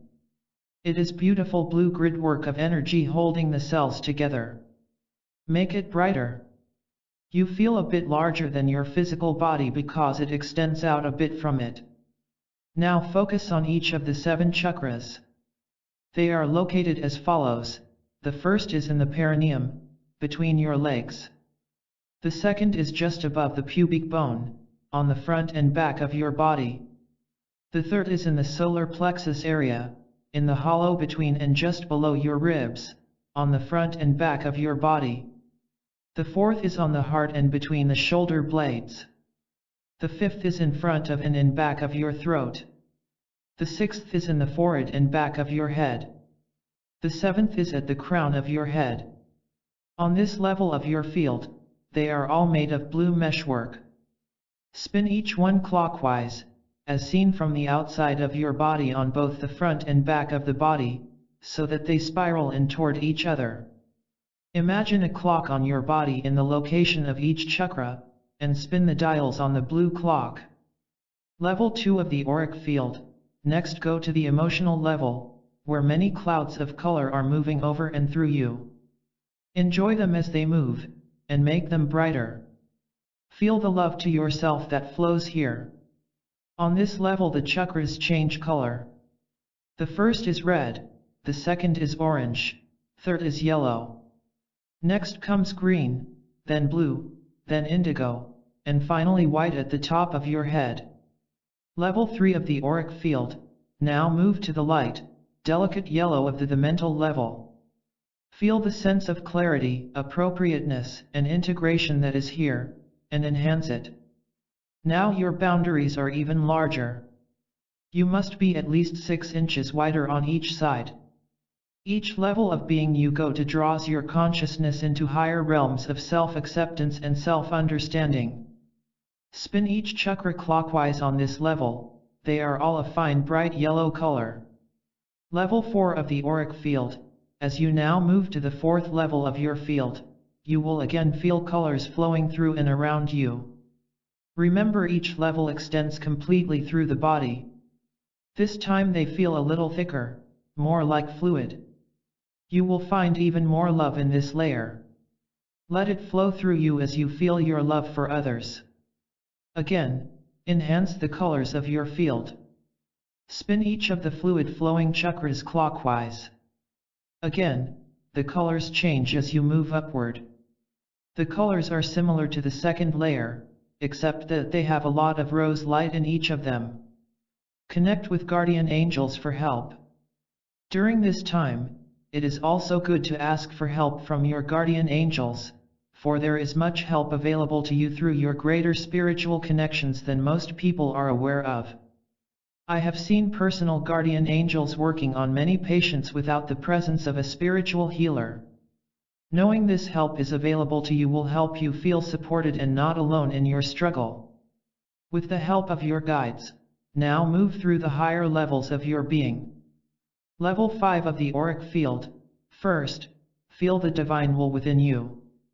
Feel its template all around and through you. It looks like a cobalt blue blueprint of the first layer. Feel how it strengthens you and gives you form. This is usually the hardest for people to relate to, because on this layer, the background, the space, is solid dark cobalt blue, and that which is normally solid is empty space. Spin the chakras on this level. They are composed of fine lines of empty space. Level 6 of the auric field. As you continue to move out now, to the 6th level, you begin to feel spiritual ecstasy. You are like the brilliant glow around a candle. You are opalescent colors streaming forth. Let your light shine. Your awareness of self now extends at least 2 feet from each side of your body. Each chakra again changes color, like before, but this time they are all full of opalescent pearly light. Level 7 of the auric field. Finally, you come to the golden grid of the 7th layer. Feel the strength of these fine golden threads of light. They wrap you inside a golden egg. Feel the strength of the eggshell as it protects you. Make it even stronger. Fill it in places that need it. Spin each golden chakra clockwise. Feel how strong it is. Now you extend to about 3 feet beyond your physical body in every direction. Enjoy it. Rest in the serenity of your divine mind. Stay in the expanded, relaxed state as long as you like. It is good for your healing. Go to sleep if you like. Come back to a normal state of awareness. When you are ready to come back to a normal state of awareness, give yourself a count back to assist. Simply say, by the time I count back to 0, I will be wide awake and alert, self-confident and aware, but remain deeply relaxed, and my healing will continue. Then slowly start counting back from 5 or 6. Each time you count the next number, remind yourself that you can return to this deep state of healing within a matter of minutes. Again say, by the time I count back to 0, I will be wide awake and alert, self-confident and aware, and yet remain very deeply relaxed. Finally you can say, 0. I am now wide awake and alert, and my healing continues. 17. Our intentionality in the Hara dimension. Everything we do rests on the foundation of our intentionality in the moment we do it. For example, we can say any particular set of words has a normal meaning, but the way we deliver that set of words can change their meaning drastically. We fill our words with the energy of our feelings, and how we deliver those words conveys just what we really intend. We can say I love you with love, with disgust, with pleading, with the falsity of tone that really means I hate you. How we deliver the words conveys our intention in the moment we deliver them. When we say I love you with love, that is exactly what we mean. On the other hand, when we say I love you with disgust, we are intending to let our disgust be known without directly saying so. When we say I love you with pleading, our intention is not to convey love but to get something through the act of pleading. When we say I love you with falsity, we may be intending to convey that we don't love the person.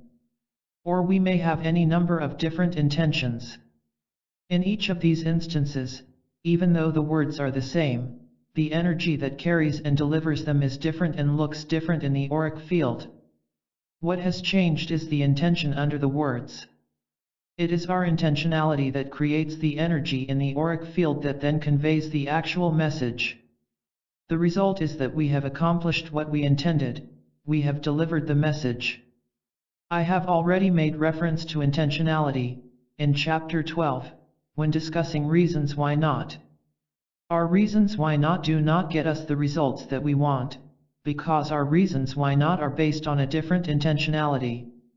They are based not on the intention to complete our original purpose but on the intention to make excuses for why we did not accomplish what we intended. Our reasons why not covered our original purpose by pretending to be in alignment with it. But they are really based on a totally different purpose. Thus we have mixed intentions when we allow reasons why not. In Chapter 13, on creating healthy contracts in relationships, we saw that we confuse our purposes a great deal in relationships. We saw that sorting out our intentions in relationships can be very powerful and transforming work. The lecture on world peace healing that Hyoen gave, in Chapter 13, shows how our individual wants or desires stem from different purposes. Some of our wants or desires serve the purpose of assuaging fear, some of our wants or desires come from our deeper spiritual longing or higher desires. When our purpose is also to assuage fear, we have mixed intentions or are at cross purposes with ourselves. This interferes with the natural process of creativity in our fives, and we can't create what we want. Anywhere in our fives, including health and healing, where we have trouble creating what we want, is where we have mixed intentions or crossed purposes. To create what we want, then, it is essential to be able to find what our mixed intentions are and sort them out. We must clarify our true intentions so we can realign the ones that are not in keeping with what we truly want. What we truly want is always aligned with our highest spiritual longings. When our personal wants and desires are aligned with our spiritual longing or higher desires, our purposes are aligned and the creative principle in the universe can function unhindered. By fulfilling our spiritual desires, we are led step by step to fulfill our life's greater spiritual purpose, our life task. After working with and observing the auric field for many years, I could see that a change in intentionality completely changes the balance of energy in the auric field as well as the type of energy that is released in the bioplasmic streamers.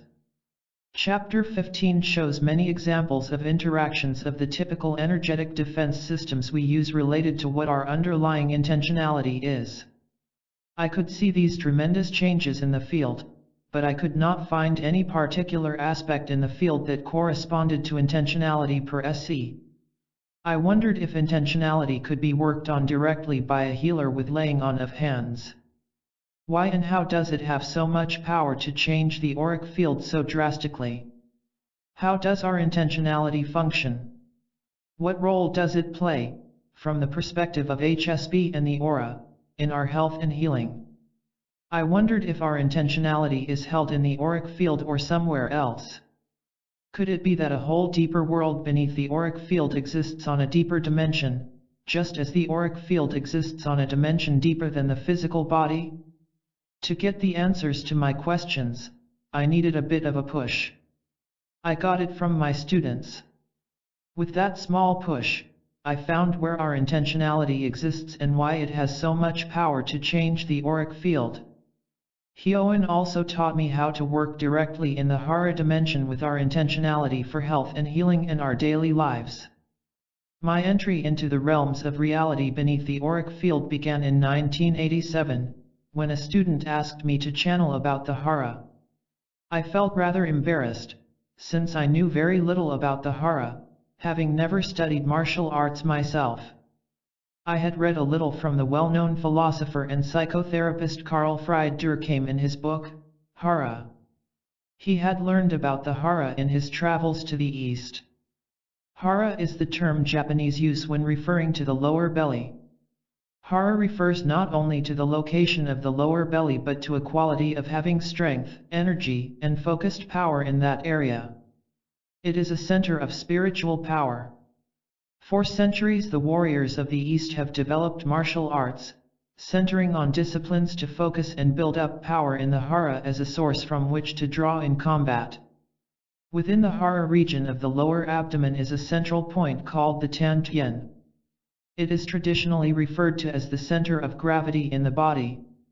The Tantien is the focal point of power in the Hara. In the martial arts, it is the center from which all movement originates. In addition to the little reading I had done on the Hara, I also had the opportunity to use HSP to observe the Tantien inside the body. I noticed that in most Americans the Tantien was very dim and undercharged. However, in people who had practiced martial arts for some time, this place was a very bright ball of gold light. In fact, some of them had a very strong gold line of light running through their bodies from head to toe. After many requests for channeling, I finally surrendered to the moment, and a new adventure began. I would like to share that adventure with you in this section. You will find it very important to your personal healing plan because it puts healing where it ought to be. It brings healing into the powerful act of evolutionary creativity. Here is what Hyoen said in the channeling on the Hara. The Hara exists on a dimension deeper than the auric field. It exists on the level of intentionality. It is an area of power within the physical body that contains the Tantien. It is the one note with which you have drawn up your physical body from your mother the earth. It is this one note that holds your body in physical manifestation. Without the one note, you would not have a body. When you change this one note, your entire body will change. Your body is a gelatinous form held together by this one note. This note is the sound the center of the earth makes. Well, that was enough to send me reeling. When I recovered from my normal reaction of, "Oh no, now what have I said?" I began searching for ways to apply the new information. If indeed this one note held our bodies in physical manifestation, then working directly with that note would be extremely powerful. The idea that our bodies are gelatinous is a very nice concept when we are trying to change something we think will take years to change. So the use of the idea of a gelatinous body in healing visualizations came in very handy. In later channelings, Hyoen explained that our heric level, where our intentionality is found, is the foundation upon which the auric field is formed. To understand this more fully, let us review once again the relationship between the dimensions of the physical world and the worlds of the auric field. The physical world exists in 3 dimensions. It behaves according to physical laws. Our physical body is related to our personality, but its reactions to what we do minute to minute in our psyche usually take a long time, sometimes decades. There is a big difference between the physical world that we can see with our eyes and the world of the auric field that we can see with HSP.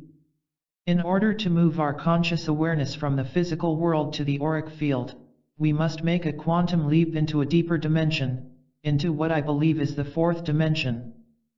I think the auric field exists in 4 dimensions. It behaves according to the physics of bioplasma and light. On the auric level, time is much different from the way it is in the physical. We can be in the present time, or we can move along what many people are now calling a timeline and enter past life experiences as if they were happening now.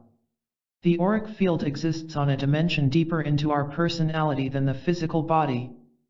It corresponds on a second-to-second basis with what is going on in our personality. This auric field correspondence is specific and immediate. Every thought, feeling, or other type of life experience shows immediately in the auric field as energy consciousness movement in form and color.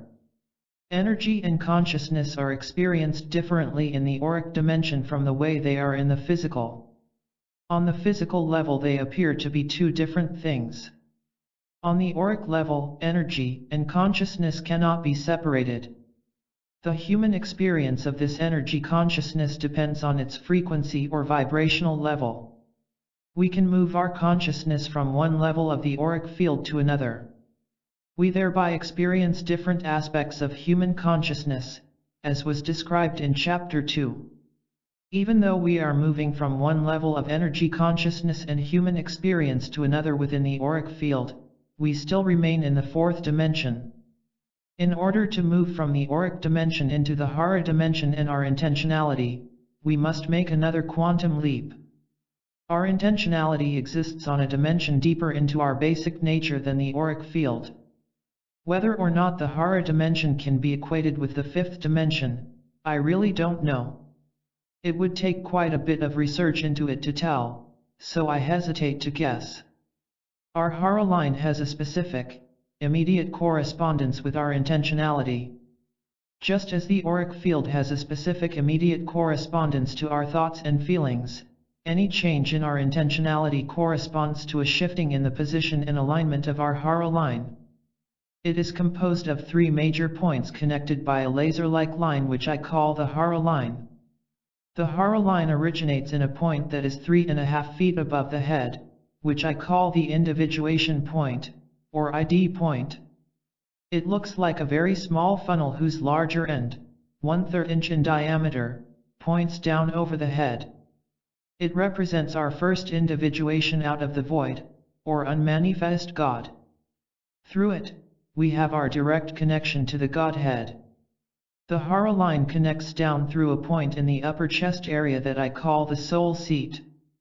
Sometimes it is called the high heart and confused with a chakra. It is not. The soul seat looks like a source of diffuse light reaching out in all directions. It is usually 1 to 2 inches in diameter but can expand to a 15-foot diameter in meditation. Here we carry our spiritual longing that leads us through life. Within it we can find everything we long to be, do, or become, from the smallest thing or moment in our lives to the grandest scale of life itself. The hara line continues down into the tantien in the lower abdomen. The tantien is located about 2.5 inches below the navel. It is about 1.5 inches in diameter, and it doesn't change in size. It looks a bit like a hollow rubber ball in that it has a membrane. As Hyoen said, the tone of this note is the one note that holds our physical body in physical manifestation. That note is a harmonic of the sound that the molten core of the earth makes. Healers use this point as a way of connecting to a great deal of healing energy. It connects them to the power source of the earth. The concept of sound holding shape in the physical world was discussed in Chapter 9. In this case, the one note is more than a simple tone that can be heard with normal auditory perception.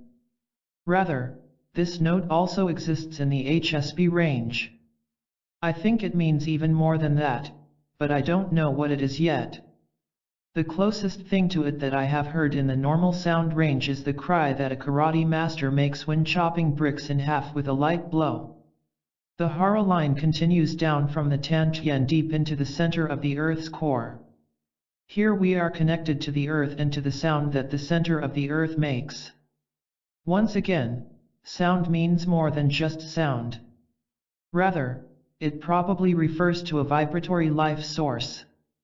By connecting down into the center of the Earth through the Hara line, we can synchronize our field pulsations with those of the Earth's magnetic field and therefore entrain energy from the Earth's field.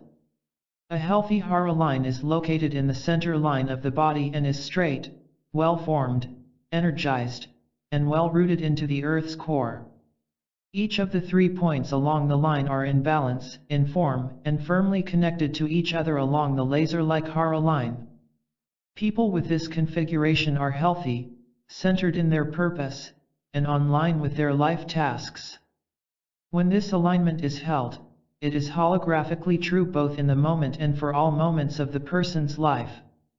The person is at once present for the small task at hand and is connected to each larger task that surrounds it, as in the holographic model discussed in Chapter 3.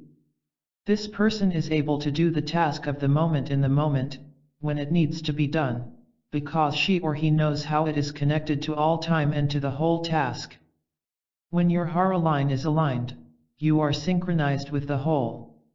When your Heric level is healthy, you will feel a lot of personal integrity, power, and personal purpose, because you are synchronized with universal purpose. That's when you have those wonderful days in which everything flows easily, just as it ought to. The feeling of being in your Hara is a very freeing one. In this position, there is no adversary. Once any 2 people align their Hara lines with universal purpose, they are automatically aligned with each other. Therefore, their purposes are synchronized so that each fits with the other. Their purposes are also holographically connected. Each purpose of each moment connects to all immediate purposes and to all greater long-term purposes. On the other hand, people who take adversarial positions could not possibly have aligned their Hara lines, because in order to do so, they must be aligned with universal purpose, which has no adversaries. Anyone who aligns his or her Hara line automatically aligns with others with aligned Hara lines. Therefore, to the extent that you have aligned your Hara line, to that exact degree you are on line with your purpose and in positive intent. To the extent that you are not on line in your Heric level, to that exact degree you are in negative intent. It is as simple as that. The complicated part is, how do you tell if you are aligned or not? If you do have HSP developed, it is possible to tell by using HSP to look at the Heric level to see if everything is well formed, aligned, charged, balanced, and functioning. Another way to tell is that someone who is in alignment will not argue about who is right or wrong. From that person's perspective, there is no adversary with whom to argue or fight. If you find yourself arguing, it means that you are not in alignment. Neither is the person with whom you are arguing, if he or she is arguing back. This does not mean that when you are aligned in your Hara, you simply say you are right and walk away. Rather, there just simply isn't anything to argue about or disagree on. Whenever you find yourself in an argument, your first act must be to center in and to align your Hara line. Arguments of right and wrong come from people working at cross purposes within themselves. That is, part of them is aligned and part is not aligned. This misalignment shows in the hara line. These internal parts are at cross purposes with each other. If we use the concepts of the higher self, lower self, and mask self mentioned in Chapter 1, we could say that part of the psyche may be functioning from any combination of each of these three aspects. That is usually the case. Very rarely are we totally functioning from our higher selves and, thus, from an aligned hara. The internal disagreement between these parts of ourselves gets manifested on the outer level in the form of an argument with another person. Our cross-purposes will also be materialized in the outer world as problems in creating or accomplishing something. They may arise in such things as procrastination or sloppy work. They may also arise between two people who are working together on a project in such ways as misunderstanding, confusion, competition, and broken contracts. For example, if each person's purpose is to get a project completed in the best way possible, on time and with the best quality, then it will probably happen. But if one employee wishes to take over the boss's job, the negative intention will change the quality of work, automatically undermining the boss, even if the employee doesn't try to. The hierarchic level in health and healing. In health and healing, the same principle of aligning with your purpose holds true. To the extent that you stay online with your purpose to maintain or regain your health, to that exact degree you will maintain or regain your health wherever it is humanly possible. Distortion in the hara line and the points along it depict the tremendous pain of humanity. This is pain that humanity feels but does not understand. Dysfunction, in the hierarchic level, is related to intention and life task. Many people do not even know, let alone understand, that we create our own experience of reality. They do not understand the idea of life purpose or life task. They do not understand the idea that our intentions have a great effect on our lives. They are not aware of the subtle but powerful shift that a change in intention causes in our auric fields and our creative energy flow. In any serious or long-term illness, a dysfunction in the hara line will be apparent. A trained healer will be able to work on the hierarchic level to heal it. Healing the hierarchic level involves working on the deeper issues of the client's intention, including purpose at any one given moment, and life task issues. Before giving examples of what this means in practical healing sessions, let us first look at the types of distortions that can occur in the points along the hara line and in the hara line itself. Dysfunction in the Tan Tien. Dysfunction in the Tan Tien shows in several ways. It can be displaced. It can be too far forward, backward, or to one side of the body. It can be misshapen. The membrane enclosing the Tan Tien can be torn, half of it blown open, or even worse. The result of Tan Den dysfunction is chronic back problems. If the Tan Tien is too far forward, the lower part of the pelvis will be tipped backward. Such clients are trying to jump ahead of themselves. If the Tan Den is too far back, the lower pelvis will be tilted forward. Such clients are holding back from their life task. Both of these will show in the body as lower back problems. Since the Tan Tien carries the one note, or tone, that holds the body in physical manifestation, if the Tan Tien is torn or blown open, its tone will be way off. In such a case, the body and psyche can be badly shaken. I have seen people with such a condition go into hysterics and not be able to get out of it for several hours. I have seen the body become extremely weak and not be able to recover its strength for years. I have even seen cases where the legs deteriorate. No matter what such people do for themselves, even physical exercises, nothing will help much until the damaged Tan Tien is repaired. Therefore, work must be directed toward healing the Tan Tien by repairing it, positioning it correctly along the hara line, connecting it to the earth through the hara line, and charging it. A healer who is advanced enough to do hara healing can do this directly or with long-distance healing. Healing the Tantien may also occur by doing martial arts with a good teacher.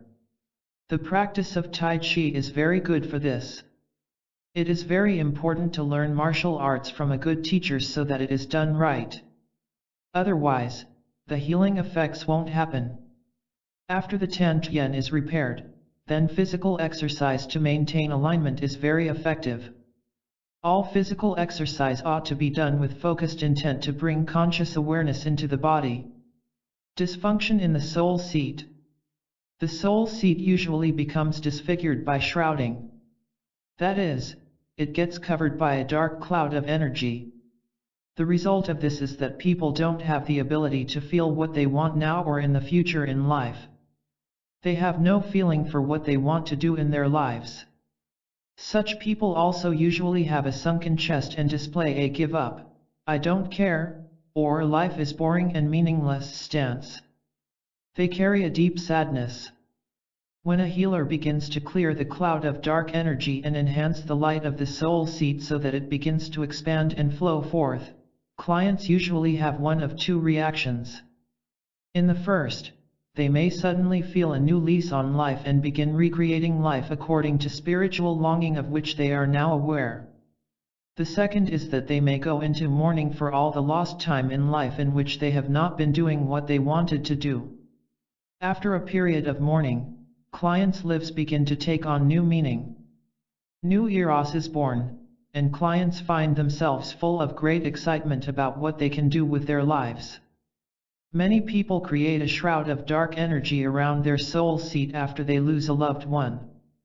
This anesthetizes their feeling of loss. But it also stops the natural mourning process. If the couple had great plans with each other that were not fulfilled, many times the person who is left alone in the physical world thinks that continuing with the plans, as they were before the death, is an act of loyalty to the deceased. Unfortunately, since all plans are alive, constantly changing and unfolding, that doesn't work. Blocking the mourning will not allow the plan to be alive and changing. Refusal to mourn will eventually freeze all the life force out of the plan. And after some time, no more unfoldment of the work will continue. People will focus on preserving the work, and it will take on a museum-like quality. The way to heal this is to go through the mourning of the loved one. This will release the plans for unfoldment. It can be done at any time. This allows other people to enter into the plan for new life and companionship. It is never too late for anything. The plan can be accomplished, but in a different way than before, because different tools and people will be there for its accomplishment. Dysfunction in the ID point. The funnel-shaped individuation point above the head can get distorted in form or clogged up. This results in a disconnection from the ID point. Disconnection from the ID point also leads to a certain cynicism about life, because there is no understanding, no knowing of God. People disconnected from their ID points probably think that people who believe in God have a very Pollyanna view of life and are in fantasy. To such individuals, organized religion is a way to control people because it defines and describes a God that, to them, doesn't exist. They have had no personal experience of God with which to compare and confirm any descriptions or definitions of God. They may be atheists or agnostics. They will accept M1 metaphysics, which ignores the question of God's existence. When the healer clears and reconnects this point, clients will actually begin having childhood memories about being connected to God. They will also begin to develop a new connection to God through their personal experience, rather than accept God according to someone else's descriptions or rules, as in many organized religions. Dysfunction in the Hara line and its points. From my perception, the alignment of most of humanity's Hara line is not ideal.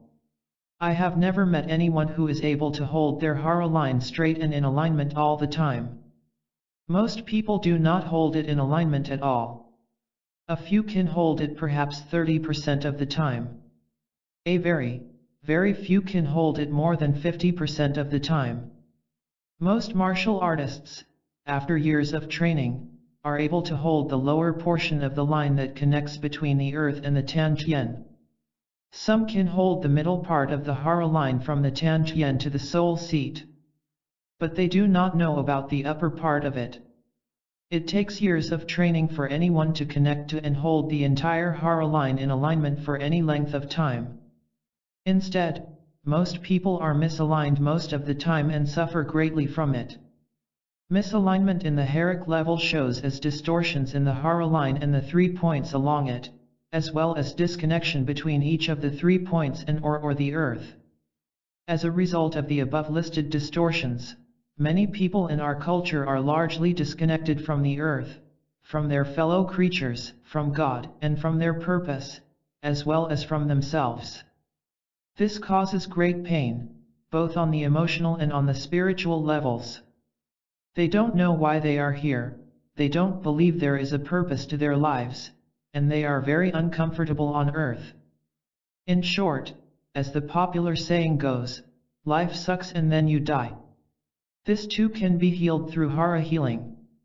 Hara lines of people of other cultures are different from those of Americans. People in different cultures distort their Hara lines in different ways. People within the same culture distort their Hara lines in similar ways. Therefore, people within the same culture suffer in similar ways. People of different cultures suffer from different kinds of pain. I have not had the time or privilege to make enough observations of different cultures around the globe to see this difference, but Hyoen has said that it is the cause of a great many international disputes and that, as we learn to heal the heric level, we will also make peace between the peoples of the earth. Hara healing. Once healers have determined the state of the heric level, they can work on the heric level for healing. This healing will bring it back to the state of healthy alignment, balance, and charge. It will also put clients squarely back on their life path, and their life will change, usually quite a lot in a very short time. As people return to their true life's path, all the material world around them that is not in harmony with that life path either changes or drops away. This includes material possessions, jobs, and living location, as well as friends and intimate relationships. Hara healing is advanced work and requires a lot of training and practice. The healer must be able to straighten and hold his or her Hara line, with all 3 points in the correct position, and be firmly grounded into the earth in order to correct clients' Hara lines.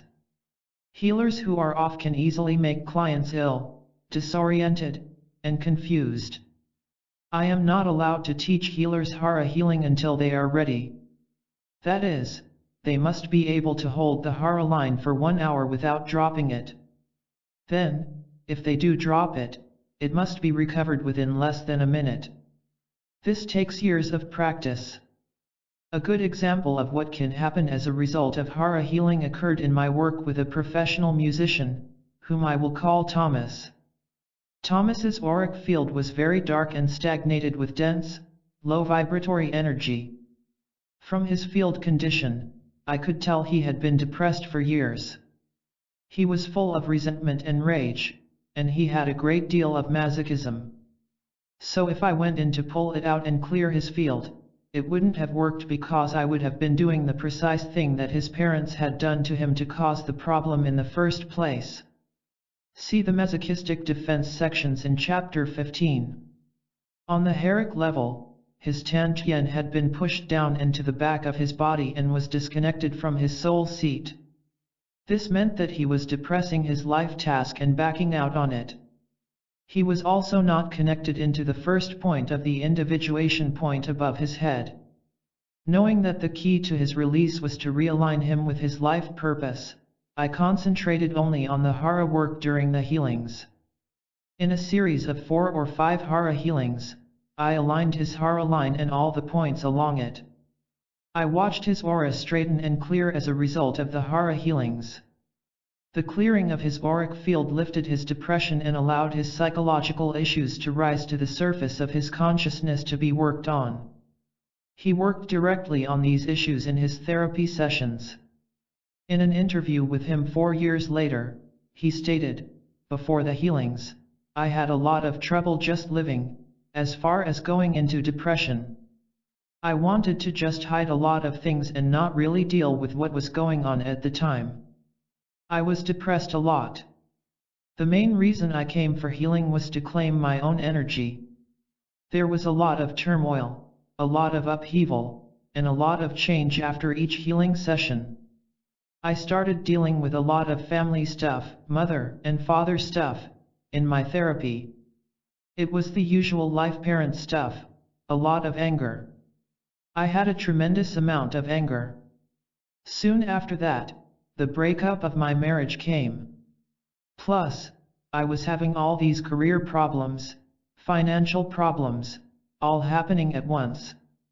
There was so much struggle and pain and confusion and sadness and all of that, that the conclusion that I came to was that my purpose in being here on earth was to resolve all of that. As long as I could keep things simple, if I could just remember that that's why I'm here now, I was fine. As a result, I got through it. I lost about 20 pounds. I've been in a great relationship for about 3 years now, and I'm very good friends with my ex-wife and her family. There is nothing more there to be resolved. I'm also going to computer school as a way to learn to make more money. I'm still a professional musician. I still play and I have some students. The main thing I took from the healings, the most memorable part of it, was feeling more centered in my own energy. So I'm now able to sustain my own energy and do what I feel I need to do for myself. I still would like to teach more music and go into more musical expression. I'd like to express the music that's inside of me without necessarily labeling it jazz or new age. I want to tap into something inside of me. That's my big challenge now. Aligning with your life purpose. Aligning your heric level will align you with your life purpose. The exercise that follows will help you to align your hara line and heal any distortions in it or in the points along it. It will align you with your greater purpose. I suggest you do it each day in the morning to heal yourself and each time you set about accomplishing something. You will be amazed at the results you get. As you get used to holding the hara alignment, you will use it all the time. With it, you will be able to stay aligned with your greater life task in any small thing that you are doing in the moment. It is very applicable to your task of healing yourself. An exercise to align your will with your life purpose. Imagine a sphere of energy inside your body on the midline of your body, located about 1½ inches below your navel. This point is the center of gravity of the physical body. It is the Tian. It is the one note that holds your body in physical manifestation. The hara line and the Tian are usually gold. In this exercise, you will make the Tian red. Stand with your feet about 3 feet apart, and bend your knees deeply. Let your feet splay outwards so that you do not twist your knees. Align your spine. Pick up a piece of hair that is directly on the top of your head. Pull it so that you can feel the very center top of your head. Now pretend that you are hanging from this piece of hair. This will align your body on a plumb line with the earth. Place the tips of the fingers of both hands into the Tian. Keep your fingers together. Feel the Tian within your body, and make it hot. Make it red hot. If you connect to it, soon your whole body will be warm. If your body does not get warm, you have not connected to it. Try again. Practice till you succeed. Once you have succeeded, move your awareness to the molten core of the earth. Place your hands in a triangle position, with fingertips pointed down into the earth directly in front of the Tian. Feel the connection between the earth's core and your Tian. Now you will really feel the heat, burning heat, so much that you will start sweating. You may even hear a sound similar to the one martial artists use as a cry when they are about to strike. If your higher sense perception is open, you will be able to see the red color in your Tian. You will also see a laser line of light connecting the Tiantian with the molten core of the earth. I call this the Hara laser line. If you don't see it, imagine it. You don't have to see it to make it work. Now place the fingertips of the right hand into the Tiantian, and point the left palm to the right side of your body with the fingers down. Hold the left hand directly in front of the Tiantian. Hold this configuration until you are stable. Now bring your awareness to your upper chest area, about 3 inches below the hollow in your throat and again on the midline of your body. Here is a sphere of diffuse light. This light carries the song of your soul, your unique note that you bring to the universal symphony. It carries the longing that leads you through life to accomplish your soul's purpose for your life. Place the fingertips of both hands into the soul seat in the upper chest, as you did before in the Tiantian. When you connect to it, it may feel like a balloon is being blown up inside your chest. It may feel very safe and sweet there. Feel that sweet sacred longing as it rests within you. It may remain nameless, but you can still feel it. It looks like the diffuse light around a candle, but it is purple-blue in color. Expand the purple-blue light in your chest. Next, place the fingertips of the right hand into the soul seat and the fingers of the left hand, pointed down to the earth, over the Tiantian. The flat open palm of the left hand faces the right side of your body. Feel the Hara line running directly down from the soul seat through your Tiantian and down into the center of the earth. When you can feel this very strongly, then move on to the next step. Leaving your left hand where it is, raise the fingers of the right hand over your head. Let the middle finger of your right hand point up to the ID point, 3½ feet above your head. Feel the Hara line, which extends from the soul seat up through your head to the small upside-down funnel opening of the ID point. This small opening is really a small vortex, its open end facing downward. It is the hardest to feel. Try it. It may take some time. This vortex represents the first point of individuation out of the Godhead, or isness. It represents the first point of individuation from the oneness of God. When you are able to get the Hara line through the ID point, it suddenly disappears into formlessness.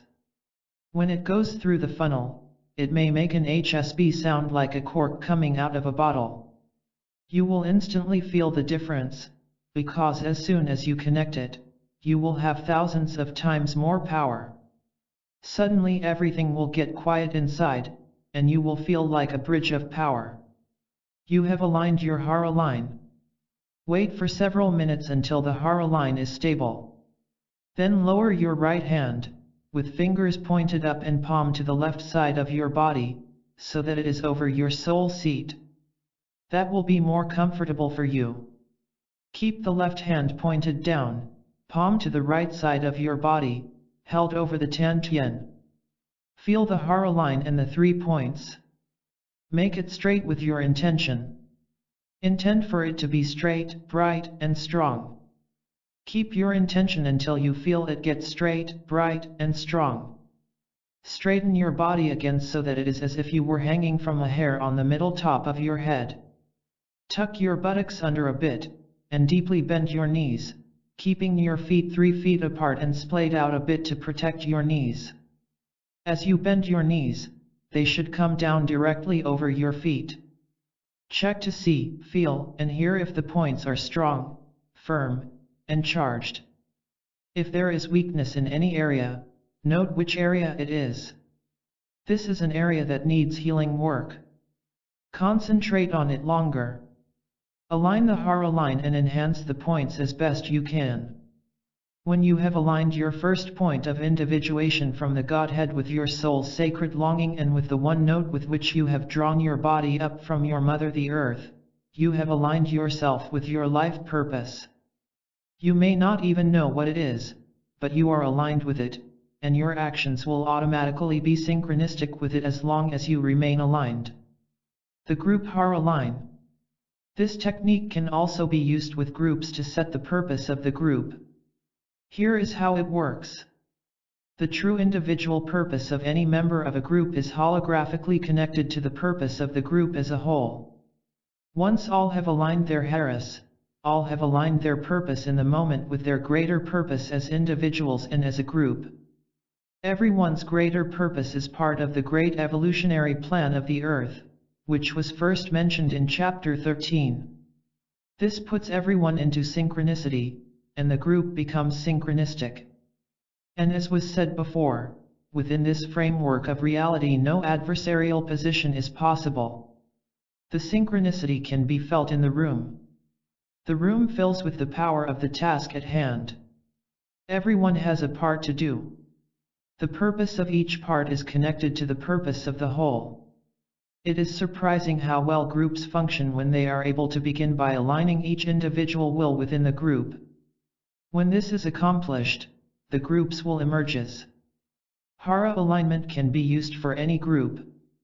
You can use it with your healing team, your research group, political group, or business group to set the purpose of the team.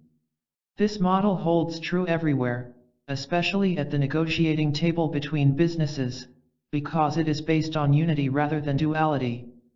If all align their hieros and are connected to the universal purpose, there will be no win-lose situation. The transactions will be smoother.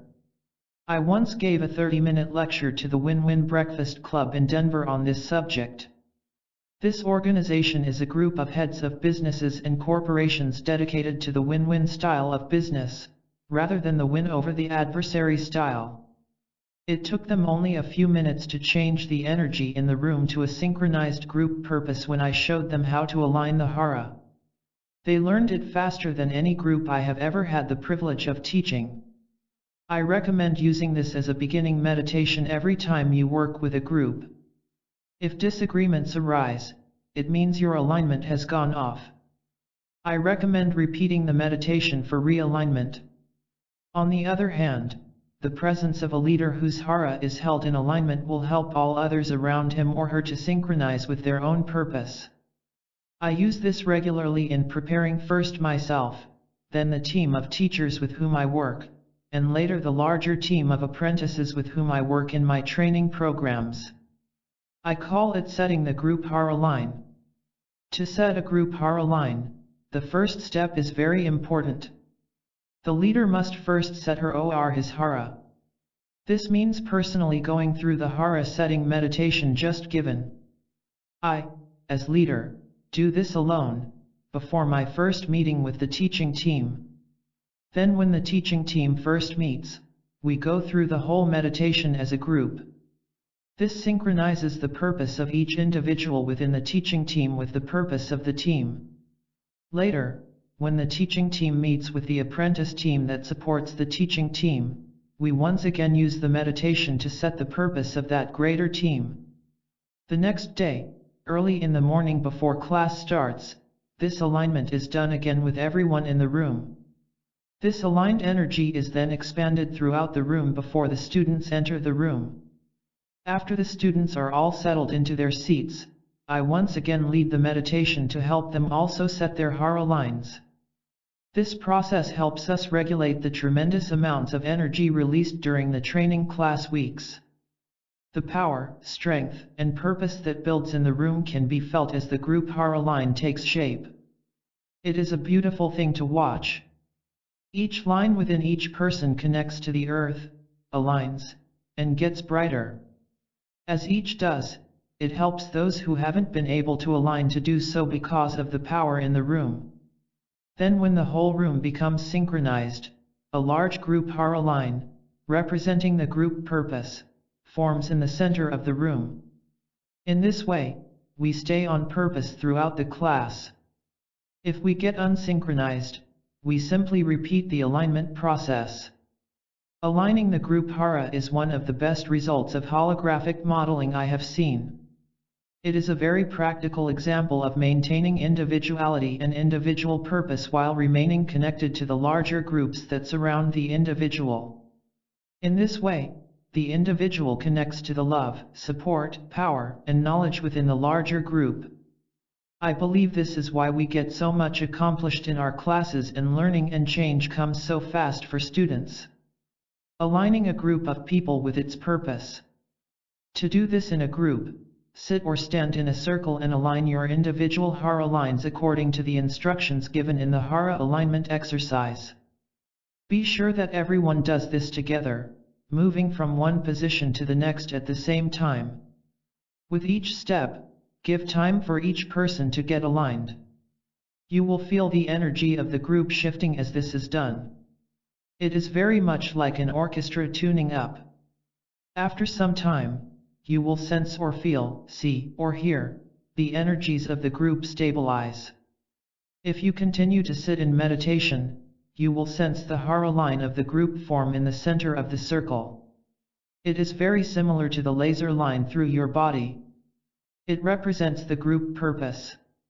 It is a beautiful golden line of light, with the same 3 points described above. There will also be connections like the spokes of a wheel, from the tantien of the group hara line to the tantien in each body. Feel how strong and stable the energy in the room is. Now you can go about your work as a group without hassles. Reincarnation in the same lifetime and the transformation of the hara line. In Hands of Light, I spoke about the phenomenon of reincarnation in the same lifetime that occurs when someone finishes his or her life task and moves into another life task without leaving the body. I described a cocoon that forms in the auric field around the vertical power current at the spine. Since then, I have observed that within the cocoon, on the heric level, the hara line dissolves and re-establishes itself, thus establishing a new life task for the new incarnation without requiring starting all over with a new body. The process of dissolving the old hara line and re-establishing a new one usually takes about 2 years. Since the points along the hara line also change when the hara line changes, the reincarnation in the same lifetime is usually accompanied by some physical problems. When the tantien wobbles and dissolves, the physical body may go into chaos. The physical symptoms may be many, but none may be diagnosable. Or in other cases, you may have a life-threatening illness, a near-death experience, or a physical death back to life experience. Reincarnation in the same lifetime is very confusing for anyone to go through because you lose your sense of self, all the things with which you identified yourself, and your purpose. It sometimes appears that you are going to die. It is a time of deep personal change. It is a time of not knowing, a time of contemplation and waiting, sometimes in a black velvet void that is teeming with unmanifest life. It is a time of surrender to the greater powers that are at work within you. Later, during this time, new energies from your core star begin upwelling into the heric level to create a new hara line that corresponds with the new task you have taken on. Of course, the new task will be related to the old one in the same way that past lifetimes are related to each other in the present lifetime. Reincarnation in the same lifetime is becoming more and more widespread as the number of people on paths of spiritual awareness grows. During the 2 years that it takes to undergo reincarnation in the same body, everything in the life changes. This includes major shifts in profession, intimate partner, living location, friends, and finances. After the 2-year period, usually life is very different. Reincarnation in the same body can happen more than once in a lifetime. But to my knowledge, that is extremely unusual. Here is a good example of how a person's life changed as a result of the process of reincarnation in the same lifetime. I shall call her Rachel. Rachel was a brilliant corporate executive, running the human resources division of a large financial organization. She originally came to me for healing of chronic edema, which she had had for 18 months. After 3 healings spaced a couple of weeks apart, Hyoen said that she didn't need any more healings. It took a couple of months for the edema to clear, and it never came back. During the healings, Hyoen didn't talk about her physical condition at all. Instead, he talked about the tapestry of Rachel's life, about weaving the golden threads of her life together. Rachel then began studying at the Barbara Brennan School of Healing, and after several years, she began helping me run programs. It was during one of those programs that I noticed that her Tian was shifting and that she was going into the 2-year process of reincarnation in the same lifetime. Here is how she describes her experience. I had no idea what was going on. On my 38th birthday in February, I cut off my long hair. I had had it all my life. But I felt that I had to absolutely change something in myself. A few days after that, I went to San Francisco to meet you for the introductory workshop. I walked into a hotel room, and you took one look at me and said, "Oh look, your Tian is wobbling all over the place." I had no idea what that meant. You said, "That's what happens when you reincarnate in the same body. Your hara line disintegrates." This freaked me out, because I had no idea of what it meant. Then you looked to see if there was a cocoon around my vertical power current. There was a cocoon. You drew a picture of it.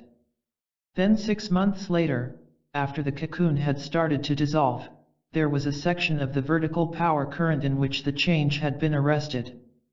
You said that I had stopped the process. Later, when my back went out, you said that one of the reasons I was having so much trouble healing was that my Tian was still wobbling, because the reincarnation process was still going on. I had been in perfect health all my life before that, so it was very difficult for me. After the reincarnation process started, I also went through a bunch of past lives.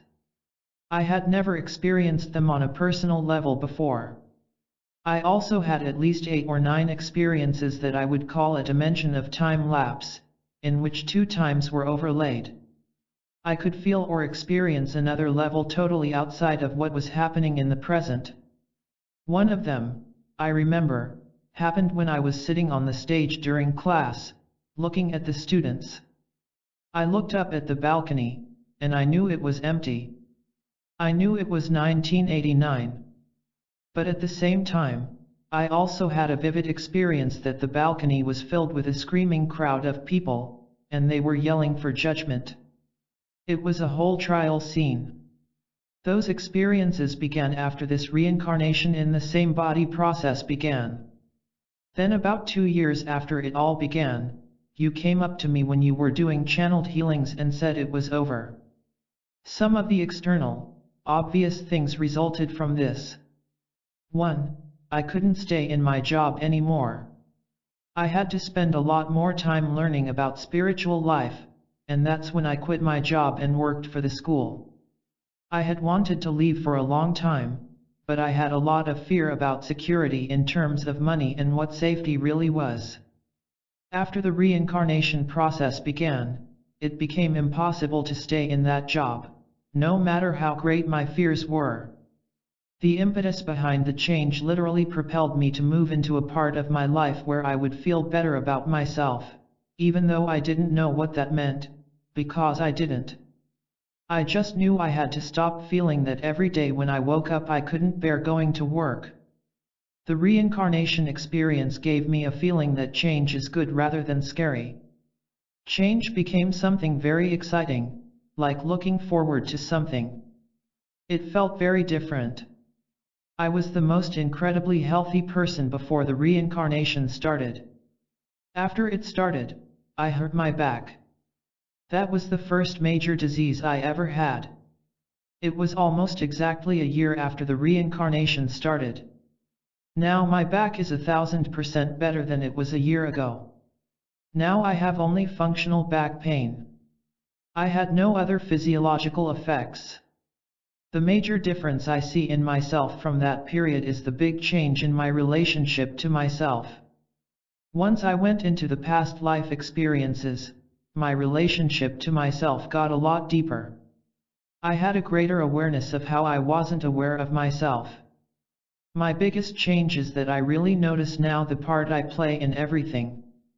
I really am much more aware of how I am at least 50% responsible for everything that happens. I have much less blame in terms of it's me or them. I have much more awareness of the habitual pattern in my life that causes me to act the way I do through my defense system.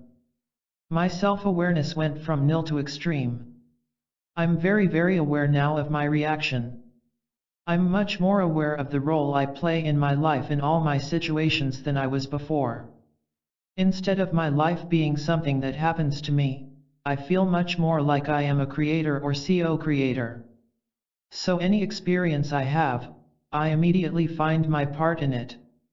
This includes relationships, everything. I notice my part in things, my role, my responsibility. If I'm having a fight with somebody, now I see what part of it is my fault. I see how everything is shared with all of us, everything is communal. And that feels real different. Take my family, instead of just interacting with them, I have a second vision where I also notice, even if I'm talking with my mother while cooking or whatever, exactly what I'm doing that affects her and how it affects her in a certain way. And then she has a reaction to me and it comes back to me like a ping pong ball, and I'll have a reaction, and so on.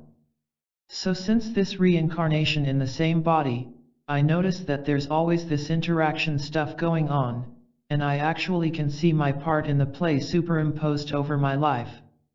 For example, my whole Christmas holiday was wonderful because I was completely aware of the energetic interactions I had that were absolutely habitual with my family.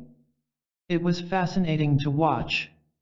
If I just stopped the energy, just stopped that interaction and replaced it with something else, everything changed.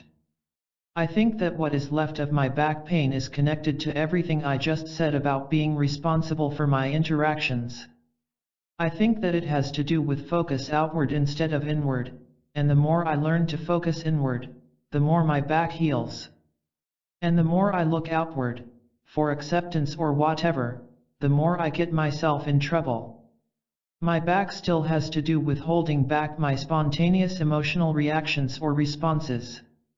I know that I still hold back a lot of gut reactions, a lot of feelings.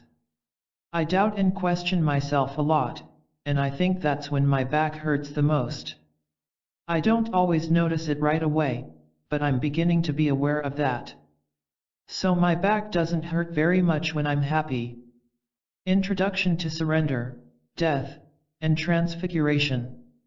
The experience of reincarnation in the same lifetime requires a letting go and dying of the old, to allow space and time for rebirth. Here is a wonderful meditation given by Hyoen to facilitate the letting go of whatever it is in you that needs to dissolve. I suggest that you play music in the background. You can do this either alone, or in a group. It is designed to facilitate great change in your life. Surrender, Death, and Transfiguration. Channeled from Hyoen. Feel the power of your divine grace. The power of the light has brought you here. It is through grace that you will experience this healing. This period of time in your life may be a very difficult one for you, but certainly a time filled with growth, a time filled with love, a time filled with brotherhood. It is a time to be grateful for. A time to give thanksgiving for. A time to be moving onward from and outward from. A time of forgiveness for that which remains to be forgiven. A time of understanding for that which can be understood. A time of surrendering to that which cannot be understood. A time of following and a time of leading, a time to be and a time to do. It is your time. You have created it for yourself, and so, it is you who will be in it according to your choice. Dear ones, how do you wish to spend this time? It is your time. It is your time to follow your soul's sacred longing. A time of life. A time of birth. A time of renewal. The laboring of birth comes after the time of darkness. Within the darkness the womb grows full. Magic is accomplished. Life sprouts from the earth. You are being reborn to a fullness in new form, in new life.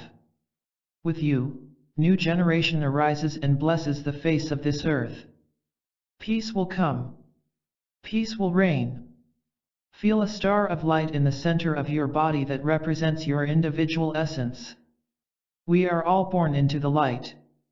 You are of the light, you are the light, and the light will reign on this earth for 1,000 years, all humankind will be one. Allow the magic to enfold both you and the ununderstandable. Simply be within the womb of regeneration. Allow that which needs to die to dissolve into the magic, fodder for the fields. What is it that you will give to the earth for dissolving? What is it that must be let go of for regeneration to occur? Place it now into the earth with love and sweet surrender and farewells, sweet farewells. Let it go with blessings of sweet remembrances, of that which has served you in the past and no longer serves you now. Place it deep within the womb of your mother the earth. As a seed. Let it roll off your body. Let it flow out of your consciousness. Let it dissolve out of your thought forms and flow down deep into the earth for a time of forgetting. Then come to the star of light within you, deep in your belly. Deep within your body, about 1½ inches above your navel, is the beautiful star of your unique essence. Simply be here now. That which was let go will be transmuted while you simply be here now. That which dies of form is immediately reborn into the formless life of the void. What is death to form is birth to the teeming, formless life of the void. Within the natural cycle, spring will touch that which dissolves. That which is forgotten will, in spring cycle, arise like a phoenix in your re-remembering of a different sort. As life within the formless void surrenders to its death, form is reborn. 18. Our Divine Core. After working on the Hara line and on intentionality with many people and seeing the big changes in their lives, with their life purpose opening up and fulfillment coming to them, I asked, who is it that is being fulfilled? Who is it that has this life purpose? Who is it that has all this intentionality? After all, our intentionality isn't who we are. Clearly our personality isn't who we are. It is only a signature expressing a bit of who we really are. Our physical body certainly isn't who we are. Then who are we? Where are we? From where does all this life stem? Who am I? I reasoned that there must be another deeper dimension beneath the Heric level, a dimension that is the foundation for the Heric level, the dimension of the knower. Hyoen was quick to respond to my curiosity. Beneath the Heric dimension lies the dimension of your deeper core. The core is the eternal I am, what is, was, and ever will be. Here is the origin of your creative force. Your core is the internal source of the divine. With HSP, it looks like a star, a core star. This light is a signature of the eternal essence of each person. It exists outside of time, space, physical incarnation, and even the concept of the soul. It seems to be the source of life itself. It is the unique individual God within each of us. It is the source from which all incarnation stems, and yet it remains in complete peace and serenity. Where the core light emerges, it brings health. Where it is blocked, disease occurs. So I was off on another adventure looking for the core, finding it, and learning to experience and work with it. Working with the core star has been extremely rewarding. In all healings that I give now, I work with all 3 levels at once. So travel with me now, as we enter into the world of your essence, the most holy of holies within you. I'm sure you will enjoy it. The core star, the eternal source of your essence. Using HSP, I was able to locate the core star within the body. It is literally in the center of the body. I realized that the essence of the core is everywhere, but focusing on this central location in the body helps one contact it. The core star is located about 1½ inches above the navel on the center line of the body. It looks like a brilliant light of many colors. This light can expand infinitely. It has a very familiar feeling of unhindered self within it. It is the you that you have been throughout this life. It is the you that you were before this particular life.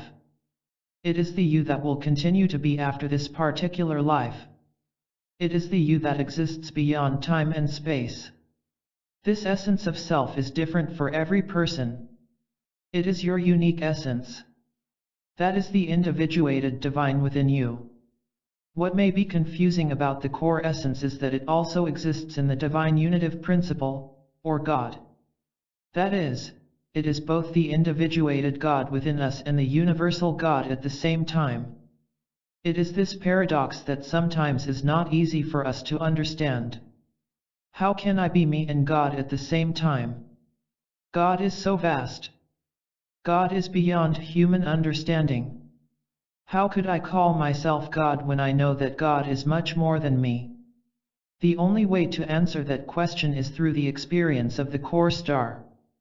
Through bringing conscious awareness to the core star, sensing it, and then discovering that this essence is the same as the self, we can resolve this human paradox.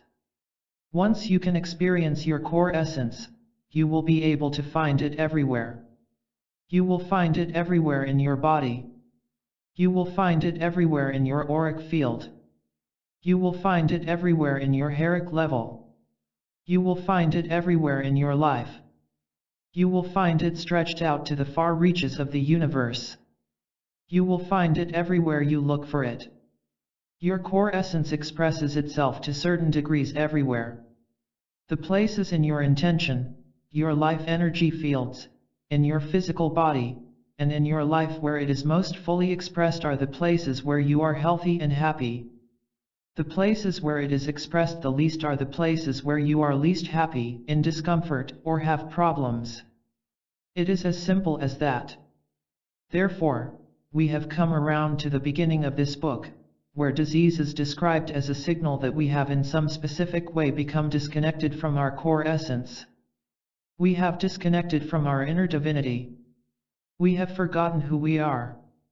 Using HSP, we can see this as disconnection from the core. Disconnection from the core. In the core star level, dysfunction is almost always related to people being disconnected from their core in some way. It isn't that there is something wrong in the core itself, it is that something is wrong in the connection between the core and the other levels of their existence. In some way, the core essence is not being transmitted all the way through into the physical world. It could be caused by a dysfunction in the auric or heric level that does not allow the core essence through. Or the core star may be shrouded with dark clouds of energy or even encased in a very dense, resilient substance. The pulsations and light from the core star are not allowed to emerge.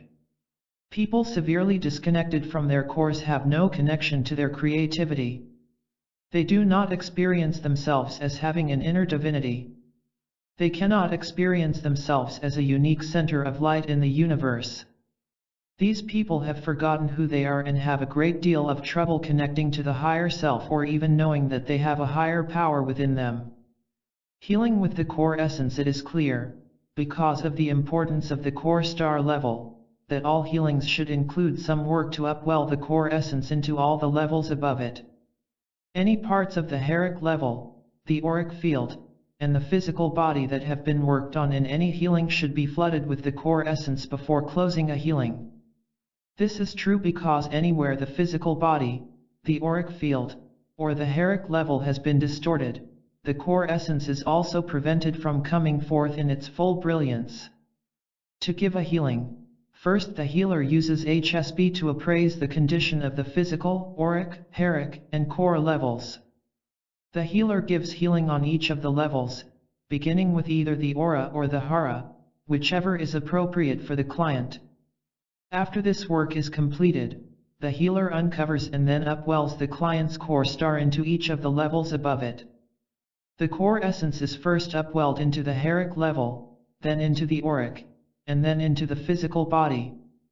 The healer expands the client's core star so that the individual essence of the client fills his or her intention on the heric level, personality in the auric field, and every cell in the physical body.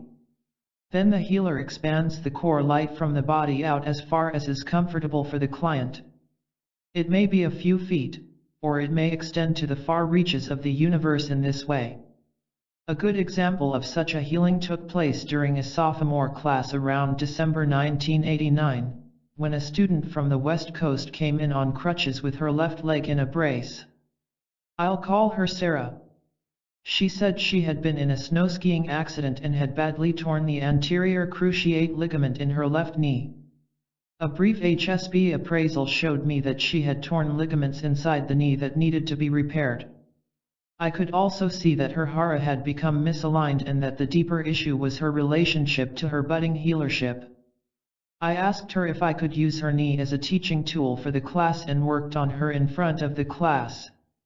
I began the healing by interviewing all the students who had worked on her before I was able to and discussed what the results of each healing were. I then proceeded to repair more of the auric field, do a hara healing, and then to upwell the core essence into the cells of her body. As a result of her healings, she did not need surgery, and her leg healed very well. I interviewed her 2 years later, in December 1991, to follow up on the effect of the healings she received. Here are some excerpts from what Sarah told me. When it first happened, I was in Yosemite. I was way up on this mountain. It was the first time I was on snow skis. I was in a class. We had been skiing all day and had slowly worked our way up higher and higher on the mountain. When I fell, I felt my knee pop out. My class kept going down the mountain. Then they stopped. I knew I shouldn't get up, but I didn't want them to come up and get me, so I got up and slowly skied down the mountain. I turned in my rental skis hobbling and aching. I stayed in my cabin that night. It was the most miserable night of my life. I was really sick. The next morning I went to the hospital. Driving back down the mountain I was throwing up. I was green. They gave me something for the pain. They said, "This is very serious. You need to see an orthopedist right away." They immobilized my leg. I went to see an orthopedist. My knee was swollen so badly that he couldn't do the fancy X-ray they can do. But from his poking and prodding and trying to get some range of motion out of it, he said it looked very serious. Everything pointed to the fact that I would probably need surgery in about 10 days. He said, "This is serious." He said that I would need to come back in 5 days, but I said I wanted to go back to the East Coast to healing class in 2 days. He looked at me and said, "You're insane. You must really want to go. I'm not going to tell you not to go, but you are going to be pretty miserable being on planes. But I'll leave it up to you." Sounds nuts to me. It turns out that the trip was fine. The airlines just gave me wheelchairs, and there were 3 seats in my row, so I was pretty comfortable. Of course, I was with Tony, a classmate, and she took care of my luggage. Tony worked on me once before I went east, right after I saw the orthopedist.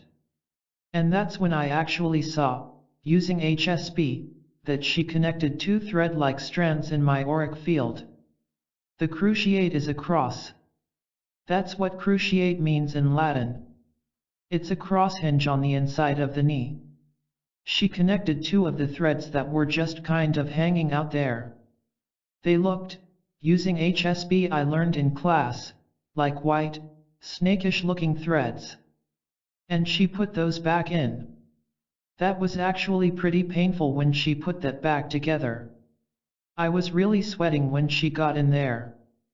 Then I came back to class and I had 3 different classmates work on it.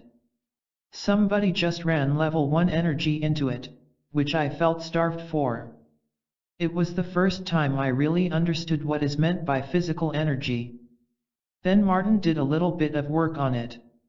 Each day someone worked on me, my knee got a little better. But I was still in a lot of pain, and there was no way I could put weight on it. Then you put me up on stage and used my knee as a teaching tool. You invited each person who had worked on me to come up and talk about what they had seen using HSP and what they did.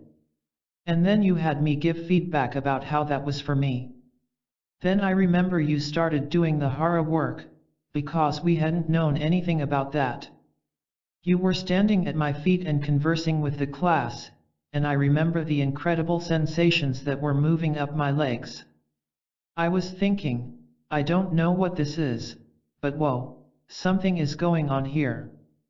A tremendous amount of sensation was running up my legs and through my whole body, and I was really feeling very affected by that.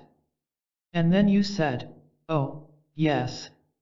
What I'm doing now is working with Hara. I remember lying there on that table with such a powerful sensation going on in my body, and I kind of went out. You did a core star closing after you did the core star, which was new. We'd never seen that before, and I didn't really know what you were doing. I was out for a long time after you worked on me. I stayed on the stage probably for an hour or two just lying flat. And I remember getting up and being able to walk on my knee after that. I wasn't bearing full weight. I was just doing a little bit of a limp, and I had walked about halfway across the floor. And you said to me, don't do that yet. Get your crutches and give it a little bit of time to solidify. After you worked on me, I felt very good. I didn't need my brace after that. But it wasn't just my knee, my whole body felt very good. I felt very solid in ways that I hadn't before. A pretty major shift happened for me from that time. A lot of things happened. I was always a skeptic about this work, and I had been questioning my place and the reality of this work. Then to have such a major injury that looked like I was going into surgery and to have the work be so effective and so incredibly helpful meant a lot for me. It really did heal my knee. It's as if I had to let myself know from a real basic level, in spite of myself, what this work really could do. It felt like a whole shift happened for me in that I got very solid in my work. It helped me connect to this work. A lot got very clear and focused for me. When I went back to the orthopedist, he was surprised and amazed at my healed knee. He watched my knee for a couple of weeks. I really went back for him. I was swimming to strengthen the knee. I worked on my own knee on level 1 of the aura a lot, mostly charging level 1 of my knee. The deeper meaning? I had had a lot of left side injuries.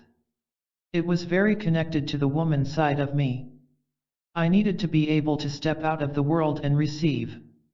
I did a lot of work on my feminine principle. I had lots of dreams about my little girl inside. I needed to surrender and receive. It was about going home to that place inside, to that place of balance, that true place inside of me that I call true life. It was also about standing on my own and believing in myself and believing that I have something to offer. Shortly after it happened, my healership began to unfold. Doing this work is a way that I get to keep coming home, because to work with people, I have to go to that place. For me, the challenge is how can I do that for myself? Opening corridors to your core. Spend a few moments now bringing your conscious awareness to the physical location associated with the core star in the center of your body, about 1½ inches above your navel. In a short time you will feel calm, relaxed, full of light, and powerful, and your sense of self will be enhanced. Opening HSP to the core star level is a wonderful experience. First you may see your own core star, in all its unique brilliance. Then, if you look at a room full of people, what you see is a room full of stars, each one different, each brilliant and exquisite. It is as if the stars sing to each other through the space filled with core light that is known as the Almighty. If you give a few minutes a day, only 5 will have an effect, to focusing your attention on this central core of your being, your life will change. You will begin a conscious path of change in your life that will take you to places you have always wanted to be able to go but couldn't get to. You may experience great spiritual heights of wonderment. You will also release issues that you have avoided facing, sometimes for your whole life. They will come to the foreground of your life to be experienced and healed. You will begin to create the things you have always wanted but have not yet created in your life. Opening the internal corridor to our core will allow the love, truth, and courage within us to come forth. This is the essential process in healing. By opening this internal corridor, healing energy automatically upwells through all four dimensions of our creative energy and flows forth to be given in healing to the self or to another person. Healing energy automatically flows from anyone who opens his or her internal corridor between the outer personality and the core star. It is easy to feel this healing energy when you are in the presence of such a person. You feel calm, relaxed, safe, and full. You have already automatically made the connection from your personality to your core through your higher self. Most people are rather shy about the true nature of being in their higher self. It feels a bit like being unveiled. It is like being undefended. So spend some time getting to know your higher self. Which parts of you are already clear, pure, and loving? When you become more aware of what those parts are, you can allow them to express themselves more. You will become more used to expressing your love and caring for others without being so shy. Our core star is our divine source. Opening the internal corridor to our divine source also automatically connects us to the external divine source of love and energy all around us, to what I call universal divinity. It is by accepting the divine within us, which is the individualized, localized God within, that we are brought to know universal God. Another way to say it is, opening the internal corridor to God creates an external boulevard to God. Or in reverse, it is by surrendering to God, or to the divine above us, below us, and all around us, that we are brought to the divine within us, or the God within. One is not possible without the other. Everything that we do originates from the core star, as does every positive intention. Pleasure is its motivating force, and it creates only joy and fulfillment. Here is the creative path that our core essence takes as it expands into the world of manifestation. As our creative force upwells from this core star, it brings great pleasure with it. As the core essence emerges into the Hara dimension on its way to our physical world, it upwells into the center of the 3 points along the Hara line. If all 3 points are in alignment, we have aligned our intent with the best in us, and we have synchronized with divine intent. In other words, God's will and our will are one. When we then allow the core essence to upwell into this divine intent, we also express our individual essence through our intent or our purpose. We express individual divine purpose. As the core essence upwells into the auric level, it upwells into the centers of the chakras and expands to permeate the whole auric field with the essence of who we are. Then we express our divine essence with our personality. When the core essence upwells into the physical level, it upwells in the nucleus of each cell, in the DNA. It expands throughout the whole body until divine light shines so brilliantly that it literally shines through our skin, and we are radiant. Then we express our divine essence through our physical bodies. It is a beautiful sight to see. Our essence fills the room, and all who are present can experience and delight in it. Here is a meditation channeled from Hyoan to bring forth your essence through each level of your being. Core Star Meditation. Channeled from Hyoan. Step 1. Hara Alignment. Bring your awareness to the Tantien, 1.5 inches below your belly button on the midline of your body. Feel the power there. Feel the heat there. Feel how it is the same as the heat in the molten core of the earth. It is a harmonic of the sound the core of the earth makes. Stay focused there until it is very hot. Bring your awareness to an area in the upper chest, about 2.5 inches below the hollow in your throat. Here, on the heric level, the soul seat in the chest is like the diffuse light around a candle. The soul's longing, the song of the soul, resides here. It is not the heart chakra. When you connect with it, sometimes it feels like a ball being blown up inside your chest. It has a very clear, spherical appearance. It carries the soul's longing. Feel the laser line now that goes from the soul seat in your chest, down through the Tian in your pelvis, and into the center of the earth. Feel the strength and silence in the room as our individual and our group purposes become synchronous. Bring your awareness to the point above your head. Straighten your spine. Don't let your head hang. Imagine a fine thread through the very top of your head. If you don't feel it, pick up a hair right at the very top of your head, pull up as if there were a string on which your head is hanging. With your mind's eye, reach up to that very tiny opening, about 1/4 of an inch in diameter, 2.5 to 3 feet above your head. You will hear a very high-pitched sound if your auditory perception is open. When you are able to place that laser line through that hole, you will actually hear it as a pop. It kind of pops through. It's not easy to find that high point. It's like a little vortex. When you find it, it's like going through into a totally different reality, way above you. If you pop through, you will find yourself within the Godhead, or undifferentiated isness. In order to get that line through, you have to completely align your physical body. Feel that very tiny laser beam half the size of your little finger, going all the way through you from the Godhead to the molten core of the earth. Feel the soul's song in your chest and the creative force in your Tian. Feel that at the same time you feel the line all the way down to the molten core of the earth. Feel that power. That's the alignment for your task. This is the bridge. This is you and the bridge between heaven and earth. Feel the synchronicity of the purpose now in the room. That same line going down right through the middle of the room is the Hara line of the group. Feel the connection from your Tian to the Tian of the group, that's in the center of the room.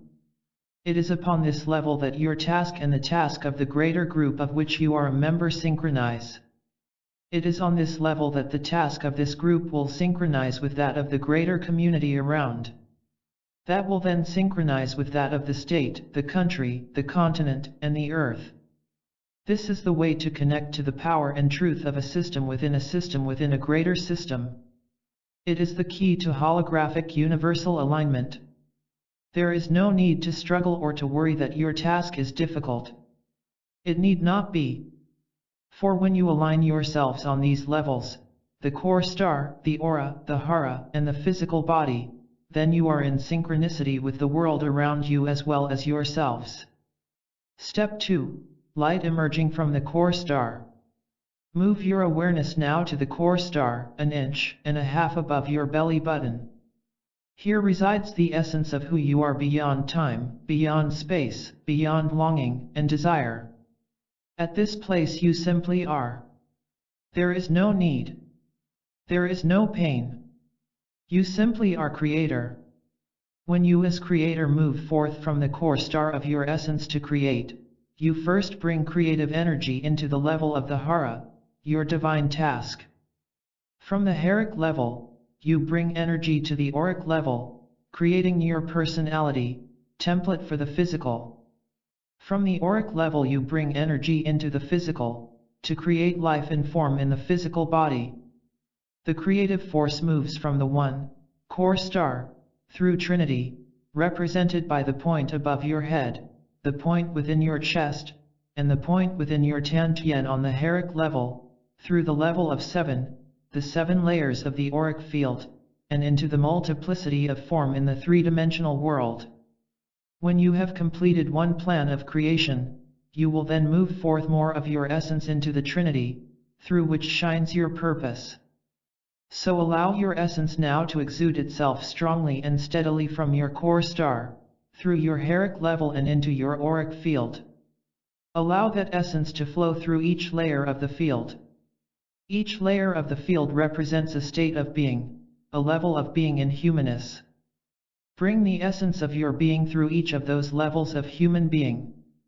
Then bring it through to the physical, to crystallize in your body, through every cell of your body.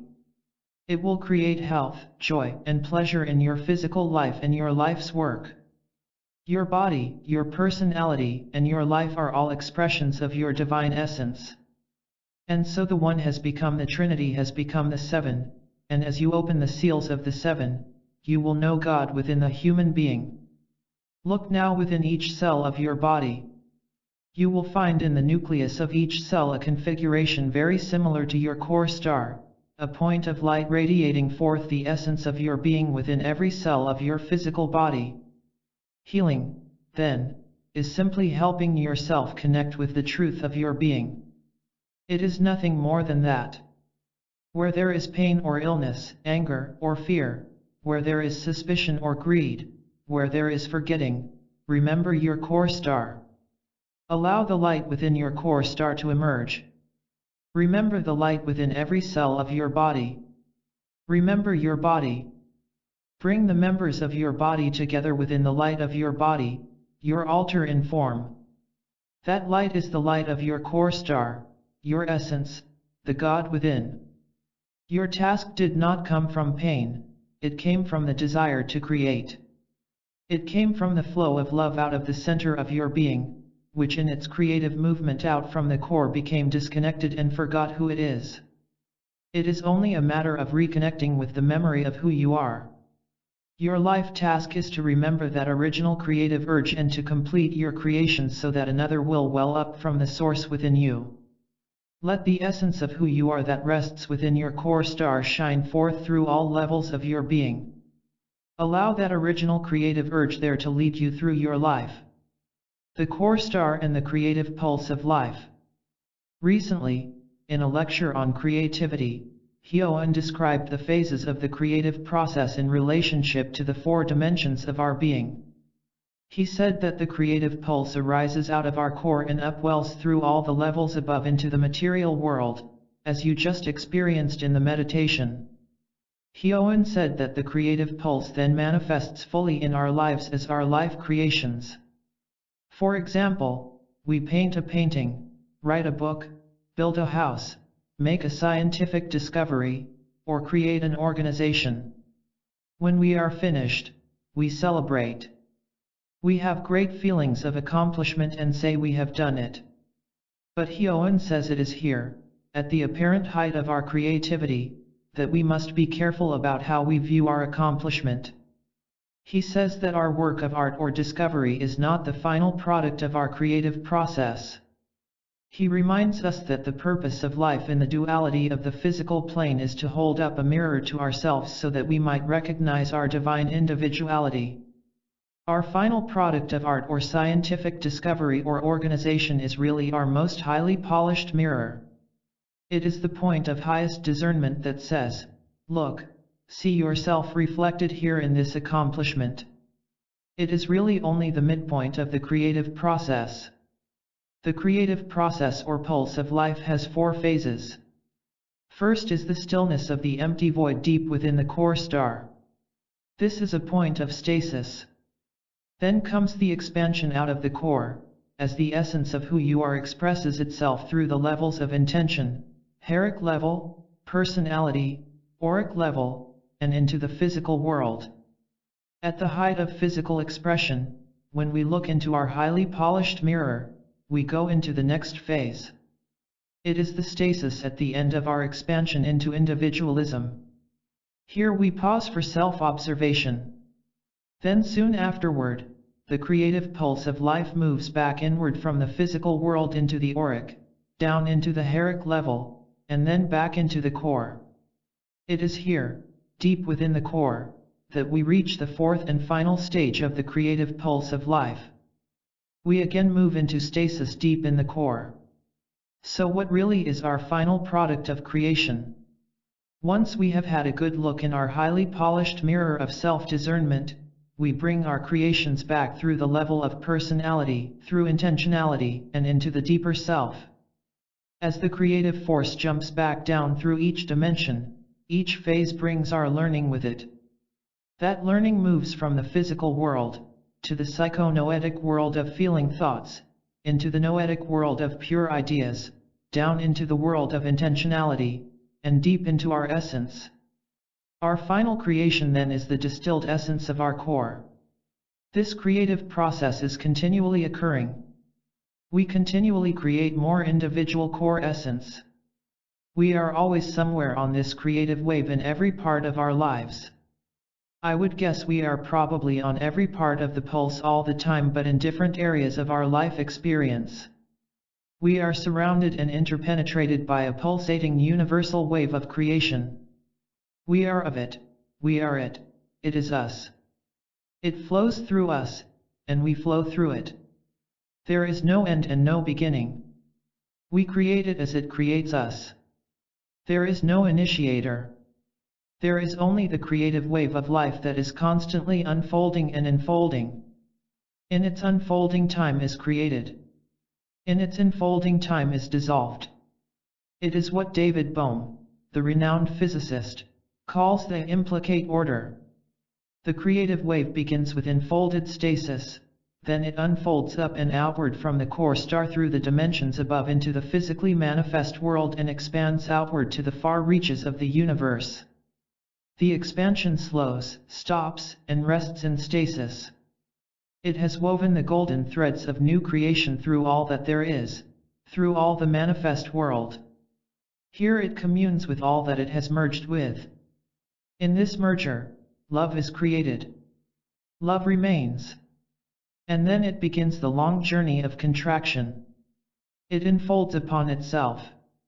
It returns through the four dimensions of our creative energies back into our core star, bringing all that it has learned and created back into the individual self.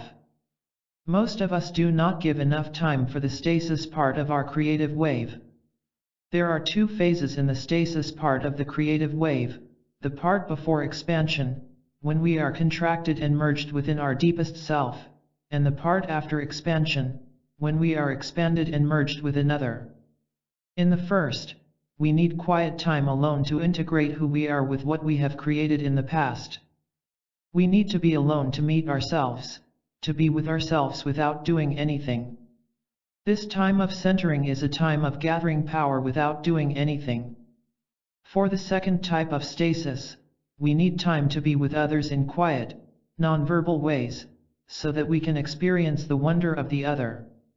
We can do this in many ways, such as by being in one-on-one dyads of silent interaction or in large group meditation, simply being together without having to do anything. Most of us really like the expansive part of the creative wave. We enjoy the tremendous amount of outward-going energy, and we feel great about ourselves. We enjoy going out into the world on an adventure to learn. We think it is exciting to go to workshops, to take classes, or to paint a picture. We feel high as we look into the creative mirror that reflects ourselves as we enter into the state of expanded stasis that follows an expansion. We want to stay there forever, and we resist a change from this state. We resist coming back down and inward. But it is important for us to remember that we need to give equal time and attention to the contraction phase of the creative pulse and the silent void of the phase of deep inner stasis that follows contraction. Many of us do not like contraction. Many of us get upset after a large expansive project and go into depression when it is finished. This is because many of us do not understand the natural contraction of the creative process, do not know how to honor and savor it to its fullest. The phase of the creative principle in which we are enfolding or contracting back into the self is the one we resist the most because negative feelings about ourselves are usually evoked in this stage. Let me explain why. In the phase of expansion, a great deal of energy moves through our bodies and energy system. This powerful energy begins to bring light to our dark, stagnated energy blocks, which brings life and conscious awareness back into them. As a result, they loosen and begin to move. Then we experience the energy consciousness in them as part of the healing or enlightening process. To say it more simply, in the expansion phase we are high on our new knowledge and our new creations. But with this new knowledge we also see our faults more clearly. It's okay as long as we focus on the mirror of our new creations, but as we contract our focus turns inward. We see faults that we perhaps have not noticed before. The problem is that we begin to judge and reject ourselves for what we can now see and feel. These judgments increase our negative feelings about ourselves, and we just don't want to feel them. Therefore, we do not want to be present on the wave as it retreats back into ourselves through the second level of our field, where our feelings about ourselves exist. So we resist the contraction. We try to stop the unfolding pulse of the wave, or we jump off it, and we interrupt the creative process. To do this, we disconnect from what we have created. We either throw it away by devaluing it, or we give it away by saying that we did it for someone else. Eventually, we even begin to believe that we did the creation for someone else, not for ourselves. It is as if we believe it is wrong to create something for our own pleasure, as if it wouldn't benefit others. This causes more pain. The reason why many of us avoid creating is because we do not know how to complete the creative process by bringing what we created back to ourselves to honor ourselves for what we have accomplished. The process of honoring and acknowledging ourselves is the process of looking into the reflective mirror of manifestation so that we can recognize the individual divine within us. It is a very important phase of the creative process. We need to learn how to experience a contraction in a positive way. Hyoen says, contracting is the coming into the self, drawing yourself within to the wisdom that has been there forever. After an experience, such as a great success or even a healing, in about 3 days' time, perhaps sooner, you will most automatically contract. This contraction need not be a negative experience. It is one where you go within the self to recognize the self and later to find the next land, the next inner horizon, the next secret sacred room within the self. It is from this inner place that you will find a new life. If you give yourself the time and the faith after each of your expansions to move inside, to sit in silence with the self and to recognize who you are from a new level, then the expansion emerges most automatically. If you allow the natural flow of the contraction that brings you inward and view it from the aspect of a positive experience, you will not need to create negative experiences in your outer life that force you to go within. Thus, by scheduling time for yourself after an expansion to go within, you will find an automatic positive flow inward. There you reach a point of silence, of sitting in the black velvet void within you that is teeming with undifferentiated life waiting to be born into manifestation. You will find this void deep within your core star. Out of that life comes a re-emergence of the phoenix. It is the new self that manifests with an additional aspect of your core essence that has never been added to the self before. We do not always allow the creative pulse to move through us unobstructively because we are afraid to experience it. It brings life experience and change. We are afraid of both. We block it because we still believe that life experience can be dangerous. We go into defense and move out of the moment of the now. Recently Hyoen gave a lecture about our choice for defense and how that choice creates healing cycles in our lives. He titled it Whom Do You Serve? Whom do you serve? Channeled from Hyoen. Center yourselves, and run through the alignment of your field, by connecting down into the earth, aligning with your life task or the Hara line, by moving through each chakra and clearing it, by bringing your awareness up through all the levels of the field, and by walking yourself step by step into the core of your being. Ask yourself, whom do I serve? Why have I come to earth? Not only my short minute-to-minute purpose, but also my longer-term one. From the perspective of the space or time continuum, you are creating in an apparently linear, moment-to-moment fashion. These creations follow the line of your intent. Each of your actions, each of your choices reflects whom you have chosen to serve. When you are present in the unfolding moment, you remain connected to your core energies and your core purpose. Thus your creative energies flow forth from your core unobstructed. You create pleasure and joy in your life. You serve the divine within you, your core. When you are not present, as in defense, you are not directly connecting with the creative energies that move forth from your core star. You are not directly serving your creative core. If you choose to protect yourself by going into defense, then you are serving the illusion that you need a defense. Your defense takes you out of the unfolding moment. It tries to freeze time to control events to stop or prevent something from happening. The intent to stop the creative flow is called negative intent. It is the intent to forget. We do not say this to you in a reprimanding way. Part of your life task is to learn to let go of your defense and learn to stay centered within yourself. Once you do go into your defense and create from there, since you are always creating no matter where you are, you then create lessons for yourself to learn. These lessons will, in time, automatically take you back to the core of your being. Such lessons can be seen as healing cycles. You exist in a fail-safe system of healing or learning cycles. It is a system that you have devised. When you blame the system, you move another step away from your core purpose or divine intent. Another circle is created. The secondary circle, of course, is another healing cycle. And in your creations, you create healing cycles that can be considered to be either of primary or secondary order. In your moment-to-moment, back and forth movement between positive clear intent and negative intent, you create first joy and then more healing cycles, through which you will go in your healing process. One supports the other. The more joy and pleasure in your life, the greater the foundation upon which you will rest as you go through cycles of learning and healing. The more learning you achieve, the more faith you have in your healing cycles. The more you accomplish in your life, the greater the pleasure and joy you can create. Thus your moment-to-moment process of creating your experience of life always brings you ultimately more to pleasure and joy. I am here today to tell you that your healing cycles need not be so painful.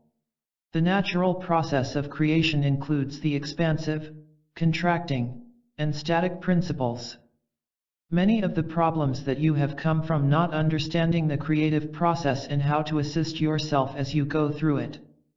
The new cycles of lessons that lie before you will be easier if you stay with the truth of the self, that is, the truth of who you are in the moment, what you are capable of doing in that moment, and what is right for you to do in that moment.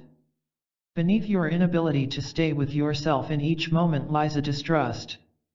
But you resist contraction, assuming that it is going to be painful. Consider the possibility that a contraction is defined as going inside or enfolding to bring all of the treasures from the world that you have touched while you were in your expanded state to your inner self. In contraction, you bring those gifts down and place them on your inner altar for self-acknowledgement of what you have accomplished. Contraction is sitting in those gifts, sitting in those learnings and bringing them to the inner child. It is laying them on the altar of the inner child that was wounded long ago and saying, "Here, look what I brought you from the outer world." Just as an adult, a mother or father, brings gifts to a child, a contraction brings gifts to the inner child. One of the great traditions in this culture is that when parents go on a trip, they bring a gift home to the child. That gift is not only for their own physical child but for their inner child. Many times their child inside enjoys that gift as much as the physical child, and indeed sometimes more, as you have undoubtedly experienced. So bring these gifts to the inner self. If you are in a contractive phase because you have just had a powerful expansive life experience or deep learning, then allow yourself to be taught from the contraction. If you are experiencing pain, then allow that to be the teacher. Do not hide. Do not force yourself into a defense that will cause you to hide. If you must do a job, then do it from that place. If you are a teacher, then teach from that place. If you hide, your work will not express your essence. It will not be full. By allowing yourself to be undefended while you work, you will move to a state of pleasure. Now what I am asking you to do is indeed very difficult. I am, in a sense, asking you not to do what you have always done to make yourself feel safe when you do not feel safe. I understand this and say it with full compassion. We are here for you, with you. We move with you at the boundary of your creative wave. And as you may have experienced during a healing session, when your healer is with you moment to moment at the boundary of your creative wave, the pain is not so great. It simply becomes a wave of life that is expressing itself. So when I ask, whom do you serve? Consider that who you serve is the God or Goddess within you. That the source you are serving is the core star, the expression of the true individuality of God. And that if you question what to do next, or where to go or what to say, then move to the center of your being. If you encounter the inner wounded child, as you move to your core star, take it up into your arms and take it with you. Allow that core star to expand within. If that means that you need a few moments before you speak to answer a question or follow through with an activity, then take the time, because that is how you can be in your truth no matter what is going on the outer level, in the outer world. Simply say, I need time right now. I need to catch up with myself and find the edge of my wave. When I find it, then I can commune with you. But before so, I am not even in communion with myself. How can I commune with you? When you are in the moment, being with yourself, with your wave, you are most perfect and most synchronized with the world. If you wonder why certain days flow effortlessly, it is because you are in synchronicity with your creative expanding, resting, contracting, resting creative wave. And of course, when you are with yourself, you are with the universe, with all that there is, with the divine that is manifest in the physical as well as the spiritual. That is your most natural form. That is who you are. That is who we are. For we are a part of you, as you are a part of us. As you descended into the plane of the earth that carries both joy and sorrow, you forgot these truths I have spoken. You split into duality, leaving your guide in the spirit world. We the guides can be considered to be that which you will become and that which you already are. Yet you are more. So if you hold your personal guide in high esteem, realize that he or she is you. The portion of you that is incarnated carries a bit more forgetting than that which is manifested within the guide. That is the only difference between us. And we are always here to remind you and to bring you into synchronicity. That is the nature of what this work is about. It is a gift that you bring to the earth and the gift that we bring to you. So as you move through your healing process, walk with yourself. We walk next to you, close to you, within you. Move through the creative way that is you. You will be most delighted with what the creative force within you has for you. Self-healing by being on the pulse of the creative wave. Healing and remaining healthy means becoming consciously aware of and staying on our creative wave.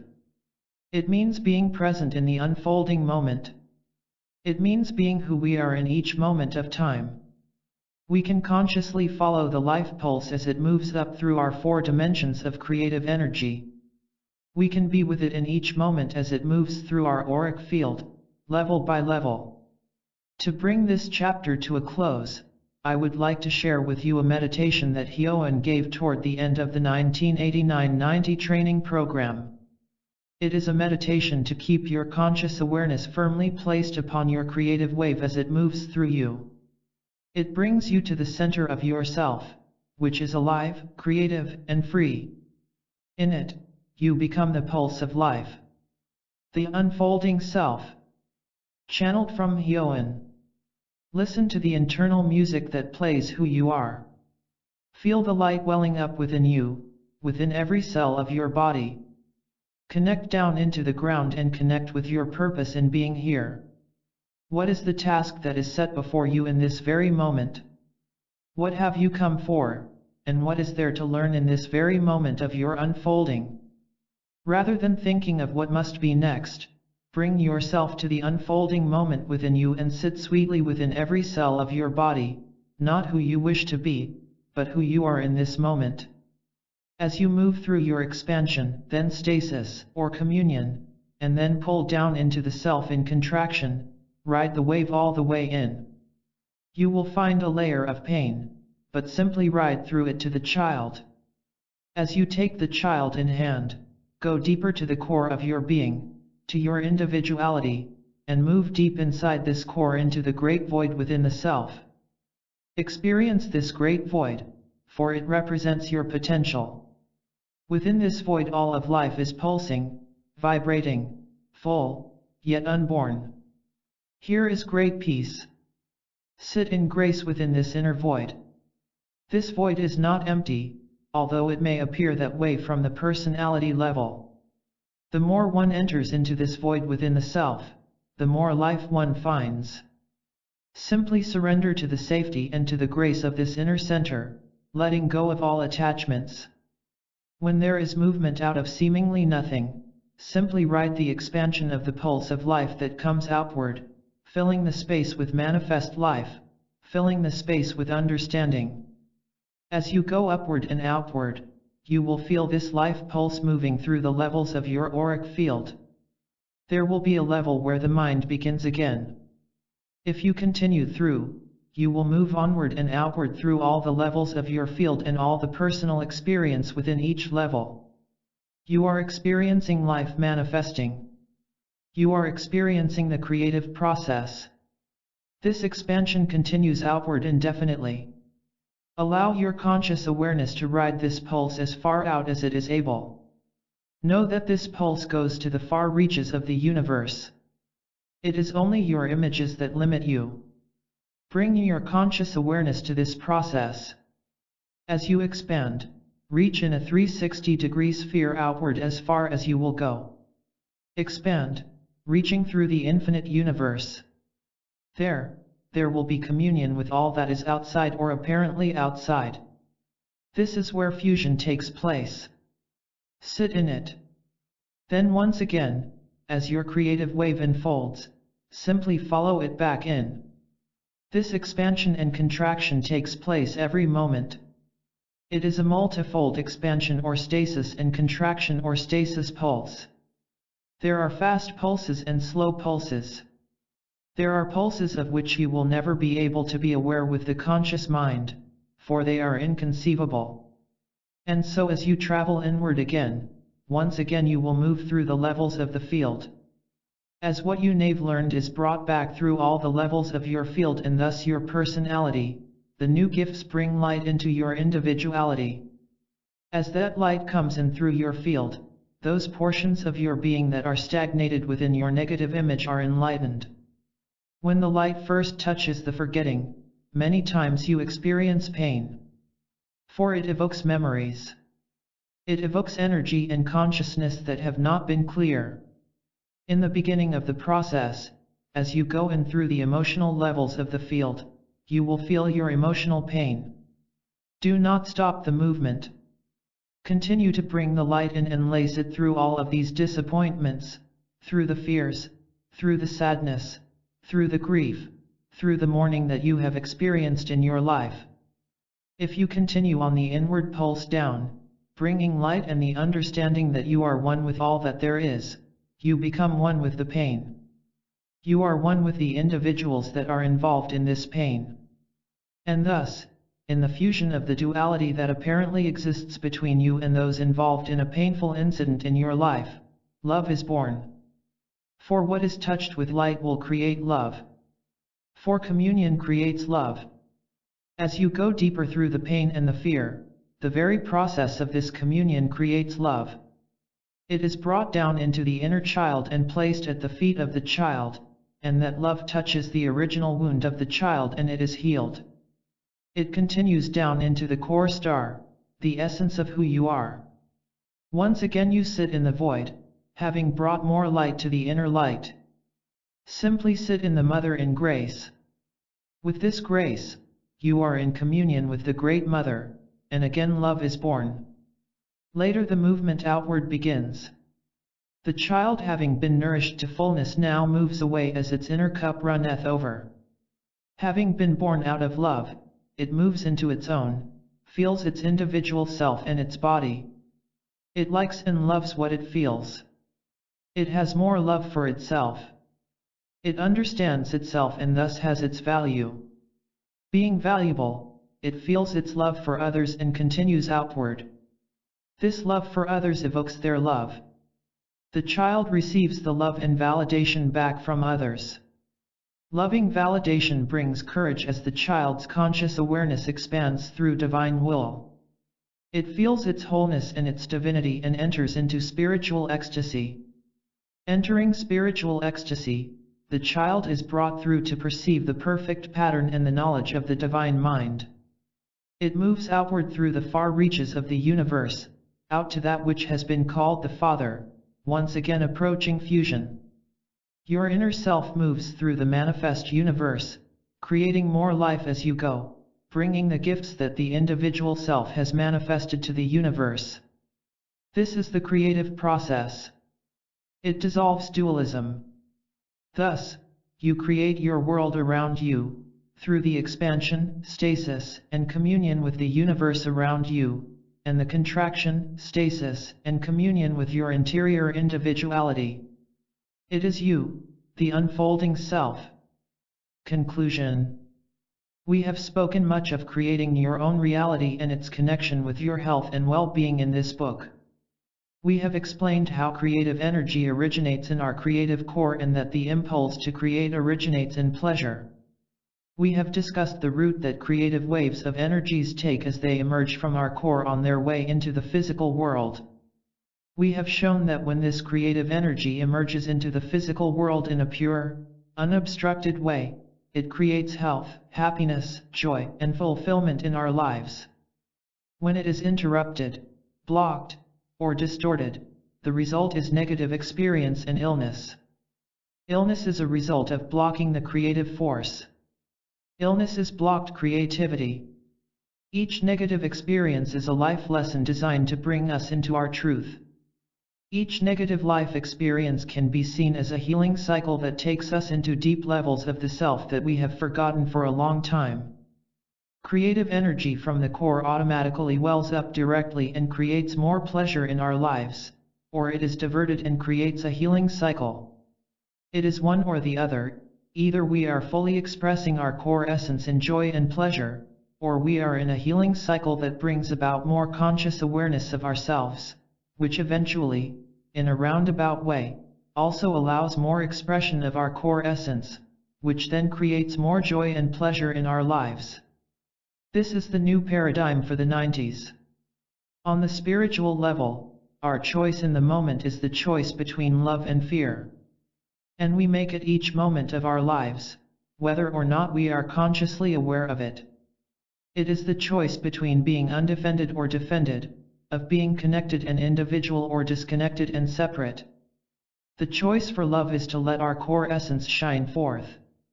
If we can't make that choice in the moment, then the next choice for love is to accept our human condition as it is and to work through another healing cycle or life lesson and gain more self-awareness. There are no judgments on which we choose.